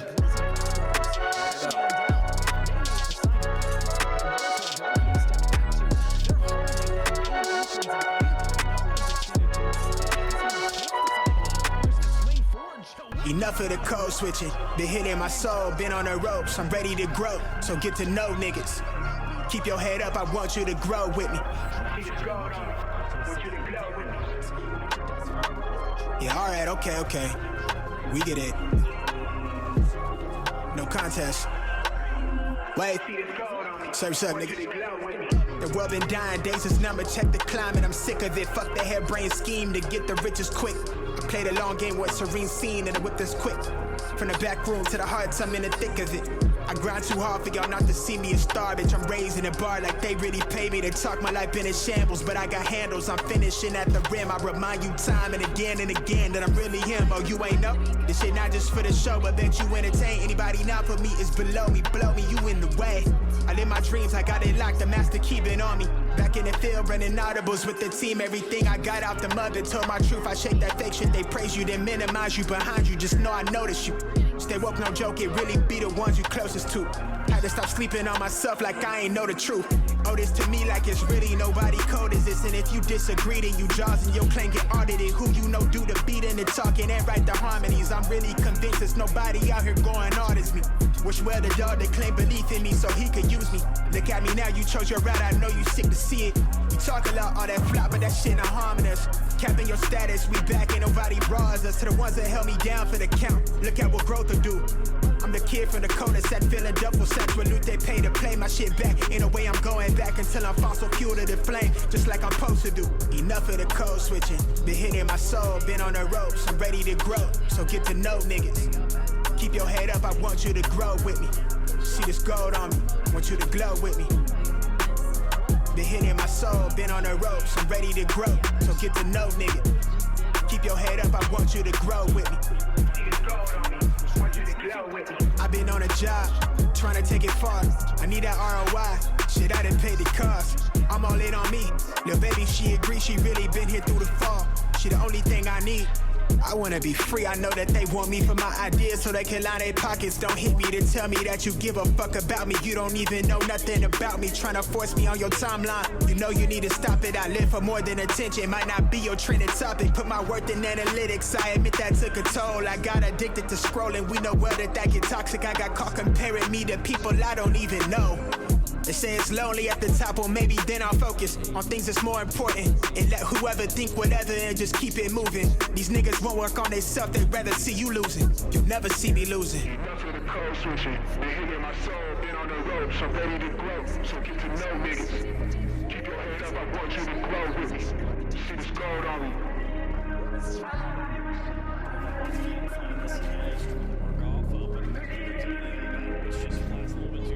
Want you to grow with me.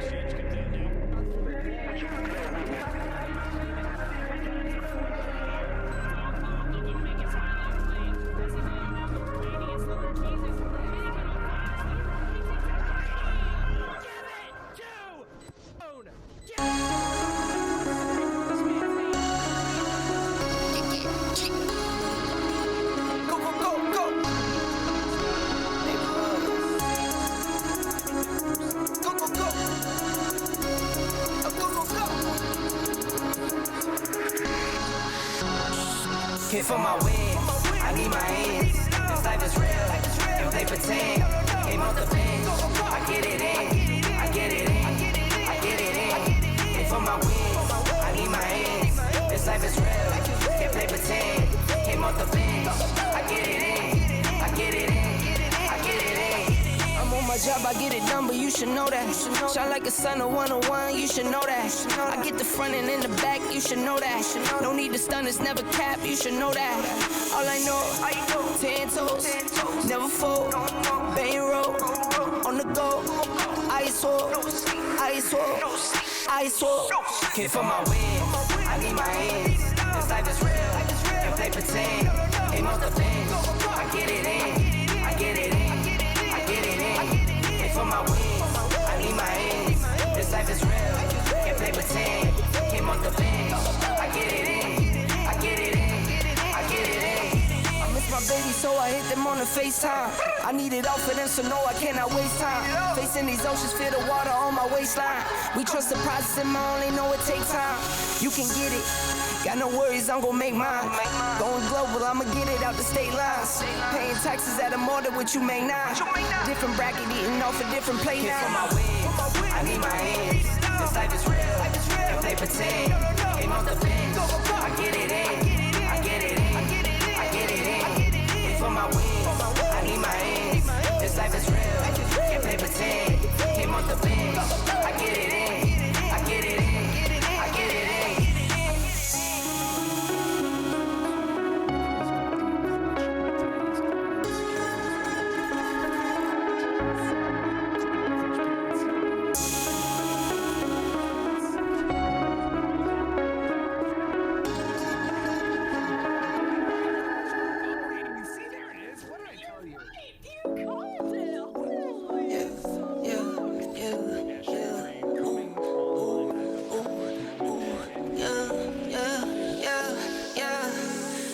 To the bank, like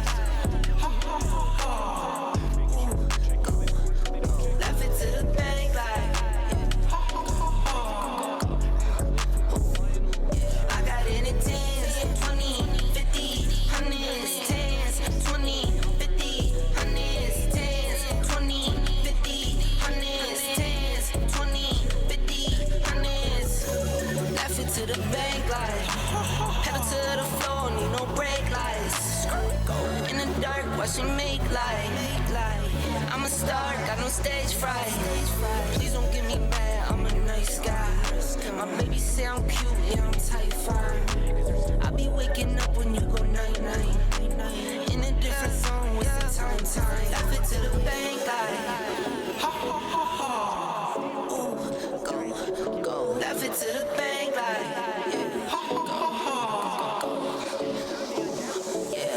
in it tens, 20, 50, hundreds, tens, 20, 50, hundreds, tens, 20, 50, hundreds, tens, 20, 50, hundreds.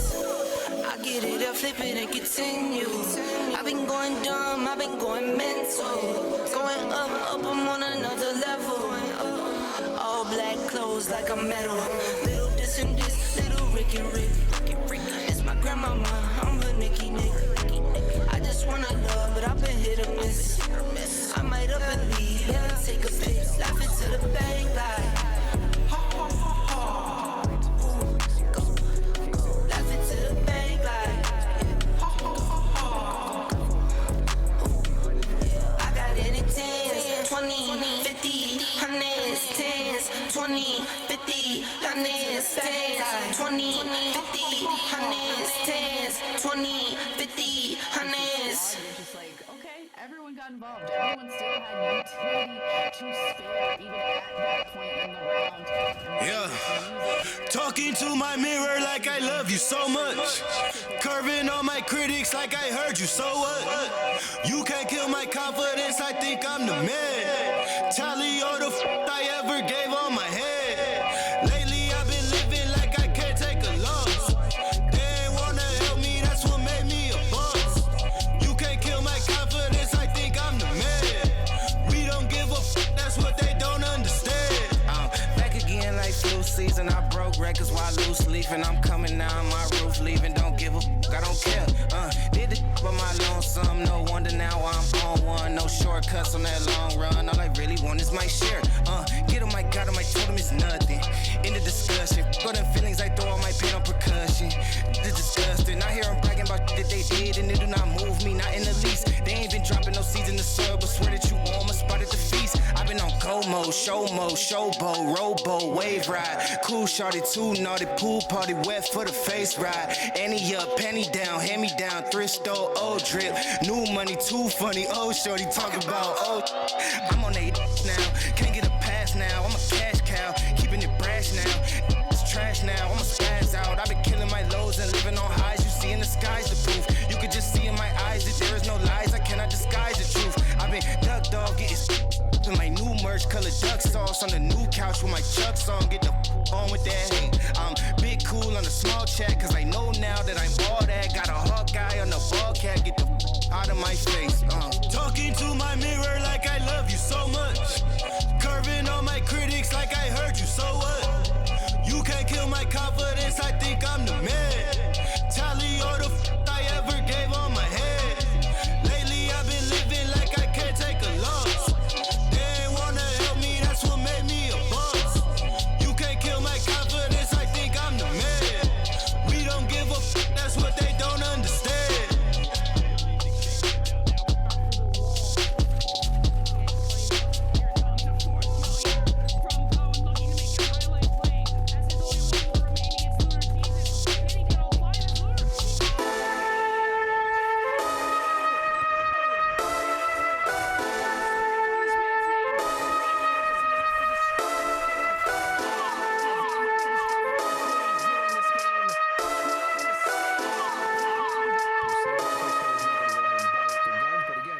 Came through dripping Aquafina, I'm sipping 15, kept a weapon on me. Flow make digits, I'm on my business, stack chicken like what it's gon' be. True in the cut, hey, you want us red run when I tell her peace. Love is love. Love is love. Adios. Bendo with the switch again. Boy deliver like he happening. Core with digits, give him estimates. Summer sauce for my Benjamins. I got what you need, baby. Skirt the Chevy, make a scene, baby. LABB been the team, baby. Been Papa, word the G, baby. Look, labs till I'm finished. Had a handful of lemons through the hand. Got a bag, now the hands in the business. For my hand, it's a ticket. Talking Mazda for the biggest. That's a comma and a comma and a comma. Gotta get it. I've been playing with the minutes that they been shoulda gave. And I'm flipping every digit that they been shoulda paid. Had to find a way to get it. No, this isn't what you made. If I ever wanna dip, then I'm brink with the blade. And I'm brinking a blink on the brink of some dumb shit. Watch how I move, cause I know the brink's coming. Watch for the blues, cause I know that they dumping. Nothing in my view, so it's hush on discussion. Hush on discussions, you know what you need to. I keep it in the van to let you know that I don't need you. Y'all cats be see-through, heading out to peace. You been king, I'm regal, got it in my Abisu. Came through dripping Aquafina, I'm sipping 15, kept a weapon on me. Flow make digits, I'm on my business, stack chicken like what it's gon' be. True in the cut, hey, you want us red run when I tell her peace. Love is love. Love is love. Hold up with it, got my back on Pippin. I'm back in kitchens with the tray. Windows tinted like how black my skin is. Scoop the shorty in it from a J. Swish, she got vision just like any women giving me the kitten. Way before the riches, nothing more to mention. I could light a block of powder or a glisten. Foreign on my body, that's a Gora linen. I came through dripping Aquafina, I'm sipping 15, kept a weapon on me. Flow make digits, I'm on my business, stack chicken like what it's gon' be. True in the cut, hey, you want us red run when I tell her peace. Love is love. Love is love. Adios. Love is love. Love is love. Adios. Love is love. Love is love. Adios.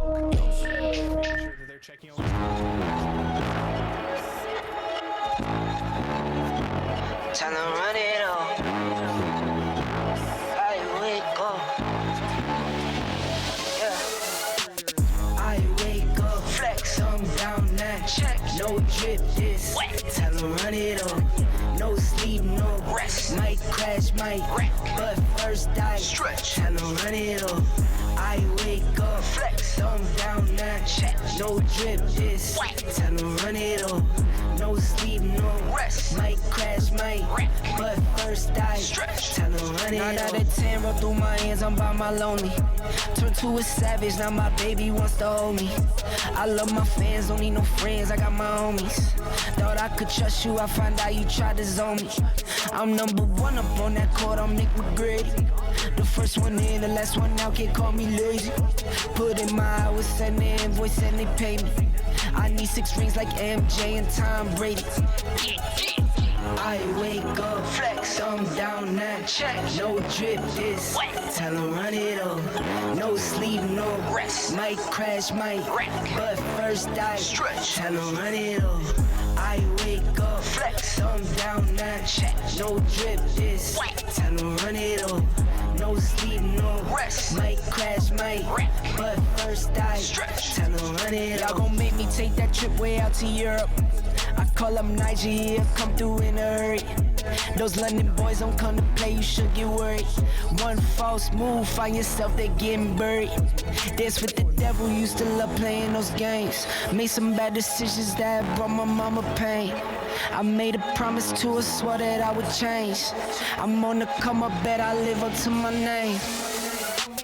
I wake up, flex, thumb down, that check. No drip this, tell them run it up. No sleep, no rest. Might crash, might wreck, but first I stretch. Tell them run it up. I wake up, flex, thumb down, that check. No drip this, tell them run it up.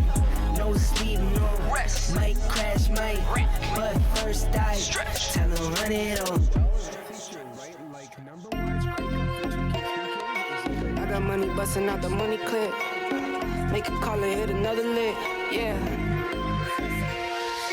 Turn a 10-piece to a 20 quick. I got money busting out the money clip. Make a call and hit another lick. Someone get the money counter, I can keep on thumbing it. Turn a 10-piece to a 20 quick. I got money busting out the money clip. Make a call and hit another lick. Someone get the money counter, I can keep on thumbing it. Okay, I'ma hit for 20 off a laptop. In a Zoom meeting, making money is my backdrop. Ballpoint base hit harder than a slap shot. Flew out my baby, told her rub me like I'm Epcot. Whoa, I've been doing road on the go. Get a bag and flip it, that's for sure. Yeah, for sure. That was never talk about nothing. Turn it down and go get you some money. Turn a 10-piece to a 20 quick. I got money busting out the money clip. Make a call and hit another lick. Someone get the money counter, I can keep on thumbing it. Turn a 10-piece to a 20 quick. I got money busting out the money clip. Make a call and hit another lick. Someone get the money counter, I can keep on thumbing it. Eyes on the money, my brothers got my back. Streets moving funny, so I been holding strap. Not playing defense, we been on the attack. Plotting and scheming, how we gon' get it back. Designer all on you, but you can't buy the swag. No Miris, those foo-foo, I can see the tag. You can bet if I spending this, cause I get it back. I'm 5G, your dollar, I can see the lag. All I ever wanted was to have it all. Got close, never froze, had to risk it all. As a little boy, I wish I was a little tall. Never made the league, I found other ways to let me ball. Turn a 10-piece to a 20 quick. I got money busting out the money clip. Make a call and hit another lick. Someone get the money counter, I can keep on thumbing in. Turn a 10-piece to a 20 quick.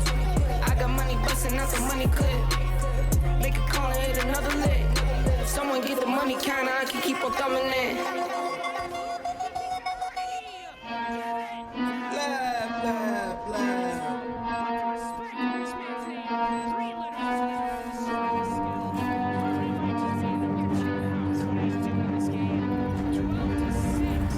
I got problems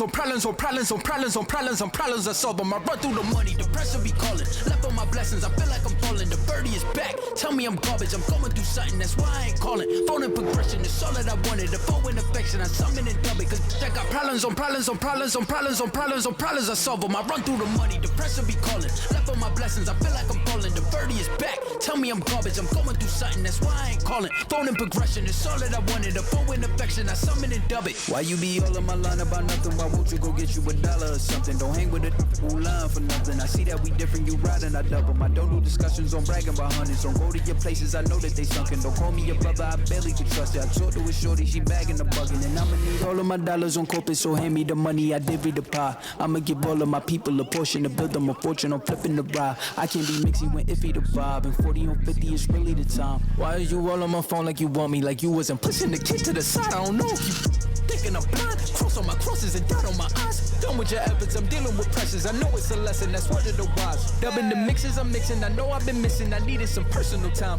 All the pictures, dimensions, I don't with your digits. I mean it, I'm staying inside. Cause they got problems on problems on problems on problems on problems on problems. I solve them. I run through the money, the pressure be calling. Left on my blessings, I feel like I'm falling. The birdie is back. Tell me I'm garbage, I'm going through something, that's why I ain't calling. Phone and progression, it's all that I wanted. The phone in affection, I summon and dub it. Cause I got problems on problems on problems on problems on problems on problems. I solve them. I run through the money, the pressure be calling. Left on my blessings, I feel like I'm falling. The birdie is back. Tell me I'm garbage, I'm going through something, that's why I ain't calling. Phone and progression, it's all that I wanted. The phone in affection, I summon and dub it.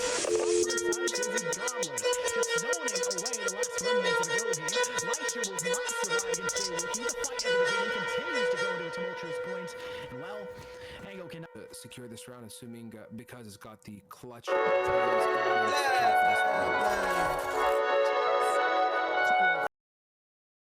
Welcome back, everybody, here to the Pit of Valor. We're now moving things on. We're getting along. We're going ahead, chugging through these games, getting ourselves now into the semifinals. We are one match away here from getting ourselves into the grands, but we got one more hurdle to get over before we get there, and that's going to be the likes between these two squads. And more importantly, I'm not even going to worry about the teams as much credit as they deserve. I'm just happy to see we're going to Breeze. That's it. I just want to intro with that. I love it. I love the map. I love it. So happy. It is Last Resistance versus Gen Z for this matchup. I'll give them a little bit of credit, some respect on their name here, Dallas, but I'm also just as excited to see Breeze be the map of choice. So many teams just sleeping on this map in general. And when you're running a BO1 format throughout the entire event, you don't really get to see maps like this. It's so just try and true, shake hands, gentleman agreement maps like Ascent, like Haven, Icebox, sometimes Bind. It's just, you're so expected to see that. It's just a little bit of luxury, so to say here, Dallas, see the map of Breeze. But speaking of luxury, Pit of Valor could not happen without our amazing sponsors here that help this event, Community Gaming being one of them. We have a $250 prize pool thanks to them, $200 going to that first place, $50 going to the second place. So those top two teams, the one you'll see here on our next matchup for the night, that grand final, like you mentioned, at least those players will be leaving with a little bit of a cut of the pie, cut of the cake, so to say here, Dallas, thanks Community Gaming. Yeah, something to work with. Obviously, then we worked with a community game for a long time. I even know they were hosting our secondary stream, so we get the full coverage of Pit of Valor 100 when that was going on. But regardless of those circumstances, obviously they're going to be a long time kind of situation. Lovely to go ahead and hear from them and for them to help us out. But to go ahead and once again kind of rephrase and talk about everything that's going on, we got our agent selection going on here for the map of Breeze. So there's a lot we have to look forward to. There's a lot we have to reinforce here, and a lot we have to kind of get into because there's a lot of options available to us. But to go ahead and see that first lock in, we're not even really going ahead and introducing something new. Thankfully, we got this luxury over towards Haven, and we're bringing it right along over here to Breeze as we get Neon once again. Interesting to see that as well. Neon can still be extremely strong on this map. We've seen a lot of fast lanes over towards the B site to quickly expedite that rush through over towards Pillar to possibly go down for the plant and to make things a little bit easier, cutting down those sight lines from Arches as well as over through Hall inside towards Nest. A lot of really good options for Neon to work with, and for a team like Last Resistance, we've seen quite a lot here when it comes down to the Pit of Valor. I think that worked really well with that lineup. Yeah, I most definitely agree. And even then, I mean, looking at the kind of presence, looking at the, situation, the other agents like on the map, obviously Viper, a necessity, an essential, a foundation, something we're going to see time and time and time again that I'm not really expecting too much variety of. But the one thing I'm looking at is these initiators, as we do see Ian opting to go for that fade instead, which is crazy enough to me considering that Sova is typically the most potent pick you can go for a map on something like this. So I want to see exactly how Ian can employ that fade because sure, Prowlers are great, but they only go so far. The Haunt, it's amazing, but it can only see so far. Meanwhile, when you get that Sova, you get about double the radius, you get a lot more coverage of these sites. Even in your drone can give yourself these lineups to look across the map before it goes ahead and gets shot down inevitably. There's just so much here to look at this that Gen Z, they look like they have a little bit more preparation, but hey, honestly, Last Resistance with their level of aggression and know what these teams and this team specifically has provided in the past, I think they're more than capable of living up the expectations they're setting for themselves. Speaking of expectations, it's going to be a lot of expectation, a lot of eyes on Henry and Petit for the opposing side there of GZ. A lot of the times the chamber battles come down to the kind of end-all be-all in the game of Valorant. That old statistic from VCT that was something like you lose your chamber first and you have a 75% chance of losing the round ultimately in the end. For a map like Breeze where sightlines are everything, especially trying to push through the arches over towards B or just trying to get outside of cave on A. If you don't have a sort of tertiary avenue towards the objective, like working through halls or trying to step up through that courtyard and center and taking control over towards that B hall as well, if you're not finding yourselves a secondary outlet to push through, you ultimately are going to be victimized by the opposing chambers. There's going to be a lot of weight on the shoulders of both of these players to ultimately try to survive and thrive pushing towards these sites. But when you're looking at the side here for the defending half so far, a lot of that pressure can be alleviated from Crone on that Viper using that toxic screen. You're 9 times out of 10 going to see Crone over on that B site, locking it down by the Lonesome with a little bit of assistance from a player over towards Nest. But occasionally you will likely see Last Resistance also triple stack that site if there's too much pressure from Gen Z. Yeah, good stands here already. I mean, considering the level of aggression going right there through two, but a little bit of split that I feel is necessary for a lot of these squads. As already a tailwind goes out towards site, and Ian's fully prepared for it with good exchanges across the board, even blow for both sides, and now more damage going towards the side of Last Resistance to give themselves a lead, and they are making sure to hammer this thing down. A 2v2 still on and around the site, more importantly. Look at these last couple shots. Both players of Gen Z still being one shot right now, especially this ghost going on for Crone, and he's got to hit these shots, and he just can't exactly do it. Prestige from Aj able to go ahead and close things out, get that headshot with the classic, and get a first on the board here for Gen Z to work with, and more importantly, some guns here for the next one. Yeah, also a great recovery of the fact that Rilla managed to find 2 very pivotal frags for themselves, really just kind of maybe tunnel visioning in a bit too far between pyramids and wasn't able to turn to the side to deal with the lone neon that was just trying to, sorry, not the lone neon, the lone player that was trying to kind of swing them back that direction. Very aggressive on the side there of Gen Z, and a very calm and calculated aggression at the same time, which is something you definitely need. You need to be quite thinking through the majority of these pushes. We're seeing once again that single stack player here for the side of Last Resistance on that B side, it being their Viper, and the rest of the players looking to deny the avenue over from Cave. They won't give up too many angles here early, considering the fact that they're only going to have those pistols really to work on the back off of just yet. They may have extended to a little bit of a force of a buy, but it should not be a necessity for them. Henry is going to be the main proprietor for success for them. They got to hit those headhunter shots, and should that be the case, that could open up the possibility of Last Resistance being a little bit more aggressive and maybe going for those rifle pickups, or sorry, SMG pickups here for round 2. Yeah, and I gotta say, I'm a big fan of this hunch that we see kind of coming out from Gen Z early on. They want to push over towards that A site. You can see the split, not a full commitment going over because they had no split towards 2 exactly, knowing that headhunter could be a problem. So instead they decide, all right, things aren't looking too hot here. We don't really have too much of an idea what's going on. We don't want to invest too much utility. So let's flip things around almost as if they knew exactly where Gen Z was, or more importantly, where Last Resistance was setting themselves up. So looking to go ahead and get themselves a free spike plant down. No bloodshed just yet, but still there's plenty of guns available in the grass of both these oppositions to make sure they can get some of that shed, as we already see Nobu looking to go ahead and get that first pick. A little bit of a lap around and a flank coming through here to possibly get the blind side on Khan, and there it is. A free Guardian available to pick him up, at least for somebody, but Alu's looking to get a little bit more. Imposter now going out with a 2K, and it all comes down to a singular man of Alu who just can only do so much. And you got the aggression as a Neon, but you're now forcing into a 1v4. If you hadn't picked off the Viper right at the very beginning of that engagement, you would have been able to drop at least one more SMG out of their hands, forcing you to have to maybe buy a little bit more for the next round. But they forced a lot for it. It wasn't really SMGs. It was really right when I said rifles in their hands. Guardians, Bulldogs, a Vandal in the hands there of VA. There's a lot on the board for their side. They were aggressing and really saying, we're not just playing for round 2. We're playing to also be able to be viable and contend in round 3 as well. And you love to mention all the time that that Bulldog is so good, especially against players that don't really have that armor. One shot, no damage, drop off, so much success to be had as long as you're aiming correctly. And a lot of players, especially in the amateur scene, they have started to pick that up and dominate with it. It's going to be very interesting to see if Gen Z can truly put their foot in the door, so to say, as they start to engage towards these sites. Petit Fromage at bottom here of mid, looking to maybe start to engage forward, but look at the aggressiveness from Last Resistance. One player gives up their sightline, that's Rilla. Thankfully, Alu close by is able to frag back, but that's a player given away for their location, and now Gen Z will engage onto this A site and take somewhat good control over it, but unfortunately Yape falls very quickly. Yeah, huge frags already coming out here. I mean, especially consider that we're seeing it now an even lineup between these two squads. Now the actual advantage going to Gen Z in a round where they didn't even have a buy. They're on a bonus so far, still making sure to get that full impact. And even then, a Viper's pit to kind of capitalize on top of it. I mean, so much stress coming through here. So many players kind of lounging around, but knowing that Last Resistance can get themselves that first round, not really for free essentially, but still coming out at the end with the lead there. And even then, another round on the board to go ahead and be working with two players. Not the best situation, but still something. And that's what they gotta have to go ahead and kind of take themselves away with, is knowing that in these situations, Gen Z, they're bringing some good levels of aggression. They know exactly when they should get themselves onto a site. They know why they're hitting that site. They know how they're going to set that up. They know the execution. They have a game plan in their minds. But honestly, the biggest thing is they haven't really had too many contingency plans thrown their way. They're not really being forced to go for something different. They're not really being thrown a new circumstance in the middle of that push, because not too many frags are really coming through, just damage. That's something that Last Resistance is going to have to really nail down here these next couple rounds to make sure they can find and guarantee these kills early, rather than just getting some damage and creating a little bit of a stall of what we could see.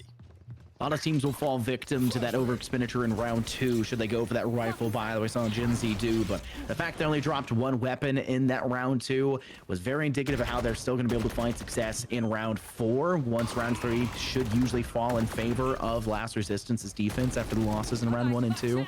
They unfortunately did not manage to survive for the majority of them, so Gen Z is very well equipped for the round. They do lose first blood, but still have a good position now in control on site with that spike already having been planted. Last Resistance have to engage quickly. Nobu finds the player of Crone, and Henry falls to a nice shot by Yape. Petit Fromage has the long shot angle and does deal with one, but Alu steps through window, is able to find themselves yet another one. But it's another scenario where it ultimately comes down to the last player of Last Resistance being Alu. It's no longer the 1v4. They were at least able to drop it down to the 1v3, but there's too many angles and too many players ready to bear down on them, and Yape will be the last player to do so, as it will fall in favor ultimately of Gen Z in the end.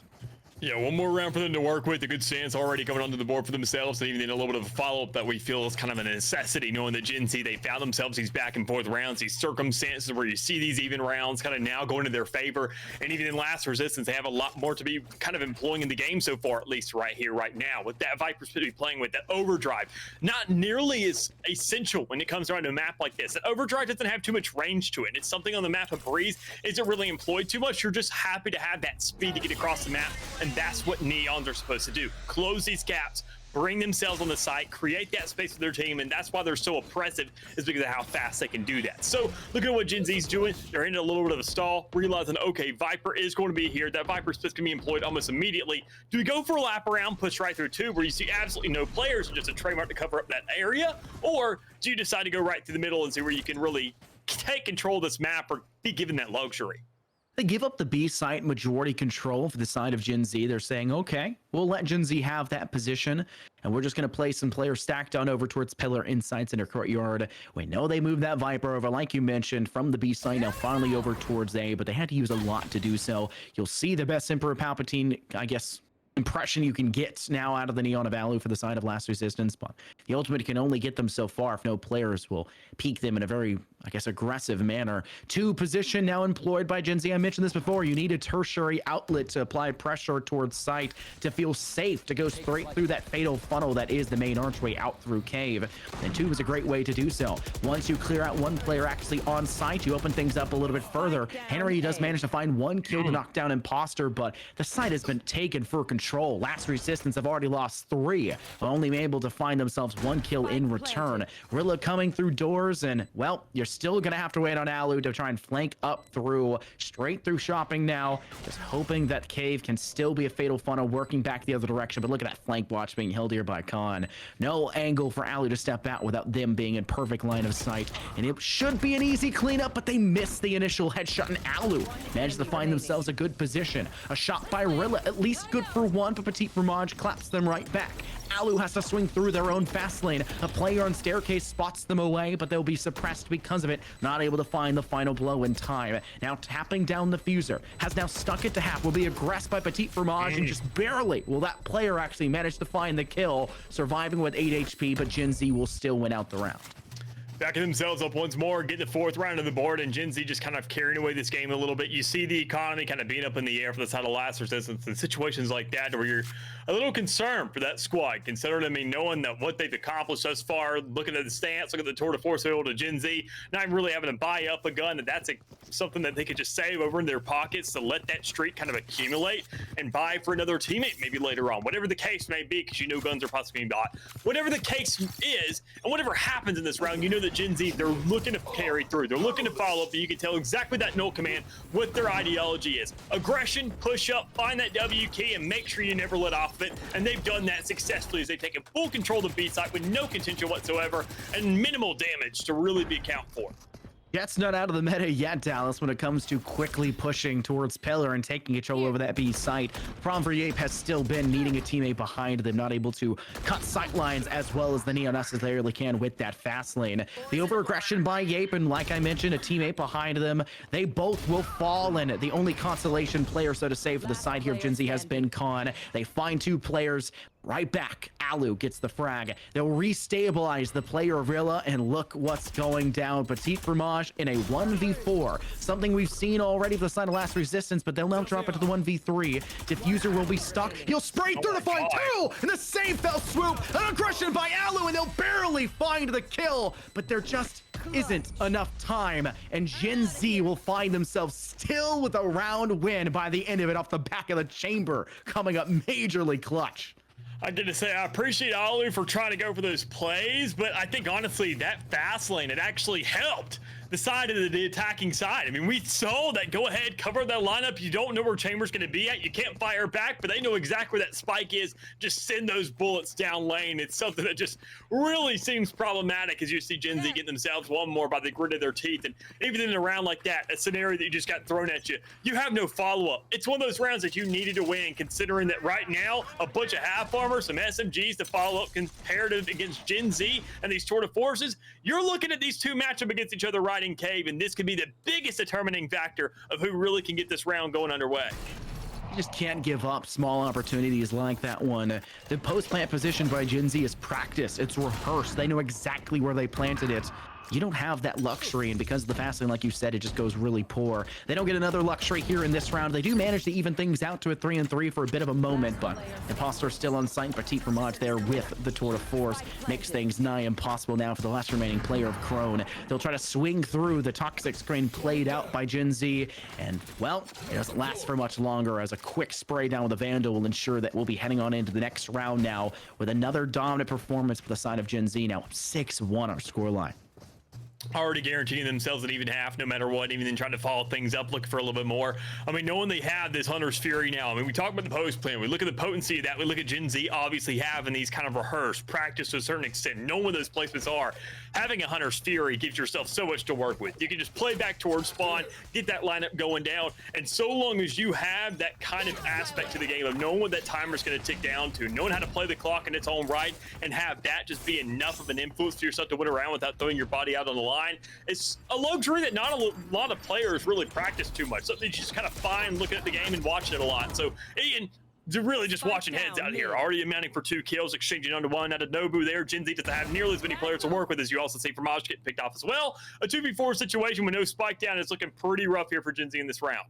At least they know where Alu's approximate location is, but neither player is watching that despite having the intel. They were playing towards the back of B site. A huge lapse in, I guess, judgment from the side of Gen Z, but ultimately the round just falls so dominantly in favor of Last Resistance. A great round recovery for them after a 4-round spree in return, and now it's just about keeping themselves calm and collected, saying, all right, well, they may have reached an even point at halftime, but there's no stopping us from kind of reaching that same sort of climax. Henry will bring the operator here in this round. They only have 2 ultimates to work off of, one being, once again, that Nightfall that Ian's had for a little bit, and Alu, who will have their best Palpatine impression once again. Something we saw didn't have a lot of success for them the last time it was brought out by the side of Last Resistance, where the whole team died, Alu was left all by themselves, and, well, the Overdrive just ran out of juice, so to say. They'll find themselves first blood to remove Yape trying to swing in through big doors. The rest of the team, still 3 players there, sorry, 2 players there, will be able to quite easily take control of that space, and it looks like the A site will be doomed to fall.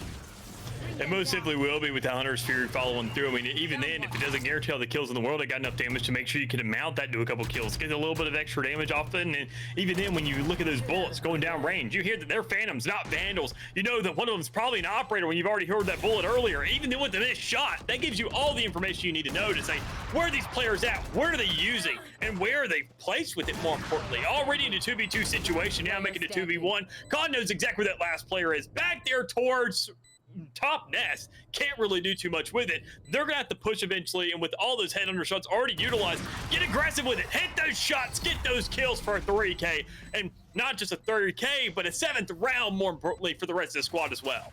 And another clutch shot by a single player on the side of Gen Z to scrape around away from what seems like a very poor start.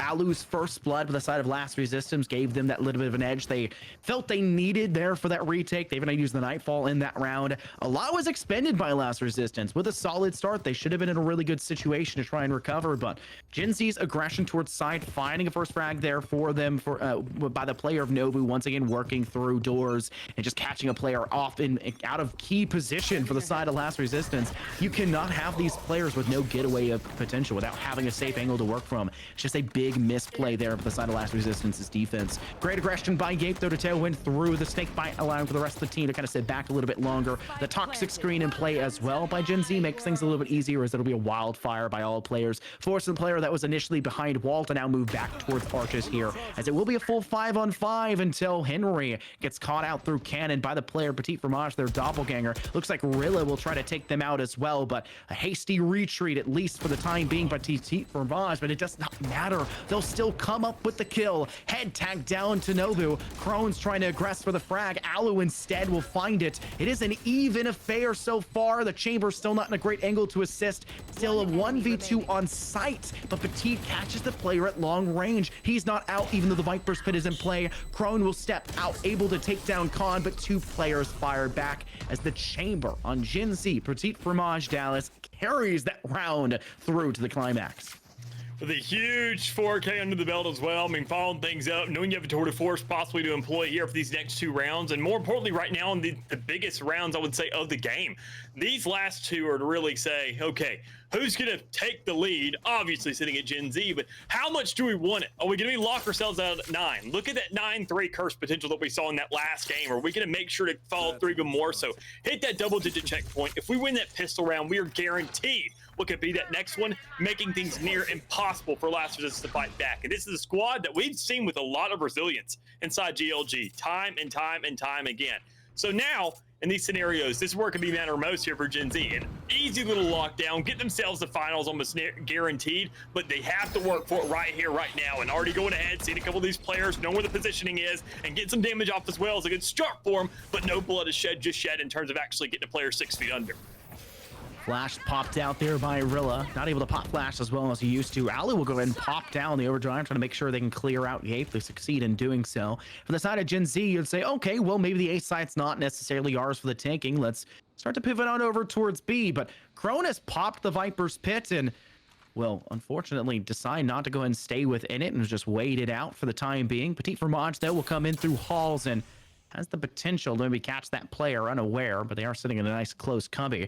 A use of their own cloud will make sure that they also can't push through just yet. And they also have managed to give a little bit of assistance from the Chamber now coming through Arches. Gen Z have not necessarily given up full control over on the A site just yet. They had expended the toxic screen, so you don't necessarily want that to be a huge waste. Playing for maybe a relocation frag, a pivot frag from the side of Last Resistance. You've left your KO over inside tube, and now you've started to engage towards the side. Henry dealt with by a long fire from Petit from Halls, and Crone up close and personal, only able to find 1 kill. That evens things for the 3-on-3, but like I mentioned before, Nobu, the KO on the side of Gen Z, is still in tube, and they'll deal with Alu on the pivot. Now it's just Rilla working from center halls, now having to move up towards Nest to maybe back up their teammate. Long shot potential from Nobu, but somehow the Spectre at that range still manages to find the kill, and they'll pick up the Vandal from their dead teammate to make things a little bit easier. Petit Fromage with the tour de force. Nobu and Nest, unfortunately, no, sorry, Rilla, and they will fall from the long shot angle. They've now spotted the last player left standing. They've also been spotted by the recon bolt. So much intel for them. Ian has to fight for their life, and they're just being denied all of the chances to do so. 70 HP and a chance to find their own clutch moment. They'll deal with Petit Fromage, but they'll miss the shot to Khan, as it ultimately will fall to Gen Z where there was no time anyways remaining. Big exchanges there. Another huge round coming out from Gen Z as we expect him to go ahead and get that ninth, considering the buys that we saw from that last round of the last resistance. But I mean, now after a round like that, you're just fully cashing out on hoping that these guns can do enough of a job. Considering the Gen Z, they have these ultimates to work with. You were long gone from a lot of the potential of that. And even then, your weapons aren't looking the best in the world, as you are making a compromise somewhere. Either it be half armor, going ahead, toning down your gun a little bit, or both, for at least the bottom end of the barrel there. You can see a Marshal coming through, or a Guardian in a half armor, whatever it may be.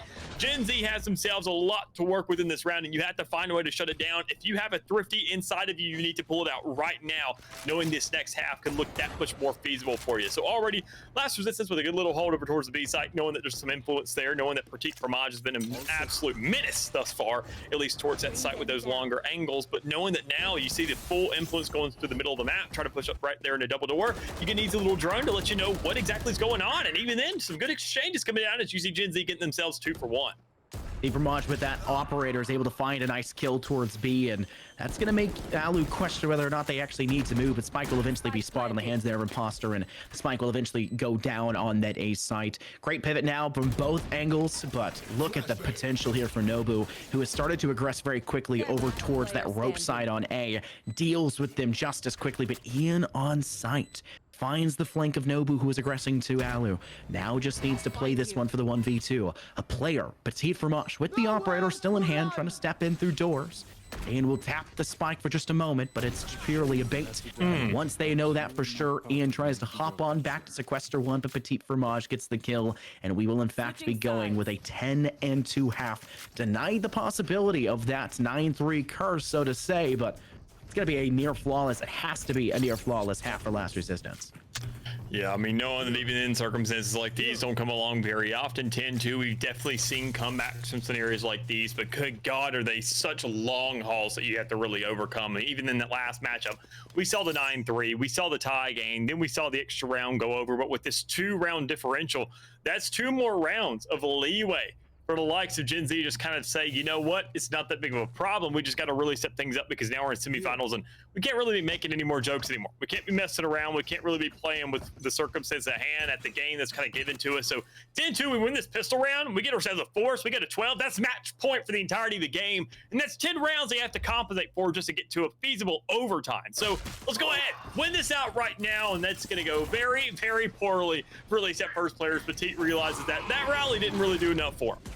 Ooh, Prowler sent out, and Alu will act quickly once again. They found the first, now the second. That one only needing the assistance of util instead of guns. But Gape on the flank. Oh my goodness, 2 sheriff shots to the head. Rilla needs to collect themselves to find another, only able to go for an even shot. Nobu finally deals with them after they lose their teammate of Khan. And for last resistance, despite having such an amazing start for themselves, Dallas, it's fizzled out. You now only have 1 player left of Henry facing 2. And yes, Rilla's low. You're not in the best of spots if you're Gen Z, but you still got Yape, who has been on a tear on site, coming all the way back from the opening gates of B Arches. And you'll deal with them as quickly as it gets started. 11-2. You'll climb even higher. And this is territory there, despite it being the bonus for the side of Gen Z. If you're last resistance, Dallas, you still feel like you've got a force because every single round matters now. It most definitely does. I mean, looking at those scenarios, looking at, well, I mean, what's being handed to last resistance right now, it's honestly just a little bit unfortunate. That's honestly the kind of slightest way you could put it. Consider that now, I mean, Gen Z, they are stacking themselves up. Marshals galore, Bulldogs, Guardians, full armors behind it as well. They just have nothing stopping them besides just these guns in last resistance's hands. And unfortunately, the only gun to work with for the most part is going to be these pistols and a headhunter maybe from Petit there in the back. But so much to be working off of, and honestly, just not enough influence there in the map considering how large it is. So you got to get these spikes down because that didn't even happen in the last round. And when you got Spectres you're running into, you can get some damage off, you can get a kill even, but you got 4 more players to work with as well. Great use there of the crates inside Hall to actually hop over and make sure you can at least make it closer to sight, but a lot of damage dealt by the Viper there of Gen Z, and that's something that you cannot take back. Yape's going to work in from that same Hall from before. Chrome, though, on the flank doing their best Yape impersonation with that Sheriff, and now Yape will have to watch their flank. Unfortunately, Alu up close to Wall, deals with one using that Spectre they collected first and foremost, and, well, Nobu is just caught out between a rock and a literal hard place. Alu on Wall and Crone from back through that hall, hiding by the crates they hopped through before. Last Resistance puts up a big Last Resistance, so to say. Maybe the name aptly fitting. Gen Z was not going to be Gen CU in the next half, or the next map, so to say, and just two. They fall short just barely, but still a near flawless round and half is going to be required of Last Resistance to get close. Yeah, still 8 rounds to close this gap, get it up to a tie. So, I mean, there's a long way to go still, and even consider the money that you had to work with. You do have yourself a little, at least enough to go into this next round. I mean, all the players that have bought up in this one, they've already gone ahead, done their due diligence. You know an exchange is going to be going into that next one, but I mean, even then, Gen Z doesn't really have to stop here. They can make sure to do the same kind of effect, get those same kind of kills, but even then, with the rendezvous, taking a little bit too long to whip that gun back out. Some good exchanges do come down line. I mean, Gen Z actually still, once again, kind of maneuver that same exact thing we saw in that last round. Last Resistance with a thrifty of their own. Now Gen Z trying to go ahead and attempt one of their own in this exact round, as you see that it's definitely in the effects. 2 for 1 thus far. A retake trying to come on the site, looking for a couple of these players. You know the Henry's there towards the back, and even then with a full retake coming out of garage, or excuse me, Hall is what we're going to be calling that. Khan goes ahead and manages to get one more with that Sheriff in hand. A good start to try and bring things close. Crone able to find one more, but that brings it down to the 1v2. Henry has to come up big, does deal with Nobu, but still has the Viper they've got to go through. Defending their own spike here in the post plant, this is the time for Gen Z to step up. All Henry has to do is play proper timing and play smart. Imposter will stick the spike. They'll get it to half, but Henry knows the timing and will swing just as it reaches that halfway point. They'll manage to find a 3K, clutch up for Last Resistance, and they'll manage to bring themselves just a little bit closer, clawing in for their second round here in this second half.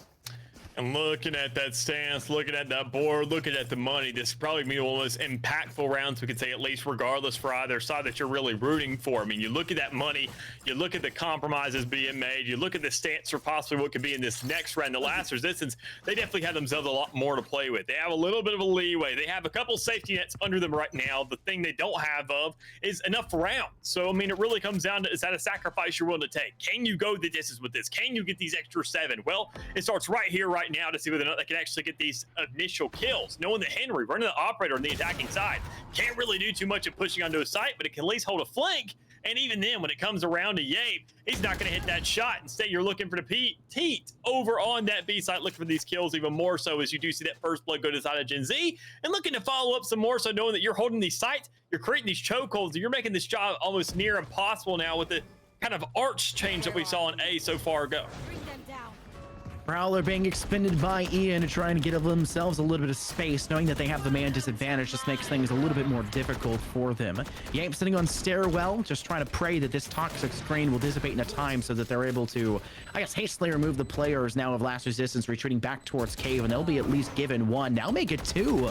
Ian being a bit too aggressive and will cost themselves their life. Now Gen Z have a full frontal 5 facing just the last 2 remnants of Last Resistance. Pop flash in hand for Rilla, sends themselves out, but they flash themselves at the same time, and they'll be spotted through the the quick use of the Viper's pit. And then unfortunately, that could be all she wrote. Petite Fromage will hop onto the D spike for the defuse for just a moment. They'll stick it here to half, and they'll even force their life because of it. But they'll just say, hey, we got it to halfway, stick it again. We know it's over. We've killed the last player. It's gonna be our 12th round win. Let's take it all the way. 1 round away now at match point, series point. Gen Z look on top of the world. And it's going to be hard for Last Resistance to now find 8 in a row to make it OT. There's a lot to that round going in Gen Z's way. I mean, not only when I talk about how influential it was in terms of the money, considering these next couple rounds and how they could go, or even in just this last round, but even then you got to think about how much they won that. I mean, it was just by overwhelming force. 5 players alive towards that post-plant situation. All the players dead. Only death came through a defuse where you saw these snake bites causing that. I mean, so there's so much here for Gen Z. So much momentum going into this last round, and you got to stop a lot. And they've already done just that. I mean, you had to find these kills. Alu can't really manage that much. Imposters are pushing right through the middle. Has almost an ultimate to work with, but doesn't even need it. You have everybody just going ahead and falling victim to these guns, these barrels, these kills, and it all comes out of the last one as you see those kills go out and that map go ahead and be finished up. A near flawless result, Dallas.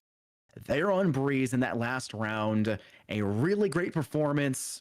And just unfortunately not enough from the side of Last Resistance. Gen Z just looked so good there on Breeze, at home, so to say. And that's what happens when you see non-gentleman agreement maps, when you see maps that aren't standard like Ascent and Bind and Haven and the sorts. It's a map that a lot of teams feel maybe not necessary to scrim in practice, especially in a BO1 series. I think it was an interesting decision to go to Breeze, and I think it obviously worked in Gen Z's favor because they looked at home. They looked comfortable. You could fool me, they must live in Hawaii because they're used to the ocean breeze. They looked great all in all on that map. They most simply did. I mean, they obviously had themselves a way to look around the map. They knew how they were going to execute themselves on the attacking side. I mean, that was very clear, very adamant from round one, albeit. I mean, even in the split, you and I kind of have a lot of debates talking about how influential Tube is over towards that A side. And they said, you know what? We're going to hit it. We're going to go ahead, find ourselves a little bit of a split. I mean, this is the kind of the map where you go right there in the middle. And honestly, I think that site is the one place where you have three options to hit it from. You don't find very many maps, if any at all, where the attackers have a luxury to hit a site from three different spots. So they say, you know what, let's take advantage of every single angle of the map. We even saw that there on the defensive side as well for retakes, pushing in through Hull. We saw that employed at a Last Resistance as well on that Thrifty round and where they found the catalyst for it. There was so many different fires flaming up from both these squads, but Gen Z, obviously, they just had that much more fuel behind it. They had that much more land to really go ahead and graze off of. There was so much there playing off for them that, honestly, whatever the circumstances or whatever the team that they're going to have the luxury of facing here in this grand finals is, Breeze definitely does not need to be on that roster of maps they leave available. Yeah, and I love it you mentioned too in our little arguments we've had for it. And Last Resistance, that LR stood for lack of resistance inside Tube. They didn't put a single player stacked up at top of Tube at their front defensive side of Tube when they were playing against. When you know that they pushed Tube 6 times already within 8 rounds, you should have some resistance there. You should be putting up a fight to deny them that control. And when they felt any resistance inside Tube initially, look at what Gen Z did. They rotated through middle courtyard and they took doors instead. They were so versatile in their pushes, so ready to take all of the appropriate ways to give themselves a tertiary angle to cap off the back players in that site towards pyramids, that there was just no denying them because you didn't put up a fight in the first stages. Work through those stages and then work backwards. Because of that, you just get caught out and they just dominated their attacking performance. A little bit of leeway on the defense, but ultimately they were able to close things out and secure because they had already given themselves such a dominant way to go through it, Dallas. Most definitely is. But even then, if you want to get yourself into one of these Pit of Valors, because they get held every single week now, we did take a break last week to go ahead and take a little bit of a hangover session from the likes of our 100th, which had so much behind it. But going forward now every single week, things will be back to normal. We will be back and better than ever. All you have to do, though, if you want to guarantee yourself entry, because these things are going to be filling up once word gets around to say, oh, yeah, they're doing that stuff still, we got to go and hop in there. You can hop in yourself and get a GLG membership for only $10 a month. You can guarantee yourself entry not only into this tournament, but Val and Chills that we have on Saturdays, all kinds of different other bonanzas that we throw here across the board. And even then, if you just want to help us directly through the likes of merch, we got GLG socks available. And even then, you can also just benefit yourself by visiting the lounge up there in Rochester, New York. 22 stories up in the air in Innovation Square. And if you want to go ahead and meet, well, not me and Scott, because obviously we're somewhere different in the country. If you want to see the big boss man, Ben himself in the flesh, though, he'll probably be up there right at the time you go ahead and pull yourself up. But regardless, so we do have ourselves a grand finals to get to. We got to see whether or not the other teams are even ready because of how fast that one went. But regardless, so we'll let you know when we come back and we'll tell you what teams are throwing at it and where they are. So we'll catch you then.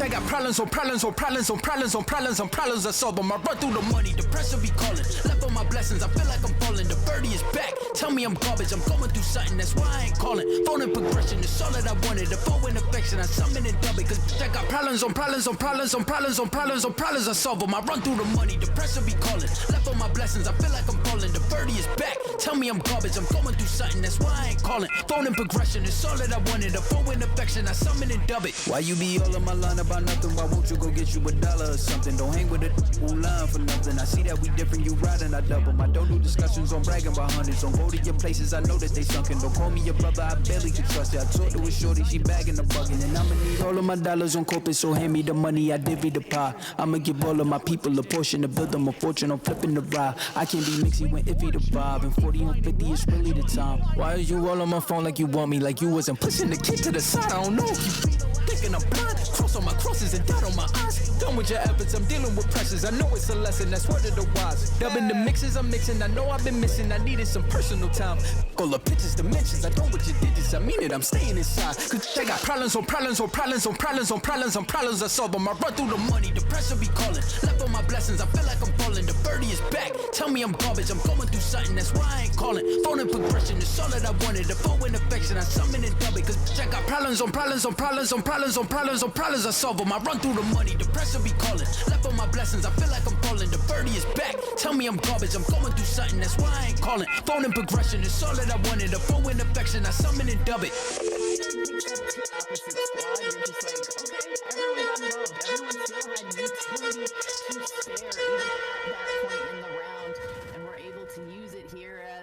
We're getting to see the very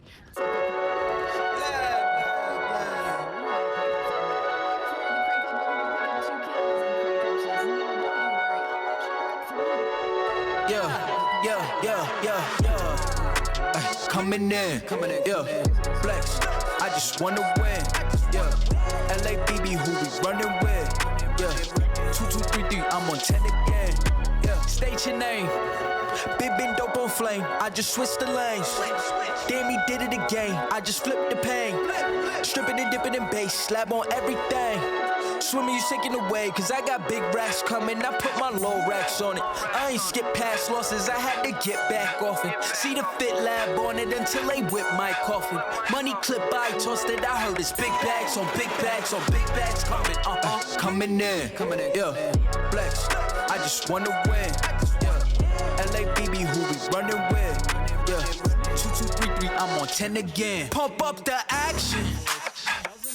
I'm active. If he never heard of Ben Dope, he just napping. Jackson's off the rapping. Keep it on my body, bitch, I'm broke if you asking. Don't gotta sell him, Cialis, flawless, broken whips as long as it is foreign. Heard you want it cause the yam's enormous. What's in since she isn't gorgeous? Live my life, last name of Morgan Freeman. Trying to touch a forest, do not know when knocking on the door is. Came in, I came in, did it like the Porsches. Coming in, yeah. Flex, I just wanna win, yeah. LABB, who we running with, yeah. 2, 2, 3, 3, I'm on 10 again. Okay, alright. Coming in, yeah. Flex, I just wanna win, yeah. LABB, who we running with, yeah. 2, 2, 3, 3, I'm on 10, yeah.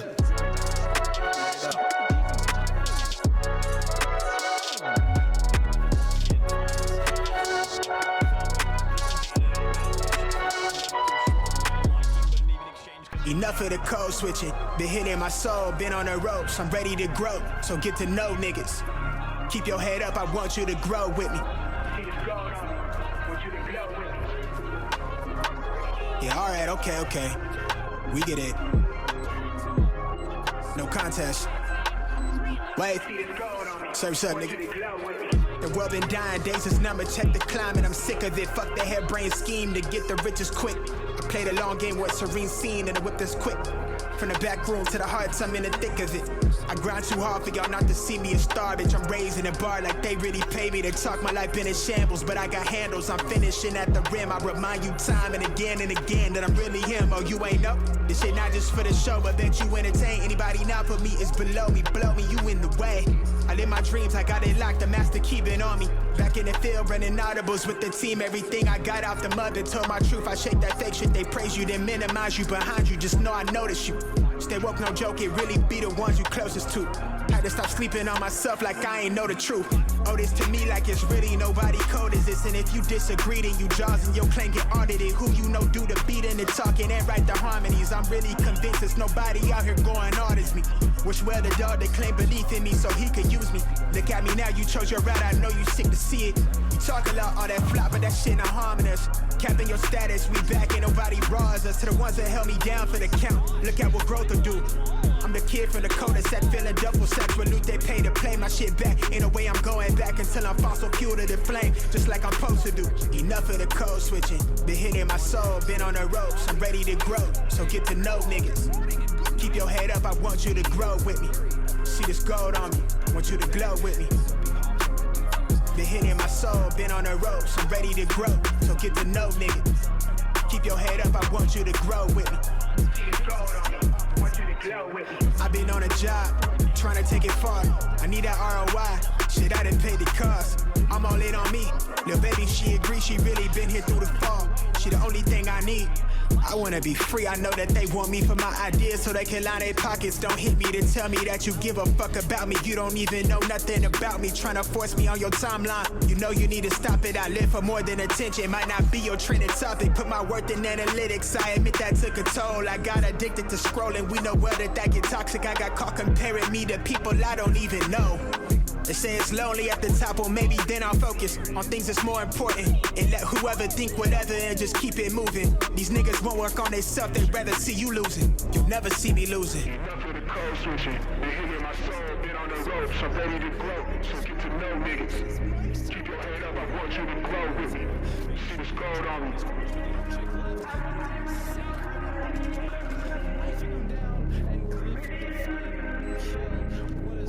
Want you to grow with me. There's 2 left alive. Still as well as a huge swing. Big 5v2. Snacky had a look there for just a moment. Doesn't like what they saw. Didn't take the shot. He'll have to wait for Mikey to re-swing. They'll do just that. Mike's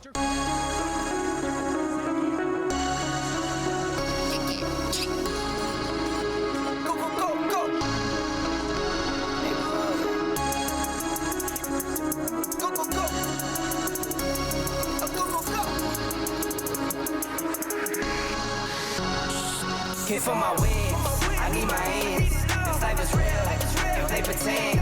Came off the bench, I get it in, I get it in, I get it in. Hit for my wins, I need my ends. This life is real, if they pretend. Came off the bench, I get it in, I get it in, I get it in. I'm on my job, I get it done, but you should know that. Shine like a sun, a 101, you should know that. I get the front and in the back, you should know that. No need to stun, it's never cap, you should know that. All I know, 10 toes, never fold, bang roll, on the go, ice wall, ice wall, ice wall. Hit for my wins, I need my ends. This life is real, if they pretend. Came off the bench, I get it in, I get it in, I get it in. Hit for my wins, I need my ends. This life is real, if they pretend. Came off the bench, I get it in, I get it in, I get it in. I miss my baby, so I hit them on the FaceTime. I need it all for them, so no, I cannot waste time. Facing these oceans, feel the water on my waistline. We trust the process, and I only know it takes time. You can get it, got no worries, I'm gon' make mine. Going global, I'ma get it out the state lines. Paying taxes at a more than what you make now. Different bracket, eating off a different plate now. For my wins, I need my ends. This life is real, if they pretend. Came off the bench, I get it in, I get it in, I get it in. Hit for my wins, I need my ends. This life is real, if they pretend. Came off the bench, I get it in, I get it in, I get it in.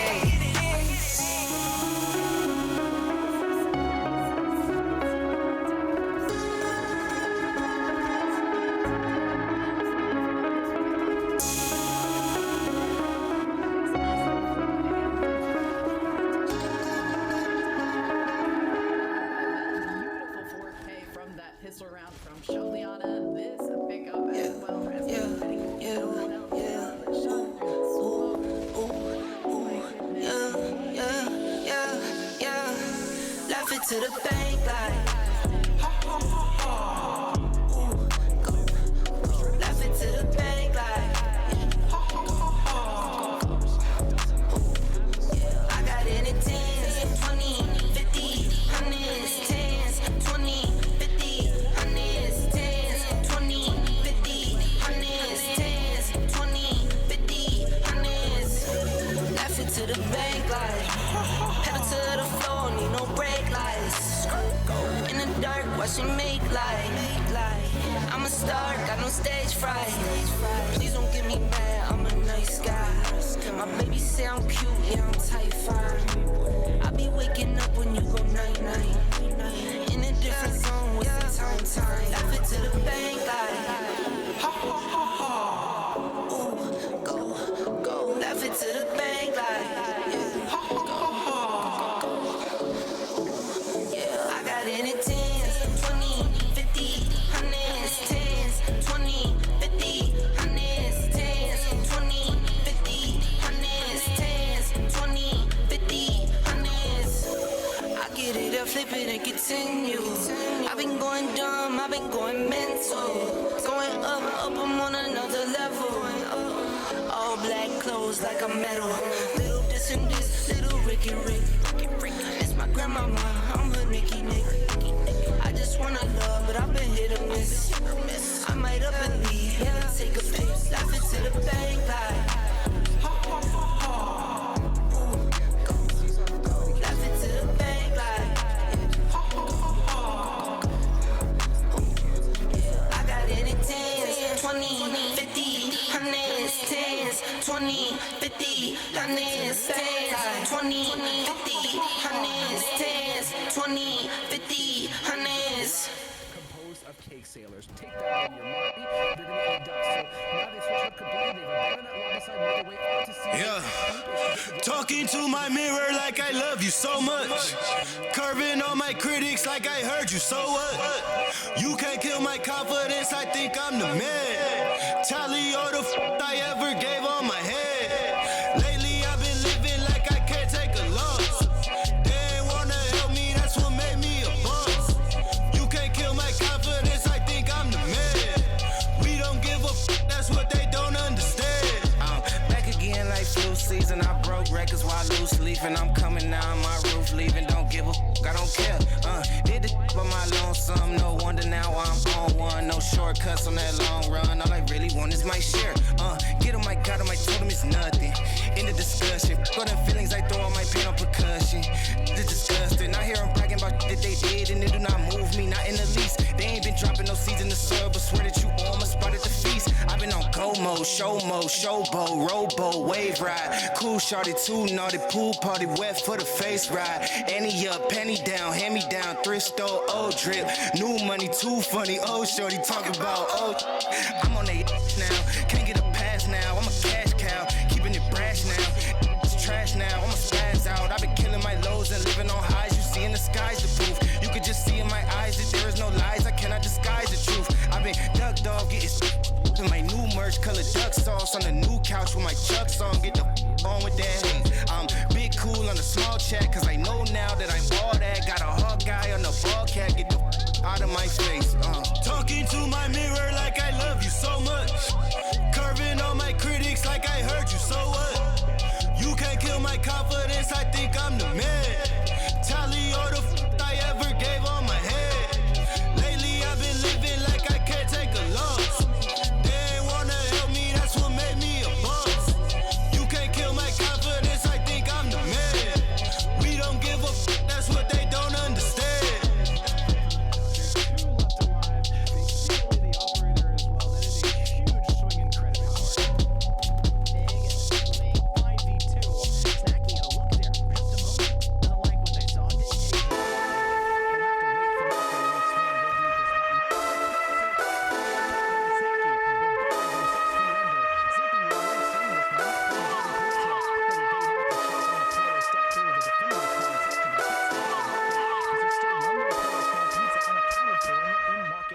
Came through tripping Aquafina, I'm sipping 15, kept a weapon on me. Blow make digits, I'm on my business, stack chicken like what it's gon' be. Crew in the cut, hey, you want us, red run when I tell her peace. Love is love. Love is love. Adios. Bendo with the switch again. Boy deliver like he heffing. Core with digits, give him estimates. Summer sauce for my Benjamins. I got what you need, baby. Skirt the Chevy, make a scene, baby. LABB been the team, baby. Been Papa, word to G, baby, look. Labs till I'm finished, had a handful of lemons through the hand. Got a bag, now the hands in the business. For my hand, it's a ticket, talking Mazda for the biggest. That's a comma and a comma and a comma, gotta get it. I've been playing with the minutes that they been should've gave. And I'm flipping every digit that they been should've paid. Had to find a way to get it, no, this isn't what you made. If I ever wanna dip, then I'm brink with the blade. And I'm brinking a blink on the brink of some dumb shit. Watch how I move, cause I know the brink's coming. Watch for the blues, cause I know that they dumping. Nothing in my view, so it's hush on discussion. Hush on discussions, you know what you need to. I keep it in the fam to let you know that I don't need you. Y'all cats be see-through, head knocks a piece. You been king, I'm regal, got it in my Abisu. Came through tripping Aquafina, I'm sipping 15, kept a weapon on me. Flow make digits, I'm on my business. Stack chicken like what it's gon' be. Crew in the cut, hey, you want us red run when I tell her peace. Love is love. Love is love. Hold up with it, got my back on Pippin. I'm back in kitchens with the tray. Windows tinted like how black my skin is. Scoop the shorty in it from a J. Swish, she got vision just like any women giving me the kitten. Way before the riches, nothing more to mention. I could light a block of powder or a glisten. Foreign on my body, that's a Gora linen. I came through tripping Aquafina, I'm sipping 15, kept a weapon on me. Flow make bitches, I'm on my business. Stack chicken like what it's gon' be. Crew in the cut, hey, you want us red run when I tell her peace. Love is love. Love is love. Adios. Love is love. Love is love. Adios. Love is love. Love is love. Adios.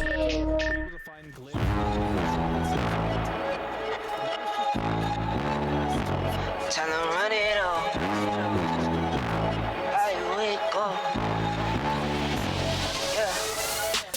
I wake up. Flex. Thumb down now. Check. No drip. This wet. Tell them run it on.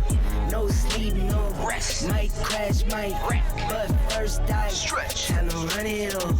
I wake up. Flex. Thumb down now. Check. No drip. This wet. Tell them run it on. No sleep, no rest. Might crash, might wreck. But first I stretch. Tell them run it. 9 out of 10, roll through my hands, I'm by my lonely. Turned to a savage, now my baby wants to hold me. I love my fans, don't need no friends, I got my homies. Thought I could trust you, I find out you tried to zone me. I'm number one up on that court, I'm Nick McGrady. The first one in, the last one out, can't call me lazy. Put in my hours, send the invoice and they pay me. I need 6 rings like MJ and Tom Brady. I wake up, flex, thumb down now, check. No drip, this wet. Tell them run it up. No sleep, no rest. Might crash, might wreck. But first I stretch. Tell them run it up. I wake up, flex, thumb down now, check. No drip, this wet. Tell them run it up. No sleep, no rest. Might crash, might wreck. But first I stretch. Tell them run it up. Y'all gon' make me take that trip way out to Europe. I call up Nigeria, come through in a hurry. Those London boys don't come to play, you should get worried. One false move, find yourself, they getting buried. Dance with the devil, used to love playing those games. Made some bad decisions that brought my mama pain. I made a promise to her, swore that I would change. I'm on the come up, bet I live up to my name. I wake up, flex, thumb down now, check. No drip, this wet. Tell them run it up. No sleep, no rest. Might crash, might wreck. But first I stretch. Tell them run it up. I wake up, flex, thumb down now, check. No drip, this wet. Tell them run it up. No sleep, no rest. Might crash, might wreck. But first I stretch. Tell them run it up. I got money busting out the money clip. Make a call and hit another lick, yeah. Turn a 10-piece to a 20 quick. I got money busting out the money clip. Make a call and hit another lick. Someone get the money counter, I can keep on thumbing it. Turn a 10-piece to a 20 quick. I got money busting out the money clip. Make a call and hit another lick. Someone get the money counter, I can keep on thumbing it. Okay, I'ma hit for 20 off a laptop. In a Zoom meeting, making money is my backdrop. Ballpoint base hit harder than a slap shot. Flew out my baby, told her run me like I'm Epcot. Whoa, whoa, I've been doing road on the go, go. Get a bag and flip it, that's for sure. Yeah, for sure, show. That was never talk about nothing. Turn it down and go get you some money. a 10 piece to a 20 quick. I got money busting out the money clip. Make a call and hit another lick. Someone get the money counter, I can keep on thumbing in. Turn a 10 piece to a 20 quick. I got money busting out the money clip.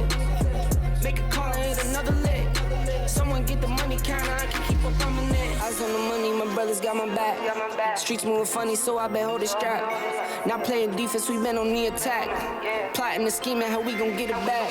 Designer all on you, but you can't buy the swag. No mirrors, those foo-foo, I can see the tag. You can bet if I spending this, cause I get it back. I'm 5G, your dollar, I can see the lag. All I ever wanted was to have it all. Got close, never froze, had to risk it all. As a little boy, I wish I was a little tall. Never made the league, I find other ways to let me ball. Turn a 10 piece to a 20 quick. I got money busting out the money clip. Make a call and hit another lick. Someone get the money counter, I can keep on coming in. Turn a 10 piece to a 20 quick. I got money busting out the money clip. Make a call and hit another lick. Someone get the money counter, I can keep on coming in.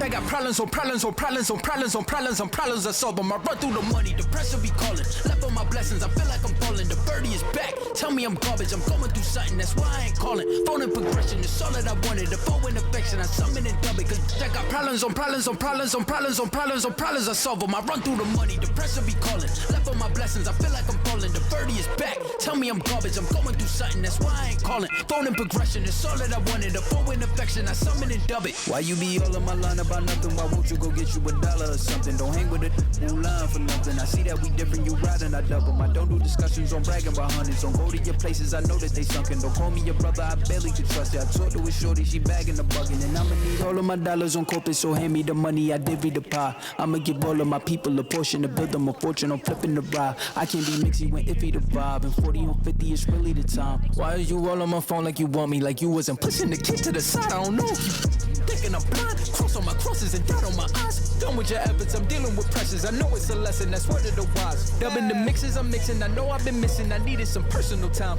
All the pictures, dimensions, I don't with your digits. I mean it, I'm staying inside. Cause I got problems on problems on problems on problems on problems on problems I solve them. I run through the money, the pressure be calling. Left on my blessings, I feel like I'm falling. The birdie is back. Tell me I'm garbage, I'm going through something, that's why I ain't calling. Phone and progression, it's all that I wanted. The phone and affection, I summon and dub it. Cause I got problems on problems on problems on problems on problems on problems I solve them. I run through the money, the pressure be calling. Left on my blessings, I feel like I'm falling. The birdie is back. Tell me I'm garbage, I'm going through something, that's why I ain't calling. Phone and progression, it's all that I wanted. The phone and affection, I summon and dub. The finite conclusion is here. It is the grand finals to see which team will be taking home $200 and which team will be taking home $50. All thanks to Community Gaming, of course, but welcoming everybody back. My name's Infernosa, joined here by my great friend Dallas, aka Mick, and we've got ourselves the final going through with X13, who had been on stream now twice, I think is the name, Dallas, having a huge recovery over 3v1 on the map of Haven that we casted first here in the night. And then the team welcoming back after their last performance there on Breeze, a walkthrough for them, Gen Z, and we're heading into the Tried and True Gentleman Agreement map of Ascent. And I gotta say, honestly, I kind of called this one right off the get-go. Before we even came into the finals, soon into break, I was like, didn't even know the other team. Said we're probably going to Ascent because, I mean, you know, when this much money's on the line, you're saying, what do we want to do? Well, if it's a best of one, let's not get crazy here. Let's not go ahead and make it a one-sided affair because we can't really take that gamble to know if somebody's going to do something better than we do. We just have to bring it out to Ascent where everything feels the most equal and the better team wins, point blank and simple. Or even then, sometimes, as I like to say instead, which team makes less mistakes? Which team doesn't really show as many holes? Because Ascent is so small, but yet it feels so diverse that that's really what it comes down to, is when you're not really dotting your I's and really crossing your T's. So as we do get into this thing and look at the likes of these two squads, obviously, as you mentioned, we saw X13, we saw the resilience there in that semifinals or quarterfinals as they came back from a 9-3. Then we saw a little bit of a different tale, absolute domination, which could have been the tale of that quarterfinals, but Gen Z just said, no, sir, no way, no how, we're not giving this thing up. Keep chugging along and went out this thing with a little bit of a thrifty there as an exchange, but it's whatever. They kept it going. And keep in mind as well, some people would assume, hey, well, Gen Z is kind of in a rough spot. They were last on stream. We got to see how they played. They're very fresh on the mind. So X13 should be well versed in kind of counteracting that and trying to build up on the fly. But X13's been on broadcast twice tonight.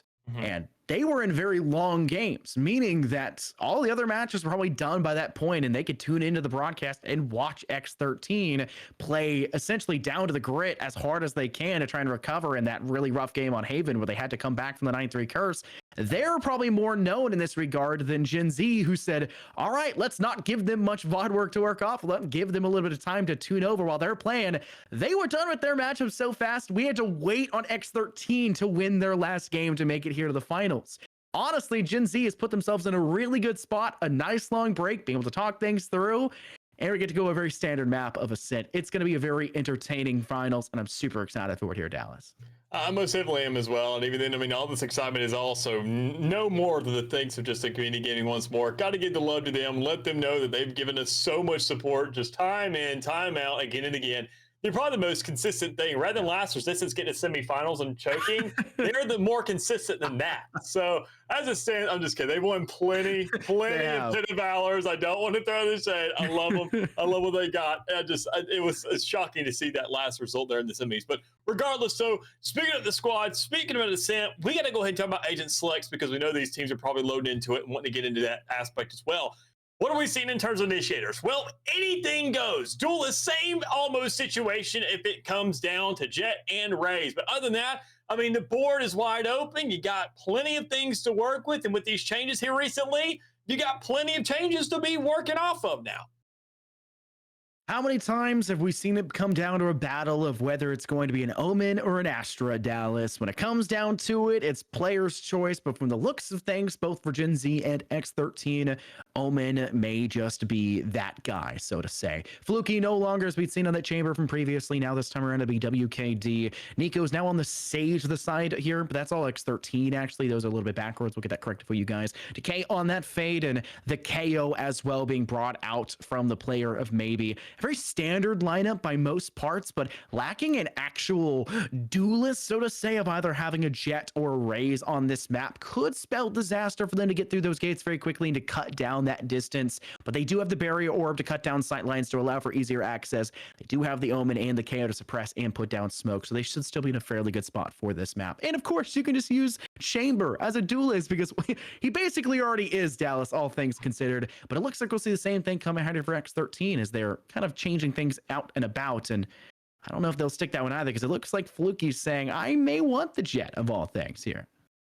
Yeah, they most definitely will. And even then, I mean, already looking at these KOs we provided, I mean, I would like to see the likes of possibly mirror matchup. We get nearly that, but I mean, the Sentinels and Initiator switch up, I love these ideas. We don't get exactly of course who comes in a better team. We're seeing a little bit of diversity of strats. We're seeing these lineups are going to be different. These defaults are going to look a little more sporadic. They're going to switch up. They have lots more versatility to them. And even then, both the agents we're seeing employed for both those sides can make necessary almost replacements for each other. The Sova and the Fade. Obviously, a KJ and a Sage. I mean, they both have their own strengths and weaknesses, and I want to see those come to the fullest extent of whether or not they can actually really employ these ideas and even then more so manipulate the field to the fullest extent comparative to what their kit provides. So KJ already sent over towards that B side. Maybe some nano swarms grenades to come down even there for that attacking side. It's going to be so much stronger for that spike plan. But Resurrection. That's all I have to say for the side of, I mean, obviously Gen Z, when you look at the player numbers going in one way, completely just throwing it on his head. Yeah, I mean, it's a battle of attrition. That's what Valorant comes down to. You said it's a game of which team is not necessarily better, but which one makes more mistakes and has those minor faults to their lineup. And having a Sage to kind of make up for those mistakes when a player doesn't necessarily fully die will definitely assist them through. Deep Vermont go ahead and place down the switch. It gets a little bit of assistance there by their teammate of Imposter. They place down the barrier, but they don't actually get the switch fully pulled, and that becomes a bit of a problem for them. Shots sung out by Gen Z, though, and they're still managing to necessarily take the lead for the time being. Spike will start to go down. One player that is the player of Nico working from up on Raptors. Maybe's though behind and is at least able to deny the spike for the time being. A double swing from behind Jin and a player up in Raptors who just took down Nico makes things difficult for the player Maybe who now needs to start to swing out this direction. The knife goes through as well and just makes it really hard for any information to be gathered should there have even been kit available in that regard, but maybe he's only having the shock darts could make things even more difficult. Place from behind brick stack, just barely not there to tag down Petit Fromage. Still the player of Nobu up on Rafters, but look who's holding it up close and personal. They don't reload in time. Yape lost their life. Nobu has to join them. 14 HP in a dream for the player of Maybe, but Petit Fromage will have to hit these shots, and they do with the classic. A bit of a scary round, to say the least, for the side of Gen Z, but ultimately they'll still take the first pistol.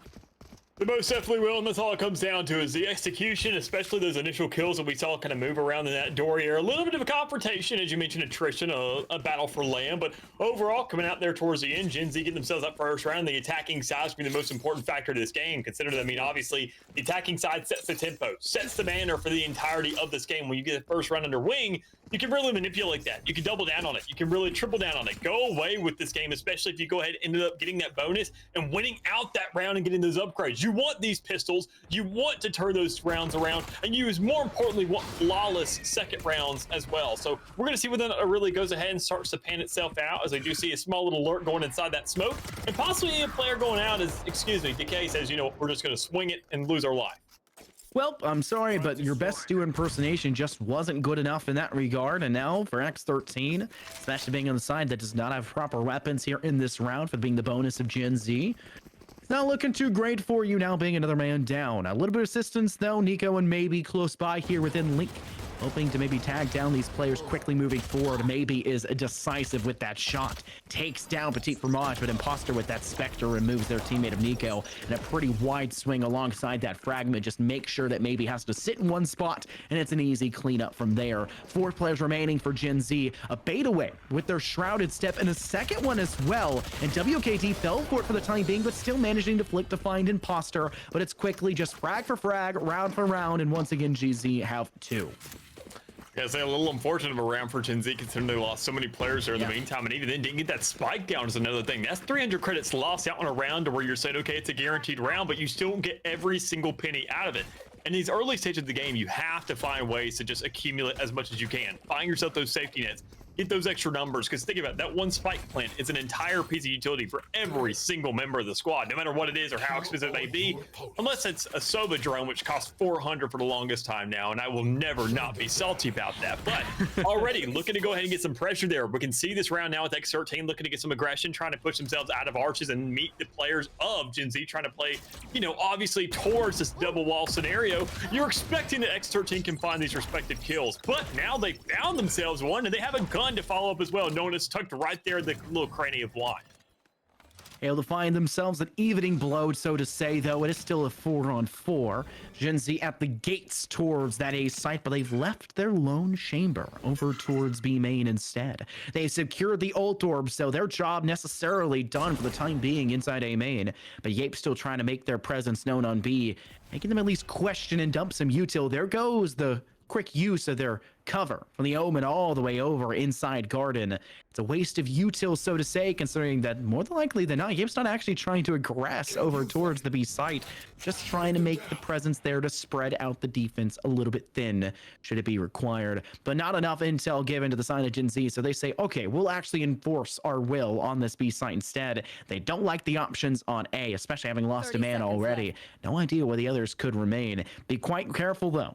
Nano swarming the floor right below your feet should you step out through this fatal funnel, and they're just waiting there to buy themselves a little bit of extra time, give themselves a buffer, and break down the ice wall to allow for their teammate to assist with his frag. It's an easy cleanup for Maybe. They find 2, hunting for the 3rd, and it's there! An easy round win for the side of X13 once they put them through that quite literal fatal funnel, Dallas.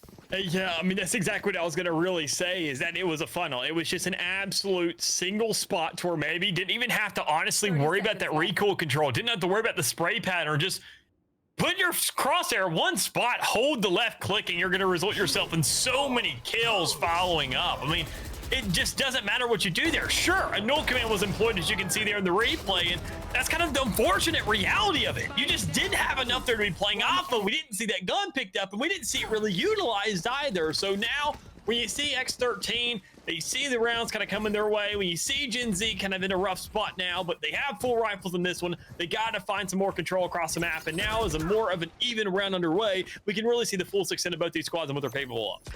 You've got to flash, you've got to cut sidelines, you need to deny them possibility of destroying the barrier ore before it's allowed to solidify. Both players easily taking down the same exact cube, the same exact square of that wall. It's easy cleaning, especially considering they have rifles in round 3. It's just what you were expected to see for. They can deal with it quickly. However, this round, a bit of a disaster, so to say, the side of Gen Z. They take the expedited approach towards the objective, walking forward, and well, ultimately, X13 just cut them down as they start to approach. Not enough util, not enough to work with, and a second round now gained for them as they'll tie things out now for a 2-2 scoreline. Yeah, huge chance here to go ahead and tie things up. Looking good for the side of X13 is then you're going ahead and exercising that resilience we saw in that quarterfinals already. Going ahead, making sure that they're not going to keep the game into a 9-3. They're not going to find that deficit fast enough. Knowing that even then in Haven, it feels like a little bit of a one-sided affair as we obviously saw.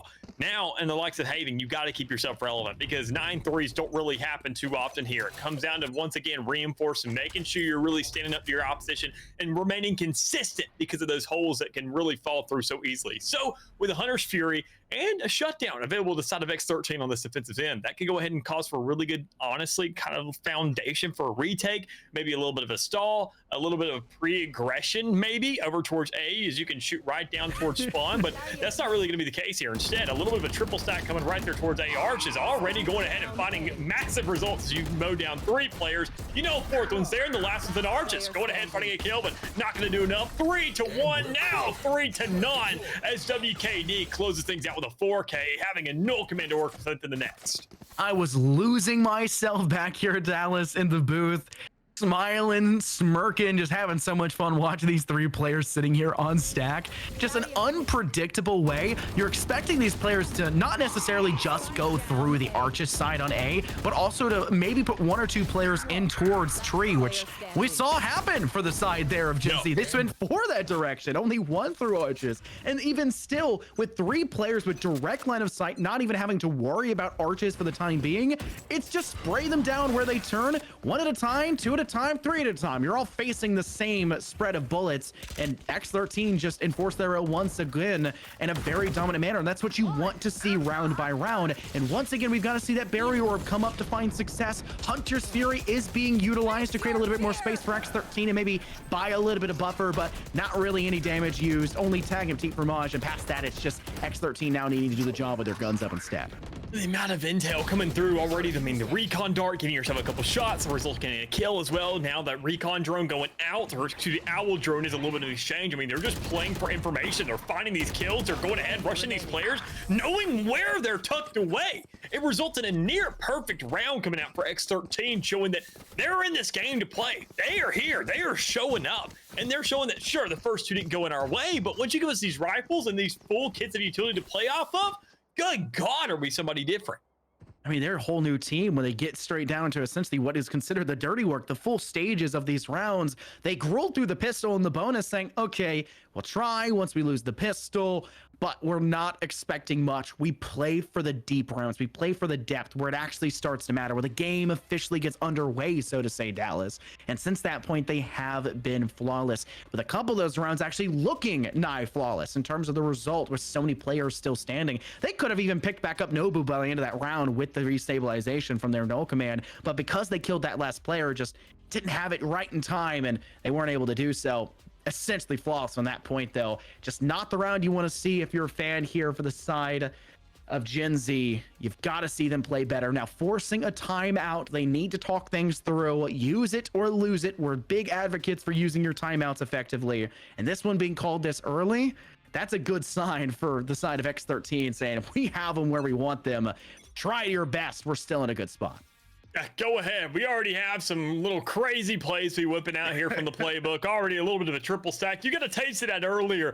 Just imagine what we can do over towards the B side, maybe. Maybe in the middle of the map, fighting for control of the courtyard. Then we can get a little bit of a lap around, a pincer play towards that side that you're going ahead and executing onto.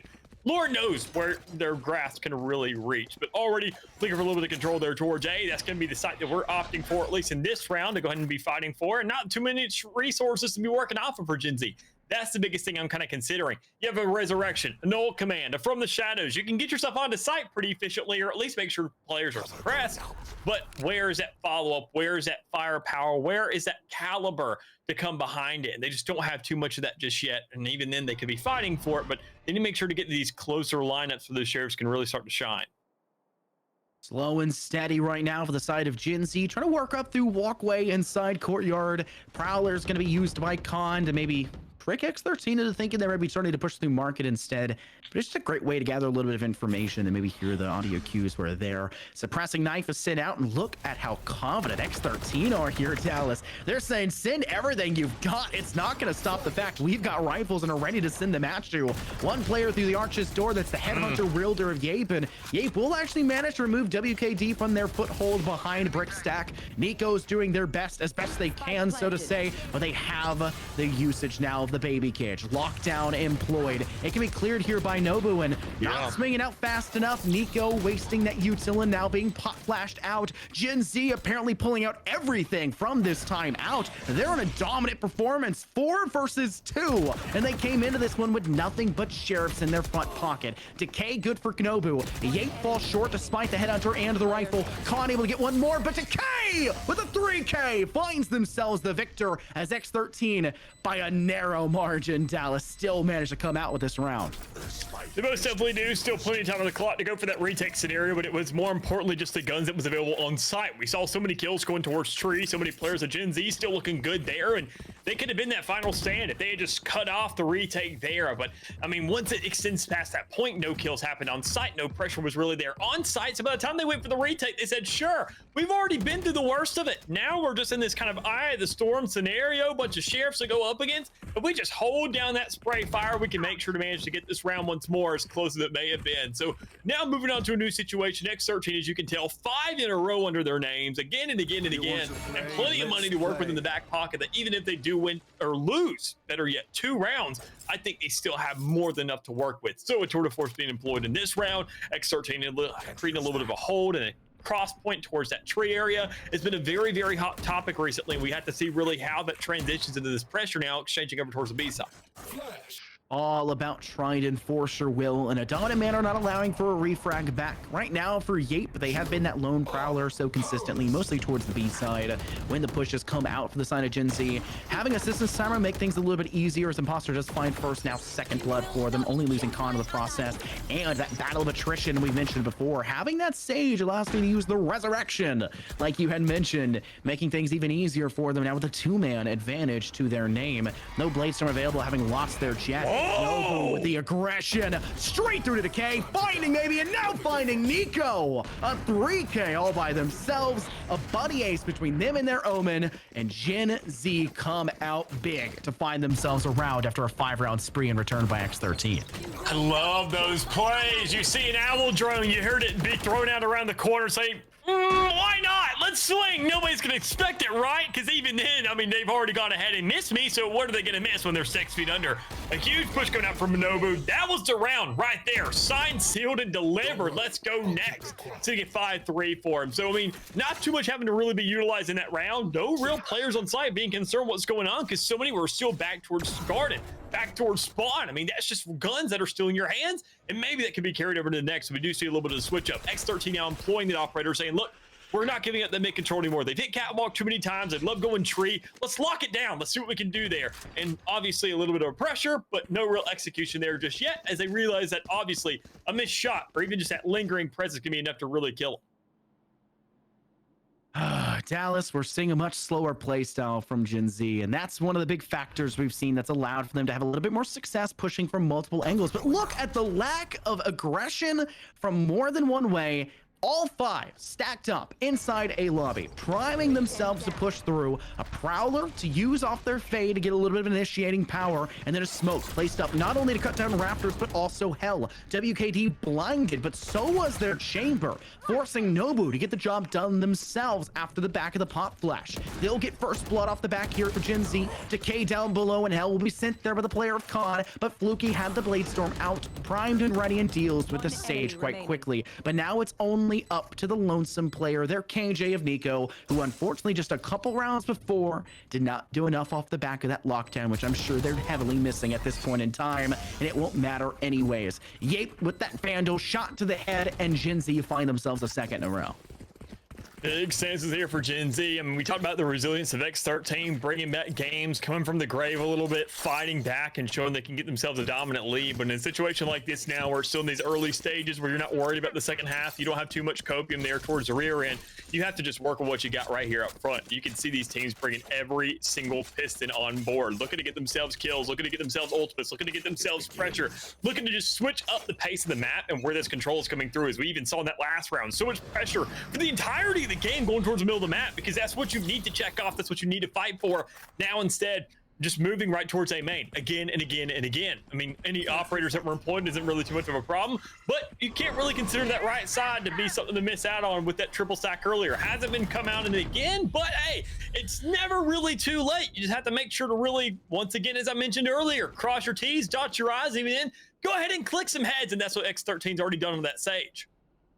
All about that versatility towards site. There goes Yape, a bit of a nice position to try and be that lonesome player again. Thankfully, Nico able to cut that down pretty quickly. Now looking for a second, they find Imposter, a third and fourth primed nearby, but can't switch the rifle in time, and Khan will get the kill, but maybe he's there for the refrag. Maybe he's also there for the second as well, Dallas, as it will be X13 saying, all right, we've given you your shots, we've given you your chances.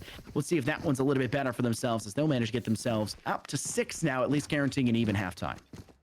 Yeah, big stances here. I mean, looking to go ahead, keep things as close as possible. I mean, we talk about Gen Z again and again, and looking at them, I mean, I haven't seen them in a point where they're really down any. That's the biggest thing that we still have to look and explore from Gen Z, is them trying to really claw their way back into relevancy. Looking to get in this matchup, looking to go ahead and fight from behind, see what they're doing when the pockets aren't flooded over with cash, when they're not looking like they have every single stock invested or they bought into crypto before it blew up. They need to look for ways to really manage that money and just kind of learn to save every single cent they can, or just win these games outright. We just haven't seen that brought into this match thus far. So let's go ahead and see if they can check onto the right side. We know the push is coming out from market. Maybe he's trying to hold things down, but with every single other player off the side, it's going to be a full retake coming through and nothing really else available. Maybe he's able to clear down door just as quickly as it is pulled. A full frontal fire for both teams, but notice the lack of a spike being planted so far for the side of Gen Z. Decay is able to find themselves first blood. Spike will go down, and Odin in the hand for Pete Fromage, trying to bear down, find some fruit at least to say towards that defender's spawn. Khan's the only player to come out with a kill, and they've just lost their life to the player of WKD. Prick rush on walkway by Fluky. They may fall, but that allowed Nico to live. X13 will find themselves a round win again. This one, 3 players surviving, and another push to the B site that falls short by Gen Z. Big stands here to go ahead and get themselves now guaranteed and an advantageous half when it comes around to getting that 7-5 as a worst case scenario, but still knowing that they're not going to stop there. And even then, better yet for X13, they're not going to be looking at that 9-3 curse to be coming their way anymore, because Gen Z's locked themselves down 4. So I mean, it's the best of both worlds. You either get yourself 7-5 where Gen Z can match things up in that second half with a win of a pistol to follow up, or X13 can just execute knowing that nothing's really going to be lurking there in the water. So already it comes down to this round specifically, where the rifles are being fully flushed out, and if we do see Gen Z losing this round specifically, they're going to have nothing to work with the next. It's going to be almost a guaranteed next round to go off of, but this is the last one, so you can't really worry about that. You just got to hit your shots, get these initial kills, and with that matchup going up towards A main, no shot has really landed yet. We saw a whiff from both ends and no real follow-up there, as nobody wanted to take the trigger. Instead, you have to play it safe and just play the stall game as the rest of your squad is pushing right to the middle for the side of Gen Z. Look at Nico priming themselves here with the util in front. Once they hear a couple shots sung back their way, they'll take shots themselves, but fortunately it just doesn't work out for them. Neither side getting the upper hand. Nico narrowly losing in the process, but it's still better than it used to be. Maybe just finally pull that trigger you mentioned, and they'll find a player at the opposing end of that sniper. Now Fluky may need to replicate their teammates' success. Suppressing goes out, and WKD has a lot of information. Yape gets a pixel of a shot, but that lets WKD swing back around that corner to find the kill. Nico, who got the worst end of a bad situation before through the wall bangs, has a nice opportunity to take down Petit Fromage, but needs assistance from their teammate of Nobu to allow for them to relocate back through over towards A from Shree. Imposter takes down WKD. Now both players who initially inside bottom, mid, and B need to relocate and pivot to help the side on A. maybe gets a shock dart kill for one. Petit Fromage joins them back towards Nico. It evens the thing to a 2-on-2 all over again,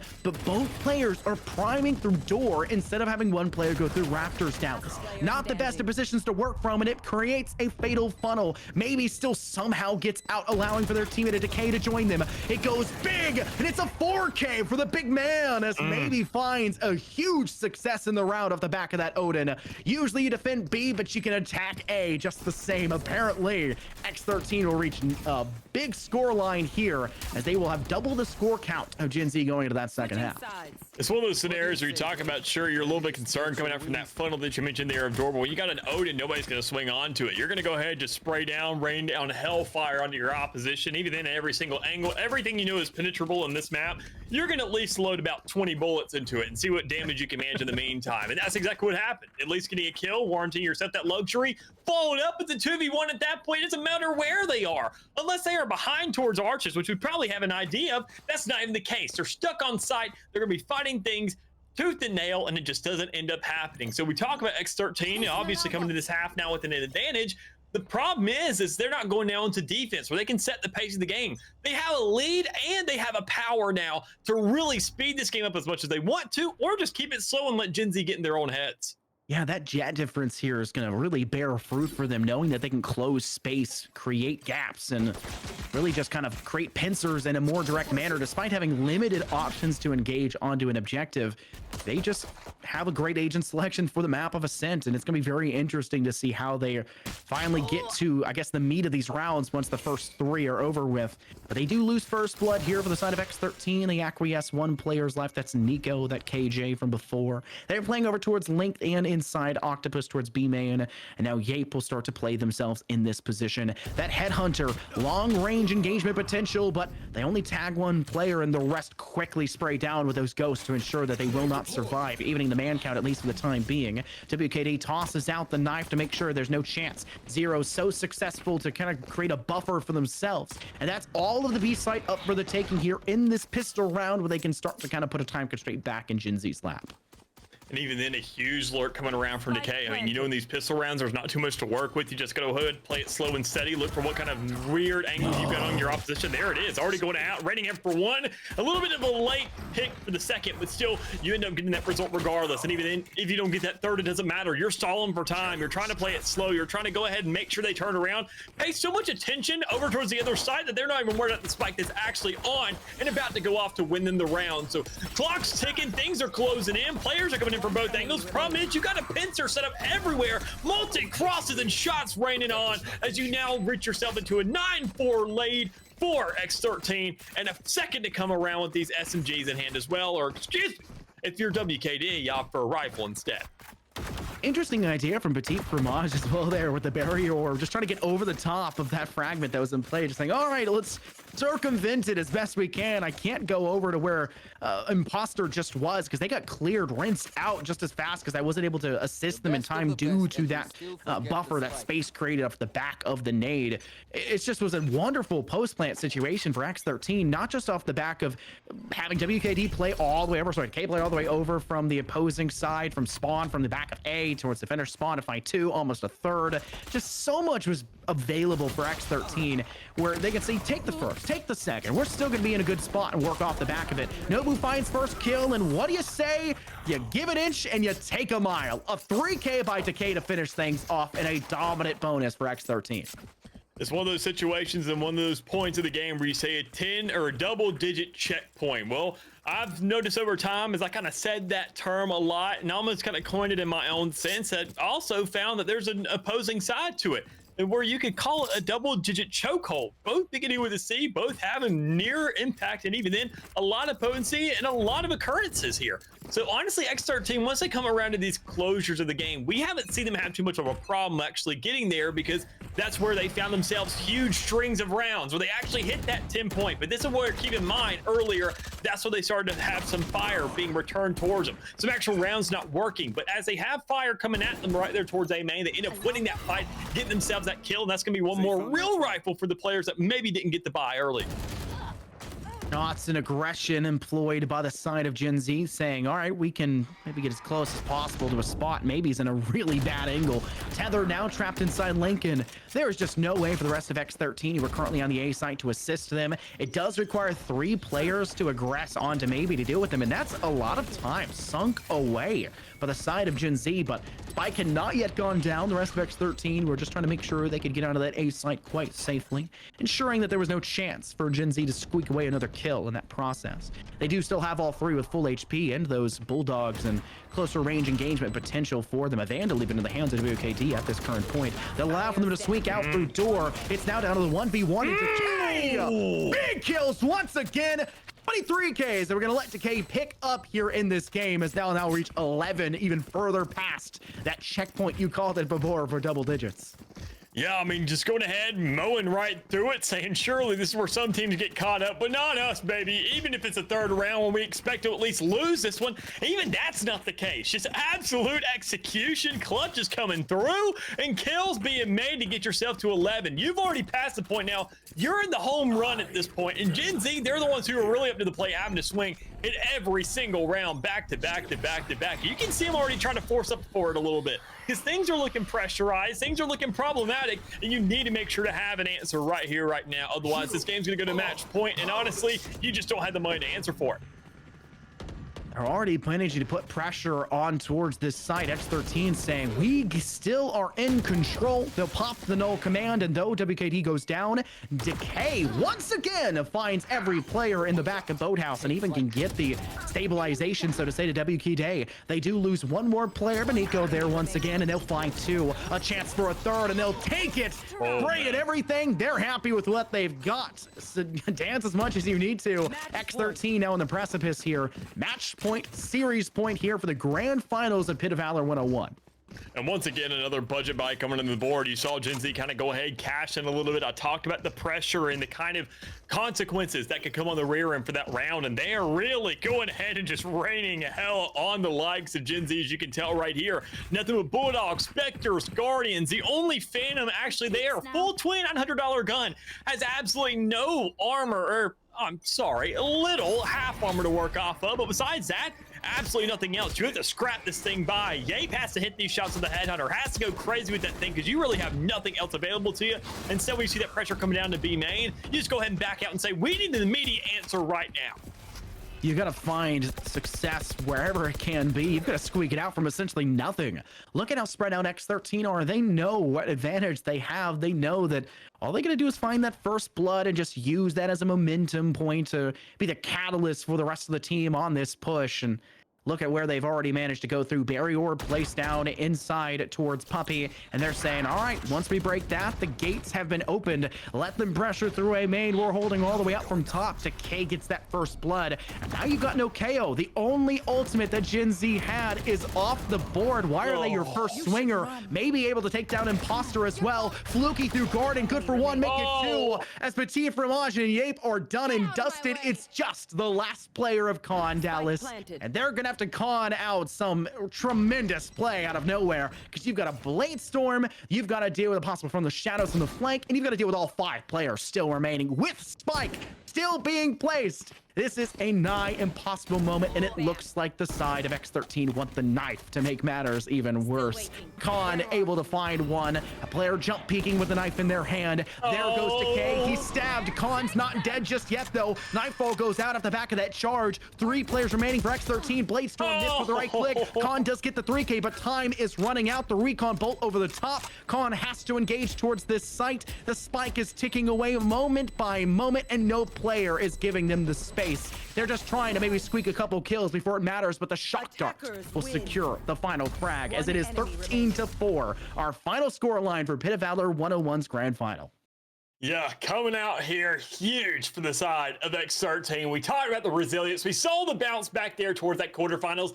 Didn't get to see what they were capable of there in the semis because we saw obviously Gen Z go off at that point. But now Aaron Grand's going to Ascent. We talk about this map, how well it comes down to, you know, obviously the mistakes made or how dominant you look. And obviously X13 has much more practice when it comes around here because they just ran the gauntlet. It wasn't even an even half coming around. We didn't even see enough rounds out of Gen Z to get to an even stance theoretically because they were locked in at 4 for the entirety of this game, which is something we don't see very often, not only just for grand finals, but for Ascent, more importantly.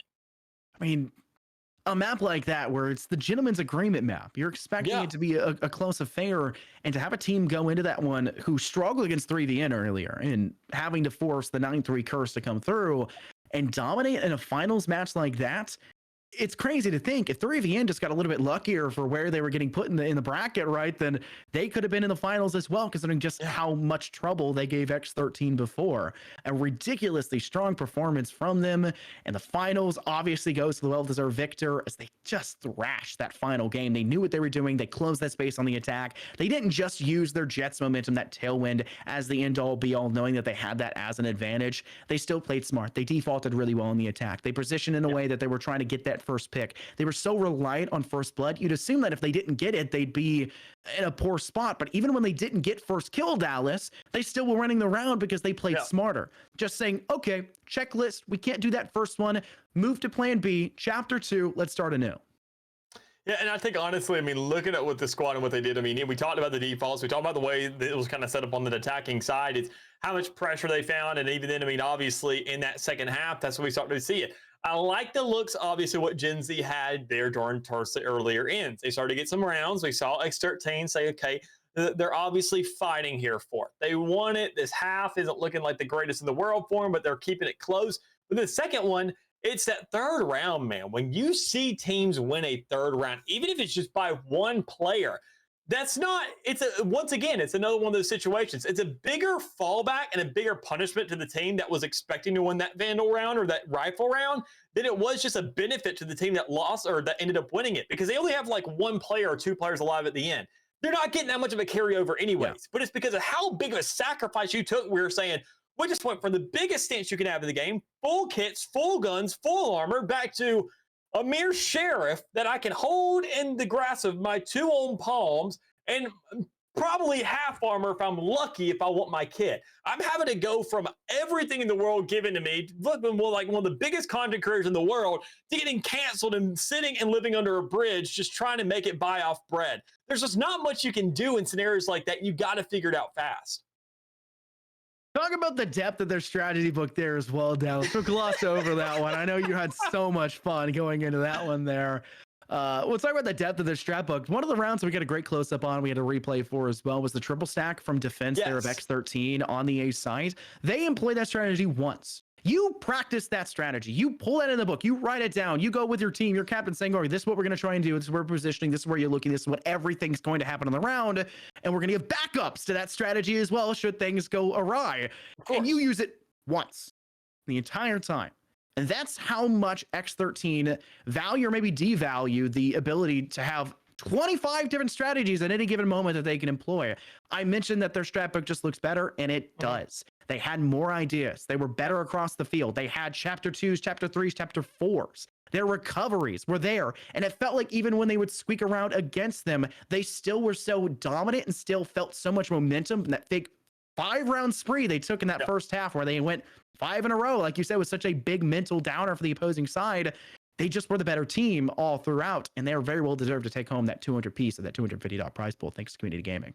They most definitely are. So obviously, with that being said, we're not done here just yet, at least at GLG and Community Gaming as a whole. We still got Pit of Valors going on every single week. We got ourselves coming back the next week, the next week, the next week. If I go on, we're going to be here forever because obviously we quite simply are. Going on forever. If you want a piece of these prize pools, if you want a piece of obviously the pie in general, you can go ahead and guarantee yourself entry with the GLG membership. That's only $10 a month. And obviously, I think Gen Z and X13 are both warranted to come back. They just won themselves a piece of the prize. Well, why not pitch it right back in and say, why not guaranteed come back next week, the week after, and the week after before we have to obviously renew. But as it stands, though, it seems like you're going to get your money's worth in the meantime. They looked good. They looked great. And even then, I think, honestly, they warrant a lot more to come through in these next couple of weeks, especially when we talk about Harbor. It needs to be coming in and kind of getting introduced here soon, because one thing keep in mind is that GLG, we do go ahead and introduce these like agents pretty early on compared to do a lot of other leagues. I don't know if it's going to be next week or the week after. It'll probably be next week.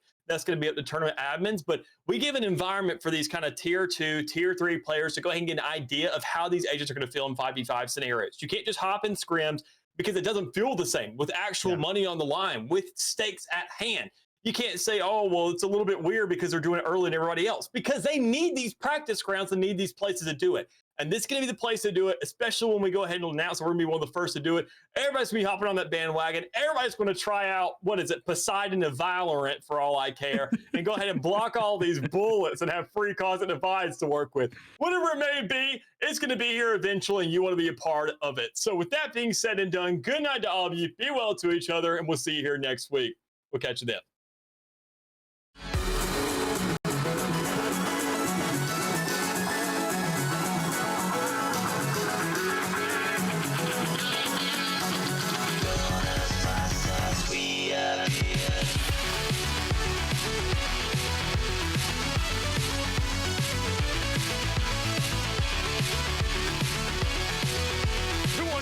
Battling, oh, what a flash!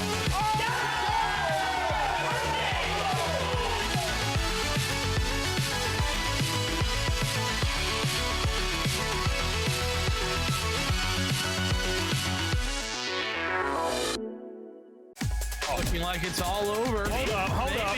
Maybe not! Are you serious?